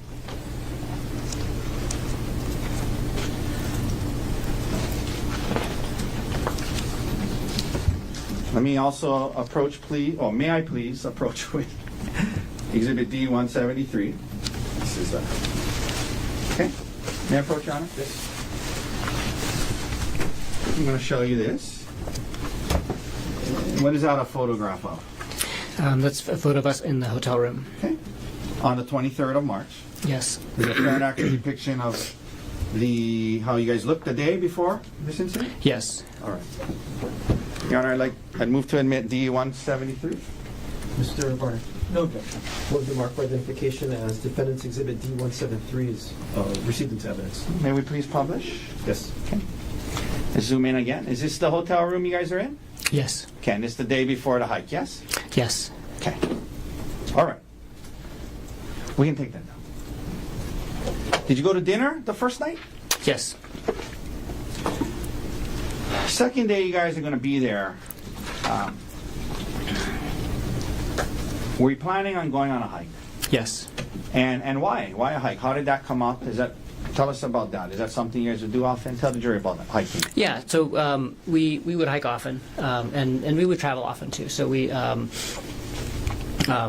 pretty much wherever we went, we typically would hike at some point during the trip. And we weren't like crazy campers or anything like that, so we wouldn't do like a bunch of overnight things. But we like to do hikes, and she also wanted to see Oahu, and so I was looking for hikes that we could do that would kind of show the island. Okay, and I'll get back to the particular hike and why you chose that one. But did Ariel enjoy hiking? Yes. Something you guys did all the time? All the time. Okay, I believe D-156 is in evidence. May I publish D-156, Your Honor? Please. Okay. Can we zoom in on that photo? So is that Yeah, that's at Iao on Maui. okay? And that's a hike you It's guys like would do. it's like a secret hike behind the Iao monument that you can do if you know where it is. Some steep cliffs here and there? A lot of them, yeah. Okay. All right, we can take that down. You know, there was testimony about how the hikes that day on the Palipuka Trail, it made her feel uncomfortable, Ariel. Had you guys been on hikes or activities before with equal or greater heights and cliffs? Definitely. Did you guys ever go bungee jumping? We did. Okay. Tell the jury about that, where that was, and what that was like. Yeah, so we got engaged in South Africa. We did a 2-week trip there and met a lot of my family and friends and did a lot of sightseeing and got engaged. And as part of that trip, How was the bungee jumping? we went bungee jumping. Yeah. Off of what? It's called Blokran's Bridge. It's a bridge that spans a beautiful canyon in South Africa, and it's a 700-foot bungee jump. It's one of the tallest bungee jumps, And- one of the tallest commercial bungee jumps in the world. And Ariel did that? Yes. Okay. Could we please also pull up Exhibit D-149? That's already in evidence. Sure, let's let the clerk confirm it. Please. Okay, thank you. Would you guys go zip lining? Or Yes. have you gone zip lining? Yes. Okay. Yeah, that's Costa Rica. That's in Costa Rica? Costa Rica? Yes. Okay. We can take that down. In your entire relationship, when you know, there were, whether it would be bungee jumping, the hikes with steep cliffs, zip lining, had she ever expressed any concern about hikes before? We are both very cautious people, and we stay safe, and so we don't end up going close to the edge. Our friend Gianna likes to go and Okay. pose for crazy pictures, and we didn't pose for the super crazy pictures, but we would always do the hikes and without any concern. Okay. As Even long as- ones with steep drop-offs? and Yes, things. yes, for sure. Okay. Now, there was testimony from Detective E. Numa about some of the searches you did on hikes. And first of all, there was some searches in there about Maui hikes. Why were you searching hikes about Maui in that early March time period? I was looking for hikes on Oahu, and then while I was looking at hikes, I just started kind of looking at hikes that I had meant to look up in Maui too. We hiked a lot on Maui, and we had done all of the kind of the ones that are easier to find out about, and so we were talking to a bunch of people that are from Maui and getting recommendations for hikes. And so when I was looking up hikes, I was looking up some of the Maui hikes as well. I also looked up some hikes on Kauai that I'd heard about that I wanted to do in the future. Did you also hike with Emil? All the time. Okay. On Maui? On Maui, yeah. He loved hiking and jumping off waterfalls. Okay. So you do the research. Do you come across the Palipuka hike? Yes. And what did you learn about it, and why did you choose that one? What were the things that made you choose that one over the other ones that you researched? It just seemed like a really cool spot that you end up in, where there's this hole in the mountain you can look through and take pictures. The hike itself seemed fun because it provided a bunch of great views, but it was also kind of close to Waikiki, and it wasn't too long of a hike. Why did it matter if it was really long or not? We didn't want to spend the whole day out, so we were only going to be here from Sunday to Tuesday, and so Monday was our only the only day that we were here the whole day, and we wanted to hang out by the pool for So part was of the the plan, go on this kind of shorter hike and then go hang out at the pool the rest of the day? Yeah. Did you also make a dinner reservation at Yes. Set Yes. for that night? Yes. Did you explain to Ari ahead of time that you had found this Palipuka hike? Yes. Did you tell her a little bit about it? Yeah. Did she object to it in any way? No, not at all. She sounded excited. Excuse me? She sounded excited. Okay, second day. Now, you said the plan was short hike, spend some time at the pool, go to dinner. Let's talk about that day. So that was that her birthday, we've heard? Yes. So you guys wake up, and already in evidence is State's Exhibit 133. May we publish that, Your Honor? Yes.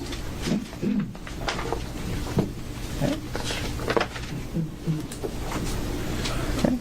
Did you give her a birthday card that day? Yes. Yes. Okay, we're not going to read the whole thing, but did you mean the words you wrote in there? I did. Okay.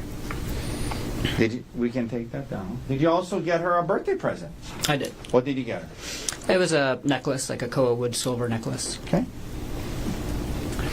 You wake up, what do you do before heading out to the hike? We had breakfast at the hotel, and then next door to the hotel was a bakery where we got some coffee and some pastries. Okay. May I approach with D175? Yes? What is this a photo of? Well, do you recognize it? Oh, that's Ari at breakfast at the hotel. Okay, is it a fair and accurate depiction of how she appeared on the day before you left for the hike? Yes. All right. Could we please admit D175 into evidence? Mr. Garner, No objection. what has been marked for identification as Defendant's Exhibit D175 is received into evidence. Can we please publish? Okay. So this is a photo from that morning before the hike? Yes. Okay. All right. We can take that down. Thank you. Now, as you're, were you going to drive to the hike? Yeah, we had a rental car. Now, did you receive an email that morning that you shared with Ariel before the hike dealing with life insurance? Yes. So, first of all, let me ask you, let's back up a little bit. You talked about January, February, and you guys kind of get to this place where you're in counseling, and you guys decide you're going to be together, and you're working on it. Did there come a time when part of what you did during that time was assess the life insurance situation of you and Ariel? Yeah. Yeah. So tell the jury about that. And really, it was pulling the trigger on life insurance. So I used to have life insurance in Pittsburgh through my employer, and didn't have life insurance when we moved to Maui, and it was always on the to-do list, and just got busy with life and other things. Originally looked into it the previous year, but never went so far as to contact the life insurance agent and actually go through with it. And in January, we were kind of working on big picture relationship things, and I was like, oh shoot, we still have to get life insurance. Okay. And so I talked to Ari, and we both applied for life insurance at the same time at the end of Did January. you get the same amount? No. Why not? The idea was that if one spouse would die, the other one would be able to continue on and live in the same house. And so it was, since I made significantly more money than she did, it was basically enough money that she could pay off the house if I would die. So what was the plan in terms of the amount you were trying to get on your life for her? $1.5 million. Okay. And then when you guys did the analysis of what, if something happened to her, you would still have your salary to pay for the house and whatnot. That's right. So what was the amount that was decided for her? $250,000. Okay. And the $1.5 million that you were trying to get on your life, was she the beneficiary? Yes. Okay. And vice versa? Yes. Okay. So $250,000 if something happened to her, but $1.5 million to her if something happened to you. Is that right? Yes. Now, when you went about securing the $1.5 million on your life for her, did it happen in two parts? It did. And so the first part was for how much? $1 million. And when did that roughly get approved in relation to March 24th? A few weeks before. Okay. The morning of March 24th, did you receive an email about the other 500? Yes. And what was the email? That policy had gone through, and I needed to DocuSign the final document to make it effective. And did you DocuSign it that morning? Yeah. Okay. Your Honor, can I approach with D116? Yes? Dr. Konig, I'm showing you D116. I want you to look at it, and there's a lot of pages to it, but just the first page. Tell me what is D116? This is the email from AAA Life that is asking me to DocuSign the policy. Okay. And what date and time did you receive? Well, I received it on Monday, March 24th at Monday, March 24th, 2025 at 8:02 a.m. Okay. And is this a fair and accurate depiction of the email and attachments you received on the morning of the hike? Yes.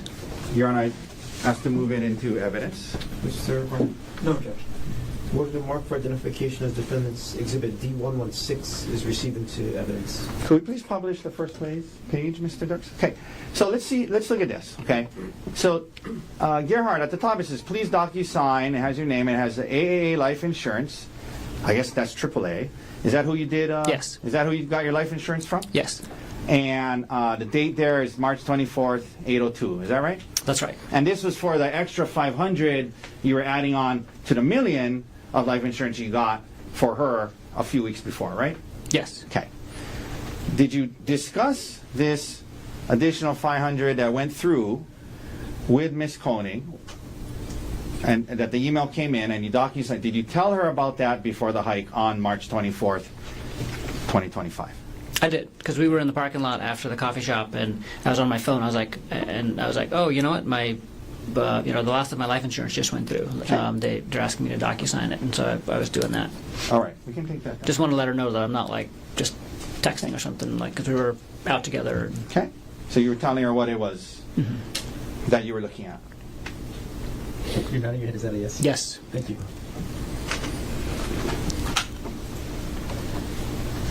And so, from that point on, if something happened to you and in an accident or whatnot, she would get $1.5 million, correct? That's correct.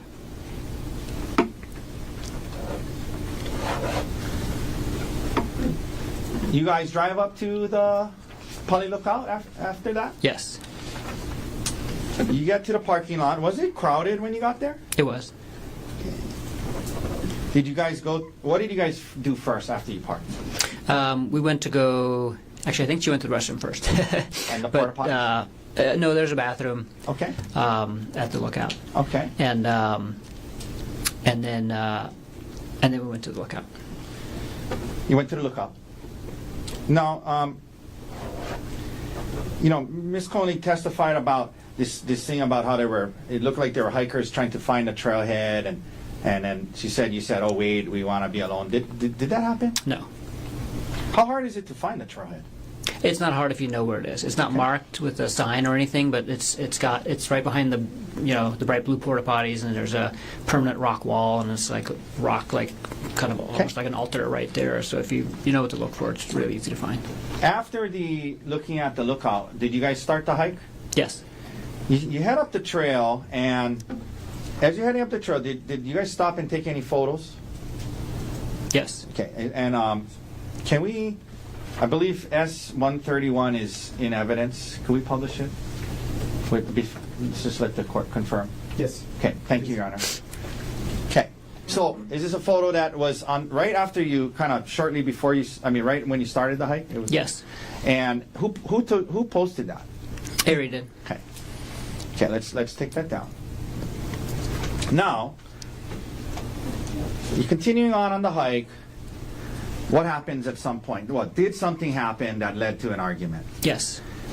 Tell the jury what happened that led to an argument.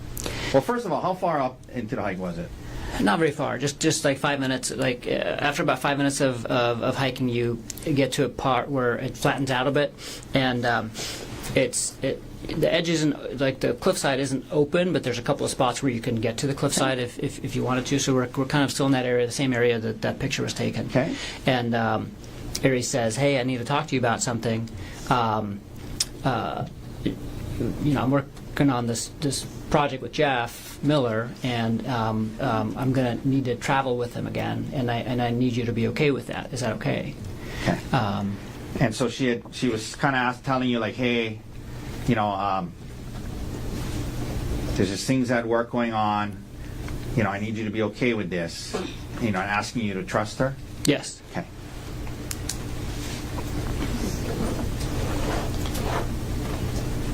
And again, you mentioned you guys weren't talking about the affair at home anymore because of counseling, correct? That's correct. And you guys weren't talking about it in counseling a lot at that time? We hadn't gotten to That. kind of the core of it yet. So she brings this up. What is your reaction to it? I'm very surprised, yeah. Okay. Were you upset and angry? I wasn't angry. I was surprised and upset, and I told her no. Like, I'm not okay with that. And not only am I not okay with that, like, I'm never going to be okay with that. Like, we haven't dealt with that part. Like, the only reason why I was okay with her still even working there is because we had placed these limits on their communication. But in my mind, like, she still needed at some point to quit her job, and this was only put on hold while we were trying to deal with all these other things. She basically said like, well, I can't quit my job right now because I don't even know if I want to stay with you. So we were dealing with like the issues that she brought up first, but it's not like any of the affair had been resolved at all. Like it had just kind of been put on hold. And so How did you feel that she would even think that this would even be okay? yeah, I mean, it made me realize that we were just not on the same page at all in terms of, like, here I am just kind of like sublimating my feelings and focusing on her hurt and waiting patiently for her to do the same to me. And this made me feel like she wasn't intending on doing that ever. So what did you say back to her? Were you guys kind of arguing about it? Yeah, we were for sure arguing. Okay, and then so what did you say anything to her? I just said, moving out? yeah, I said like I need you to move out. Like this is gone far enough. I need you to move out, and I'm going to tell people why you're moving out, and I'm going to show them what you did, because like unless you face this and unless you take full accountability for this, like we're never going to get through this. So and that was like after you guys had been kind of arguing for Yes. a while about. I mean, an argument starts. You guys are arguing. You're telling her no. You're telling her all these things. Yeah, I mean the argument developed more slowly than what just happened, and there was other things said too. But That's how it culminated with you telling her, well, if that's the case, if that's how you feel, you got to move on. yes. Okay. What did she say anything to you about her mom and Gianna? She did. So, like, earlier in the conversation, she had be like, well, what if my mom chaperones my work trips with him? And I was like, no, like, I'm still not okay with that. Like, and that's not a long-term viable solution. And then later in the argument, when things kind of got heated, she was like, well, actually, my mom just said that she'll chaperone the trip, and she thinks Jeff is interesting and can't wait to meet him. And I'm like, you're obviously telling them a whole different version of what happened than me. So in the argument, in her effort to say for you to be okay with it and go on the trip, she said, well, what if my mom chaperones me? Yes. Okay. After, it comes to this point in the argument where you say, well, you know what, you got to move out there. I'm going to tell everybody what you did. I mean, it was a pretty, it got to kind of it was not a good conversation, it sounds like. Yeah. Okay, so what did you do next? I stomped off. I just stomped off up the trail. And this was a point where we were both really kind of just upset with each other, and I went one way and she went the other way. How far up did you go? 5 to 10 minutes. Okay. Why did you turn around? I was kind of at a loss of not kind of a loss. I was I just didn't want to be there. Like.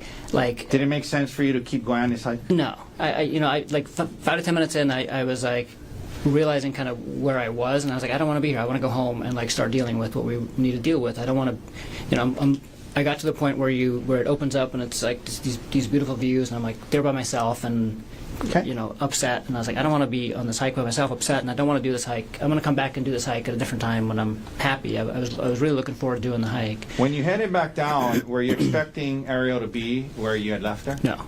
And where were you expecting her to be? I thought she went to the car because I saw her head down the trail. And there was testimony that she said when you got there, you said, "Oh, you're still here." Did you say that to her? Yes. And is that because you assumed she had gone back to the parking lot? Yes. How far away from the parking lot were you guys when this argument started? Like 5 minutes. Okay. Or less, probably. Yeah. Okay. Now you get back. What is her demeanor and behavior like now? Like a 180 reversal, basically. So she was like extremely apologetic, and said, basically, I'm so sorry. You're right. Like, I need to take accountability and like, let's just, not ruin the day. I don't want to ruin the day. I don't want to ruin our trip. And let's keep talking about this in therapy. Okay. And she said like, I won't travel with Jeff. Did you guys end up taking a selfie? Yeah. First she was like, again, like almost manic, like super happy, and was trying to basically, get me to be in a better mood, and she was like, I'm gonna climb this tree, take pictures of me in this tree. And so she handed me her phone, and I took some pictures of her in the tree. And then after that, she said, let's take a selfie by the cliff's edge. That was her idea. Yes, Okay. Did you guys take one? we did. And what happened after that? Right after the selfie, I just remember kind of staying at the edge there and looking over the edge and just kind of still in thought about everything that had just happened and what's going on. And then I felt like a shove, Okay. and I was almost pushed over the edge. Okay. You felt a shove. Okay. Who shoved you? Ari did. What did you do right after that? Barely caught myself and turned around and looked at her and was like, what the fuck was that? Like, Okay. Turn around and was like what like was like kind of in shock, like what the fuck was that? yes. Okay. And then did you move towards her? Yeah, I did. I was like, just asking her, like, what was that? And started walking towards her. Okay. Because at this point, she was like 5 or 10 feet away from me. Okay. So you walk towards her, and you mentioned when you're walking towards her, where were your hands? Out. Okay. Now, did you get close to her? Yes, eventually, yeah. Well, And by the way, when you start walking towards her, is she saying anything? not initially, but I turn around and I'm asking her, like, what the hell's, what the fuck just happened and what's going on? And as I'm starting to walk towards her, she starts yelling. She starts yelling. Yeah, help me, help me. Okay. And then what happens? And then I just keep walking to her, like, what are you doing? Were you And I telling get, her, like, why are you screaming? yeah, what are you doing? And I get to her and I'm like,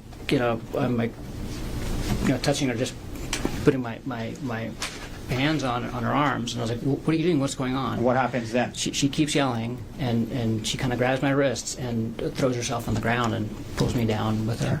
So now you guys are on the ground? Yes. Okay. When you're on the ground, what starts to happen? She's holding on to me, and I'm trying to figure out what's going on, but I'm also at this point trying to let go of, like, trying to get free, because she's like actively holding on to me. Like, she has her leg like wrapped around one of my legs and like is actively holding on to me and is yelling.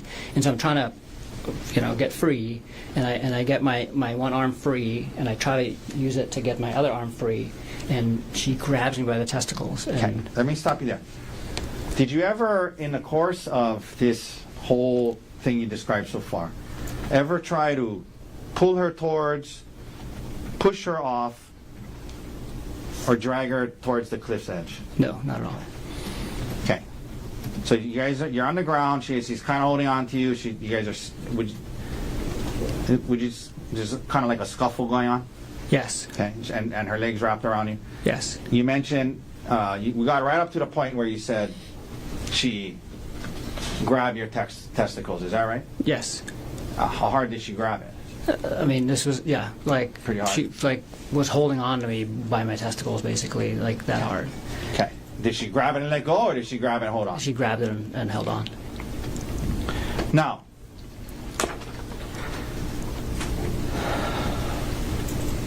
what happens after she does that?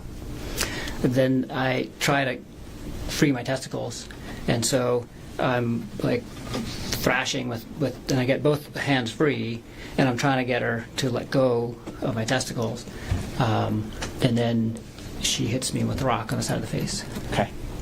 So she's holding on to your testicles. You're kind of focused on that, obviously, and then at some point while you're focused on that, you And it happened all really fast. Yeah. But That's I mean, I'm glad you raised that up. Was this like happening slowly, where you had it time all to happened within I mean, probably less than a minute, maybe quickly? slightly more than a minute, but I mean, 2 I mean, minutes or something. yeah, but you weren't timing it. From the moment that like we were on the ground and she was grabbing my testicles was like It happened quickly. everything after the grabbing of the testicles happened very quickly. Okay. And you weren't timing it or anything. No. This is just your estimate. Okay. So now, she's holding on to you, she's squeezing your testicles, and you kind of dealing with that. And she's on the ground, and you're kind of on top of her. Yes. Okay. And you said then you felt you got hit with the rock. Yes. Where'd you get hit? On the left side of my face. How many times? She kept doing it. The first blow she landed really well, and after that I was able to block Okay. fairly well. She did like land a couple more, but not as bad as the first one. Does she still got your testicles? Yeah, so she's like holding my testicle and just like hitting me like this. And now do you stop dealing with your I'm testicles? just and you- focused on the rock at this point. Okay. Yeah, Okay. yeah, Did it hurt when you got hit with the rock? you did. Could we publish what's in evidence as Exhibit D30, Your Honor? Yes. Okay. Okay. Gerhardt, is this where you got hit with the rock? Yes. That area? Is that the area? Yes. All right. We can take that down. Now, you get hit with the rock. Explain to the jury what happens next and why. I was able to wrestle the rock out of her hand. Does she still have your testicles? Yes. Still squeezing them? Yes. What And do you do? I was able to like. So we're like she's hitting me and I'm like blocking and then I start like, and I get Is her there a wrist. scuffle over the rock? Yes. Is it near her face? Yes. I mean Okay. it's And then what right. happens? And I finally get the rock. What'd you do? I hit her with the rock. How many times do you think you hit her? I hit her 2 times. Okay. And when you did, was she still holding on to your testicles? Yes. At least initially? Yes. Okay.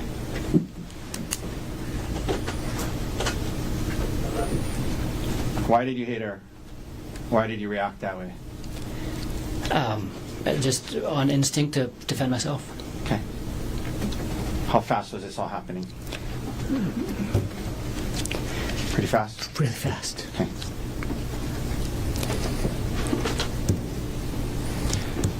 In between when she hit you with the rock and in between the time she hit you with the rock and when you hit her with the rock, were you able to safely retreat and get away from her? No. Yeah, why not? She was holding on to me. Including your testicles? Yes. Did you hit her in the face or the eye with the rock? No. Where you said 2 times, where did you hit her? On the side of the head. Okay. So we've seen these photos of the stellate laceration. You caused that by hitting her, right? Yes. Okay. Did you continue to hit her after those 2 hits? No. And why not? Because she stopped fighting. She let go of my testicles and I was Okay. able to stand up. And then you stopped. Yes.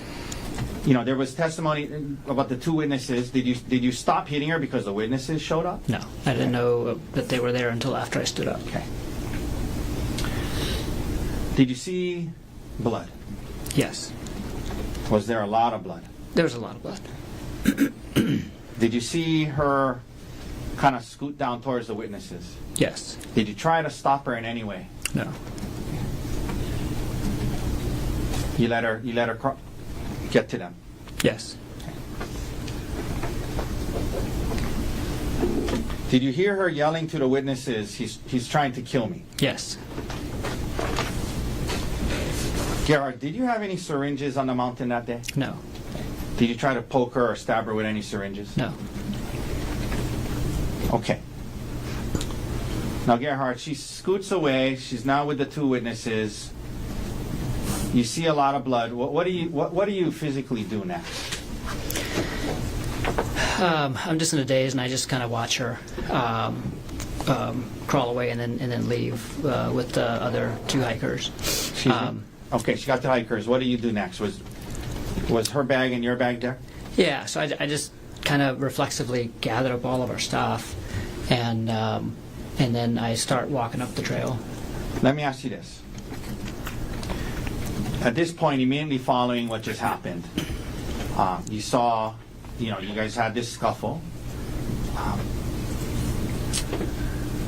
You saw a lot of blood. What was your state of mind and emotional state like right now, right at this point that we're at? Severe emotional distress. How did you feel at that time about the fact that you had responded and defended Horrible. yourself. Let me finish the Horrible. question. Sorry. How did you feel about the fact that you, and even though you say it was, you were defending yourself, how did you feel about that she was bleeding? I felt horrible. Okay. Did you ever plan on hurting her that day? No. Did you ever want to hurt her that day? No. Okay. You reacted to defend yourself in the heat of that moment. You said yes? Yes. Okay. But did you still feel bad about it? Yes. Okay.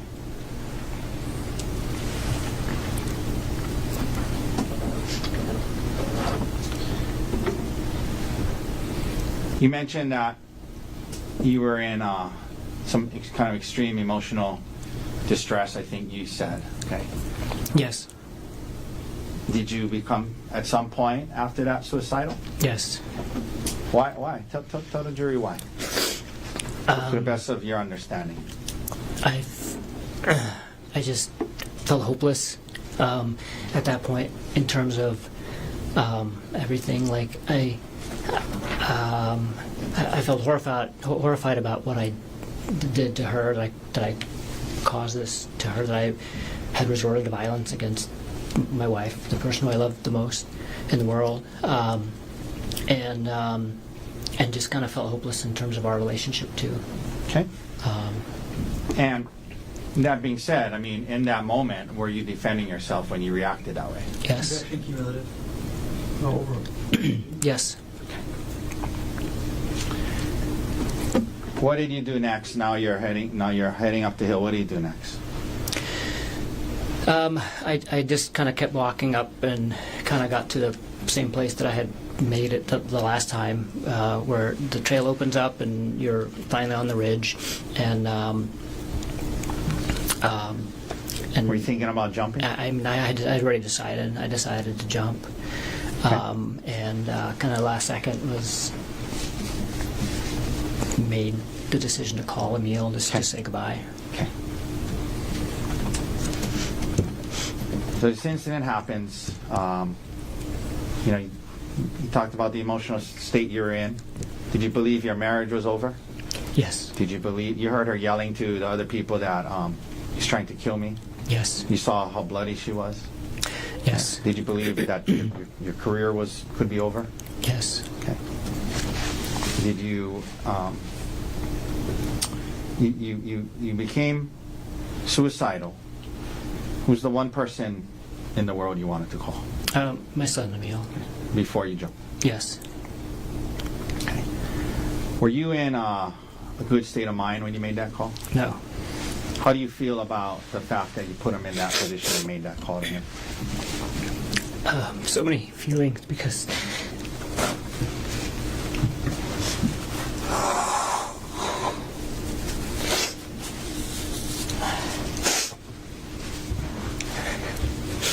he saved my life that day. How so?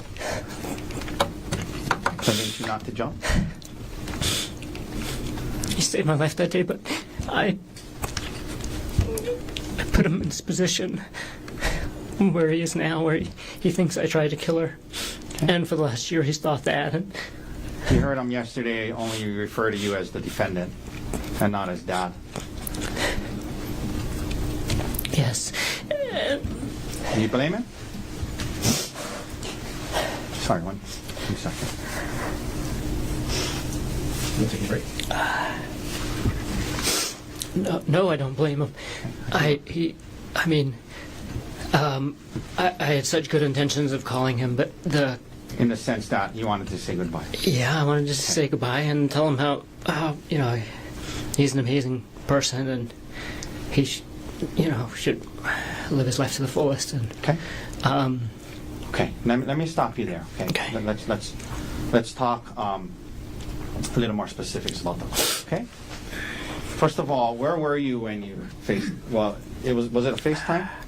It was FaceTime, yes. Okay. Where were you when you did this FaceTime call? It was in a spot where the trail wasn't right next to the cliff edge, because the cliff edge at that point wasn't really an edge. It was like a 10-foot kind of sloped part, and then the edge. And so I was basically between the cliff edge and the trail, kind of hanging on to the side of the mountain. Was it a pretty kind of steepish area? Yeah. Very steep. And were you kind of like on the side of the mountain? Mm-hmm. Sorry, you gotta. Yes. Sorry. Okay. And so just to be clear, the place you FaceTimed him from, was that the place that the incident took place? No. Okay. On the FaceTime, would it have looked like you were on kind of the edge of a mountain? Yes. Were you on speakerphone? Yes. I mean, like holding it where he could see your face? Yes. Now, And I showed him the view and where I was. Like, there was testimony from police officers that it was a windy day and notoriously windy area.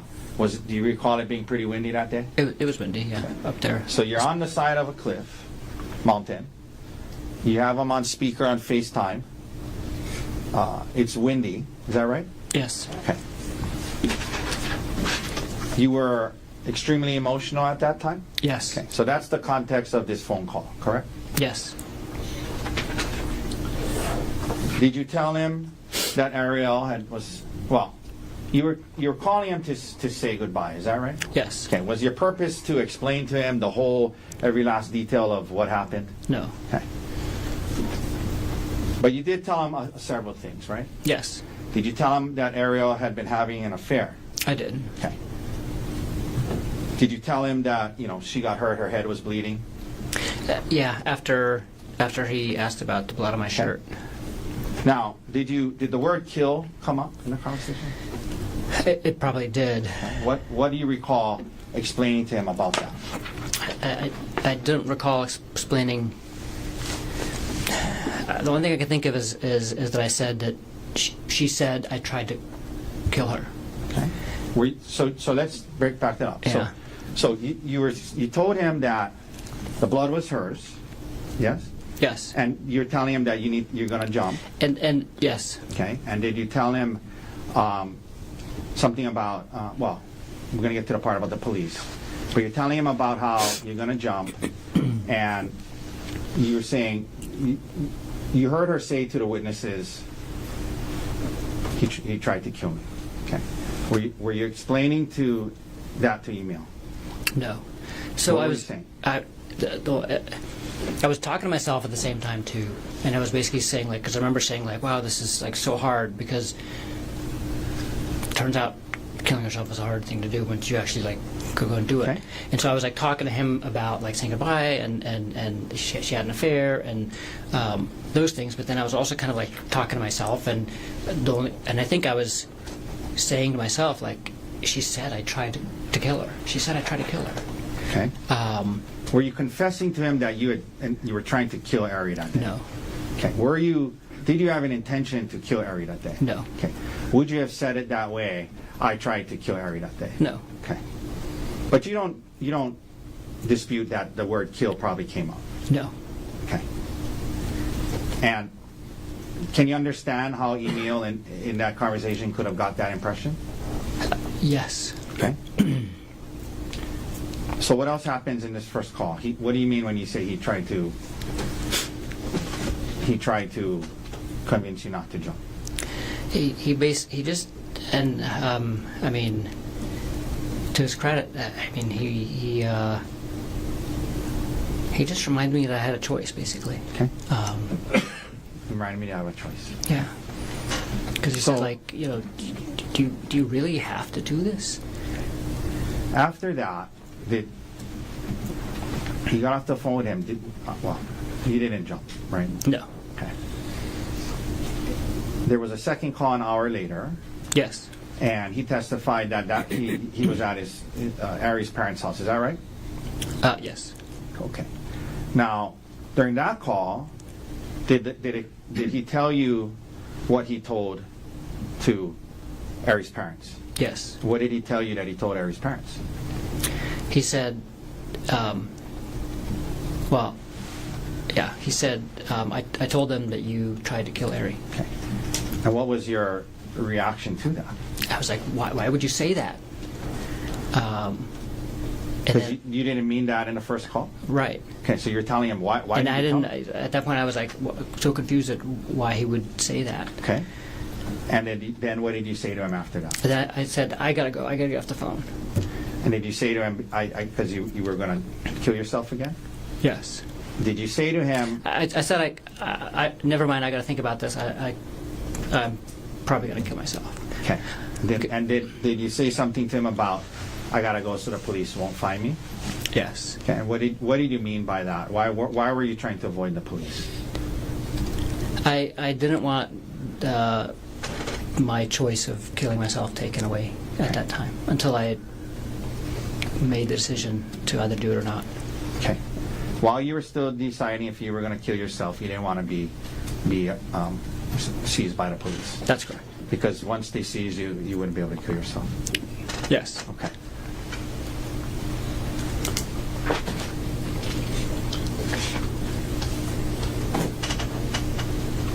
After the second call, what did you do? I just stayed on the mountain, kind of in the same general area.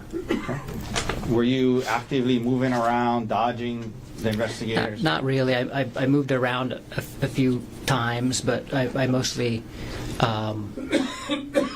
just sat and actually was in and out of sleep most of the day. If my recollection was that a couple of hours had passed, and then I realized what time it was, Okay. and it was getting. Let me ask you this. getting There's dark. been some talk about Ariel's bag.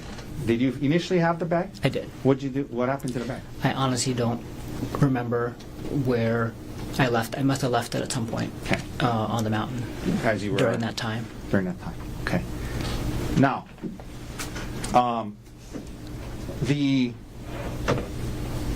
your bag that you had with you. Yes. What did you use that bag for? It's a little crossbody Patagonia bag, and it's the bag that I take to and from work and home every day. Okay. You mentioned walking to work. Do you walk to work? Not every day, but often, yes. And when you do walk to work, you bring that bag. When I walk to work and when I don't walk to work too. So this is the bag that I take into the hospital with me, and it has my water bottle for the day, my sunglasses, snacks, Okay. paperwork for work. Okay. You mentioned you need paperwork and sometimes pens. and yeah. Okay. Not sometimes pen, always a pen. I that's the one thing I have to leave in my house with because I'm writing all day long, recording all the cases that I do. Did you end up taking a SIM card out of your phone? I did. How did you remove it? With a paper clip. Okay. Now, you end up. You said it seemed like a couple of hours, but obviously it was longer than that. Yes. Right? At some point, do you come down off the mountain? Yes. Okay. And why did you do that? Tell the jury why you did that. I decided I wasn't going to kill myself, and then I realized that it was going to be dark soon, and so I decided to turn myself in. Okay. And so you actually came off the mountain when the sun was still out? I mean, Yes. when it was still lit? It was still lit. Yeah, it was still light outside. And that was to turn yourself in. Yeah. Because if you didn't want to be caught, what would you have done? Kept hiding until dark, and Okay. So you come down, and there was talk about you walking, down the road when the three officers got there. yes. And were you trying to flee from them? No. Okay, so explain that to the jury. What happens when they pull up to you? So I was walking down the road, and I was on in the little grassy area between the road and the The one that was on the photograph, bushes. that one was like that little Yeah. grassy area. And I heard a car behind me, and I looked, and it was like a minivan, and I just thought it was like tourists coming back from the Poly, and I was like, wow, I can't believe there's still tourists at the Poly. And so I just looked at it briefly, and then kept walking, but then the car stopped, kind of opposite me, Okay, and what happened? and I saw these two huge guys jump out of it, and they're both dressed the same, and I could see a police badge on the one. Let me that's stop you there. So closer you knew to they me. were police. Yeah, immediately. Okay, and so what happens then? They yell, "Please get down on the ground." And what'd you do? I lay down on the ground, And then what did they do? on the grass, in the grassy area. What did they do? They ran over to me and held me down and struck me several times Okay. and handcuffed me. Okay.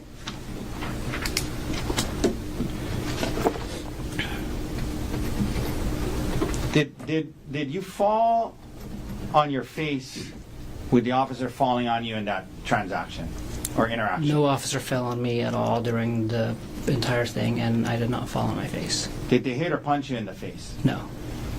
But they did, as they testified, strike you a couple of times? Yes. In where?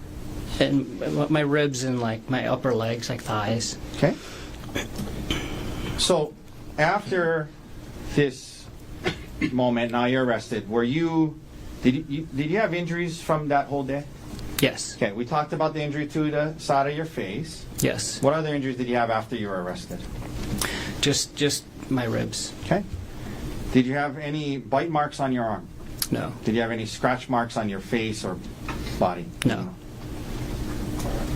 And HPD photographed your injuries? Yes. Okay.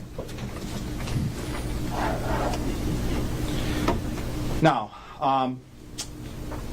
some additional questions, and we're getting close to the end of my examination, Gerhardt. I know it's been a long day. Your work bag on Maui. Well, let me ask you this before I go there. The bag that you had on, Yes. on the hike, did you see the big blood stain on the back of your shirt? Yes. What was that from? It's from the bag Okay, that I was. Explain that. So during the scuffle, my bag, I was holding both bags. I put both bags down to take the selfie, and I had both bags again. Why did you have her bag? Because she had given it to me when she was climbing up on Okay. the tree. And then The scuffle happened. the scuffle happens, and my bag both bags, went flying basically, but my bag must have been right by her head, because after she left, when I picked my bag up, there was a bunch of blood on the Okay. back of it. And then you put the bag on your back, and that's Yes. how the blood got on your shirt? Yes. Okay. Now, your work bag.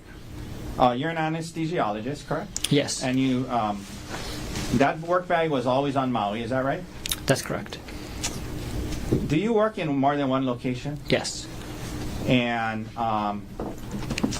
why did you have medications and syringes in that bag? That's the bag that I use in the operating room every day, and I have medications in it that I use for work. Most of the medications that are in there are used for emergencies when I'm on call. Okay, let me ask you about that. When you're on call, do you sometimes you're at home and you have to rush in to a different, is it always the same location? Yes, when we're on call, we're always on call for the hospital. So Okay. I work at several locations, but all of the call shifts are for the hospital, really close to my house, and so I can take call from home. Oftentimes I'm in scrubs already, and I have this work bag either right by the door or in the car. That way I can respond directly to either the emergency room or to labor and delivery or to the operating room without having to go to my locker. Okay. Could we please publish State's Exhibit 94? Your Honor, I believe it's in evidence. One second while you double check. I believe it is as well. Okay? Yes, you can proceed. Okay, so this was in a bag. Just a couple of things. So like, what is this? What is this? Those are bags of saline. The one on the left is still sealed, and the one on the right has medication in it. Okay. And this is a stethoscope, is that right? Yes. What is this thing up here? This and that. Oral airways for emergencies and elective surgery. Okay. These are all stuff that you had at home regularly when you were either on call or depending on where you were going to work.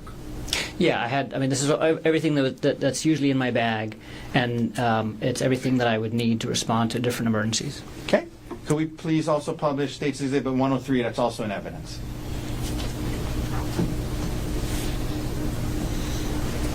Okay, this was also in your bag according to them. Is that your work ID? Yes. Okay. The last shift you had before this trip, we can take that down. Where had you been working? At the hospital. Okay. Do you remember in what unit? Labor and delivery. Okay. So after that shift, would it be normal for you to have that bag? Yes. Okay. Why is that? Because I keep the bag with me for the entire shift. It's a 24-hour shift. I start at 7 a.m. and I keep going until 7 a.m. the next day. And so when my shift ends, unless I'm actively at the hospital taking care of something there, I'm at home when my shift ends. And so I was at home when my shift ended that day, and that's why I had the bag with me. Oh, you're at home because you're on call. Yes. Okay. Now, prior to this trip to Oahu, did Ariel know about this bag and the fact that you had medication syringes in it? Absolutely. I've had it at home often. Okay.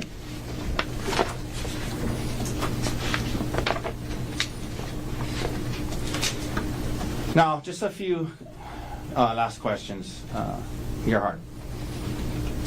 You know, you testified that you reacted to defend yourself when she hit you with the rock, and it's all happening fast, and she has your testicles, you grab it and you hit her, and it was all happening fast. So you were defending yourself in that moment, is that right? Yes. Okay.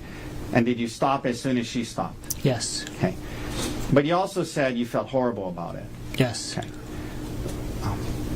Can you explain to the jury how those things can coexist?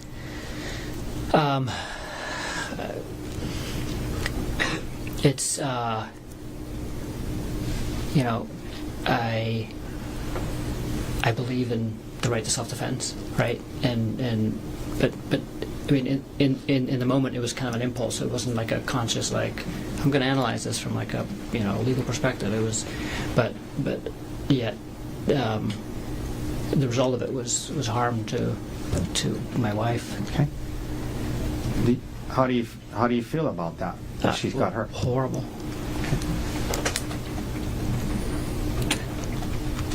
You've learned that she is filing for divorce and seeking full custody of your children, yes? Yes. Do you want joint custody? Yes. More than any. That's okay. And there's been testimony that you've been in custody, yes? Yes. Have you been able to speak with your two young boys from jail? No.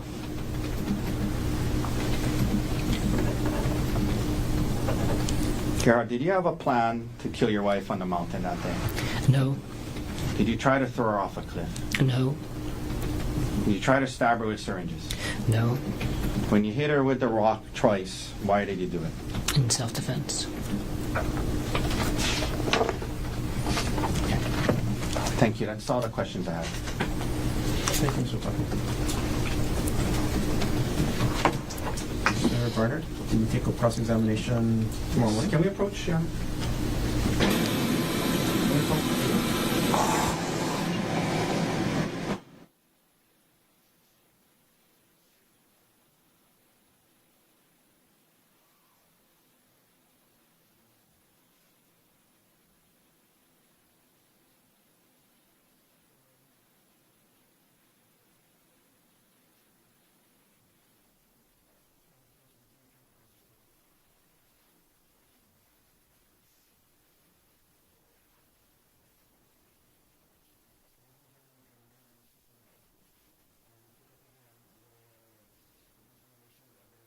Morning. I have a fairly lengthy calendar in the morning, so instead of 9 o'clock, I'm going to have you come back at 10. Start up at 10 o'clock. I'm going to ask you to plan to be here for the full day tomorrow. I think we all sense that we're getting close to the end of the presentation of evidence, but I don't know how long it's going to be. So plan on being here for the full day tomorrow. What I anticipate is that the jury will get the case for deliberation sometime early or mid next week. So we're actually ahead of schedule. So I think that's what we're looking at in terms of scheduling. We'll get a better idea midday or end of tomorrow. But I will plan on being here all day tomorrow. Okay. Don't try to learn about this case outside of the courtroom. Keep an open mind. Don't talk to anybody about this case. Okay, again, follow those rules. Don't watch any of the media in this case. So leave your notebooks on the chair. Have a safe drive home tonight. See you tomorrow at 10 o'clock. All rise.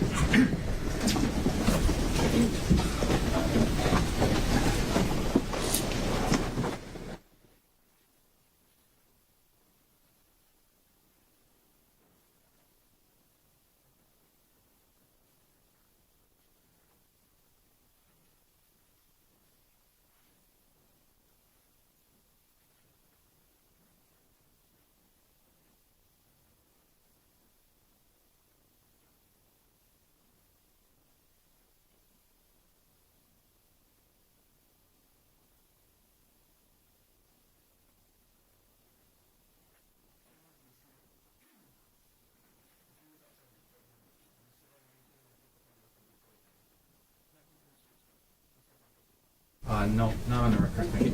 Thank you very much. We'll adjourn for the day. Off record, you said 10 o'clock? Yeah, if you guys can come up, let's talk about scheduling real quick.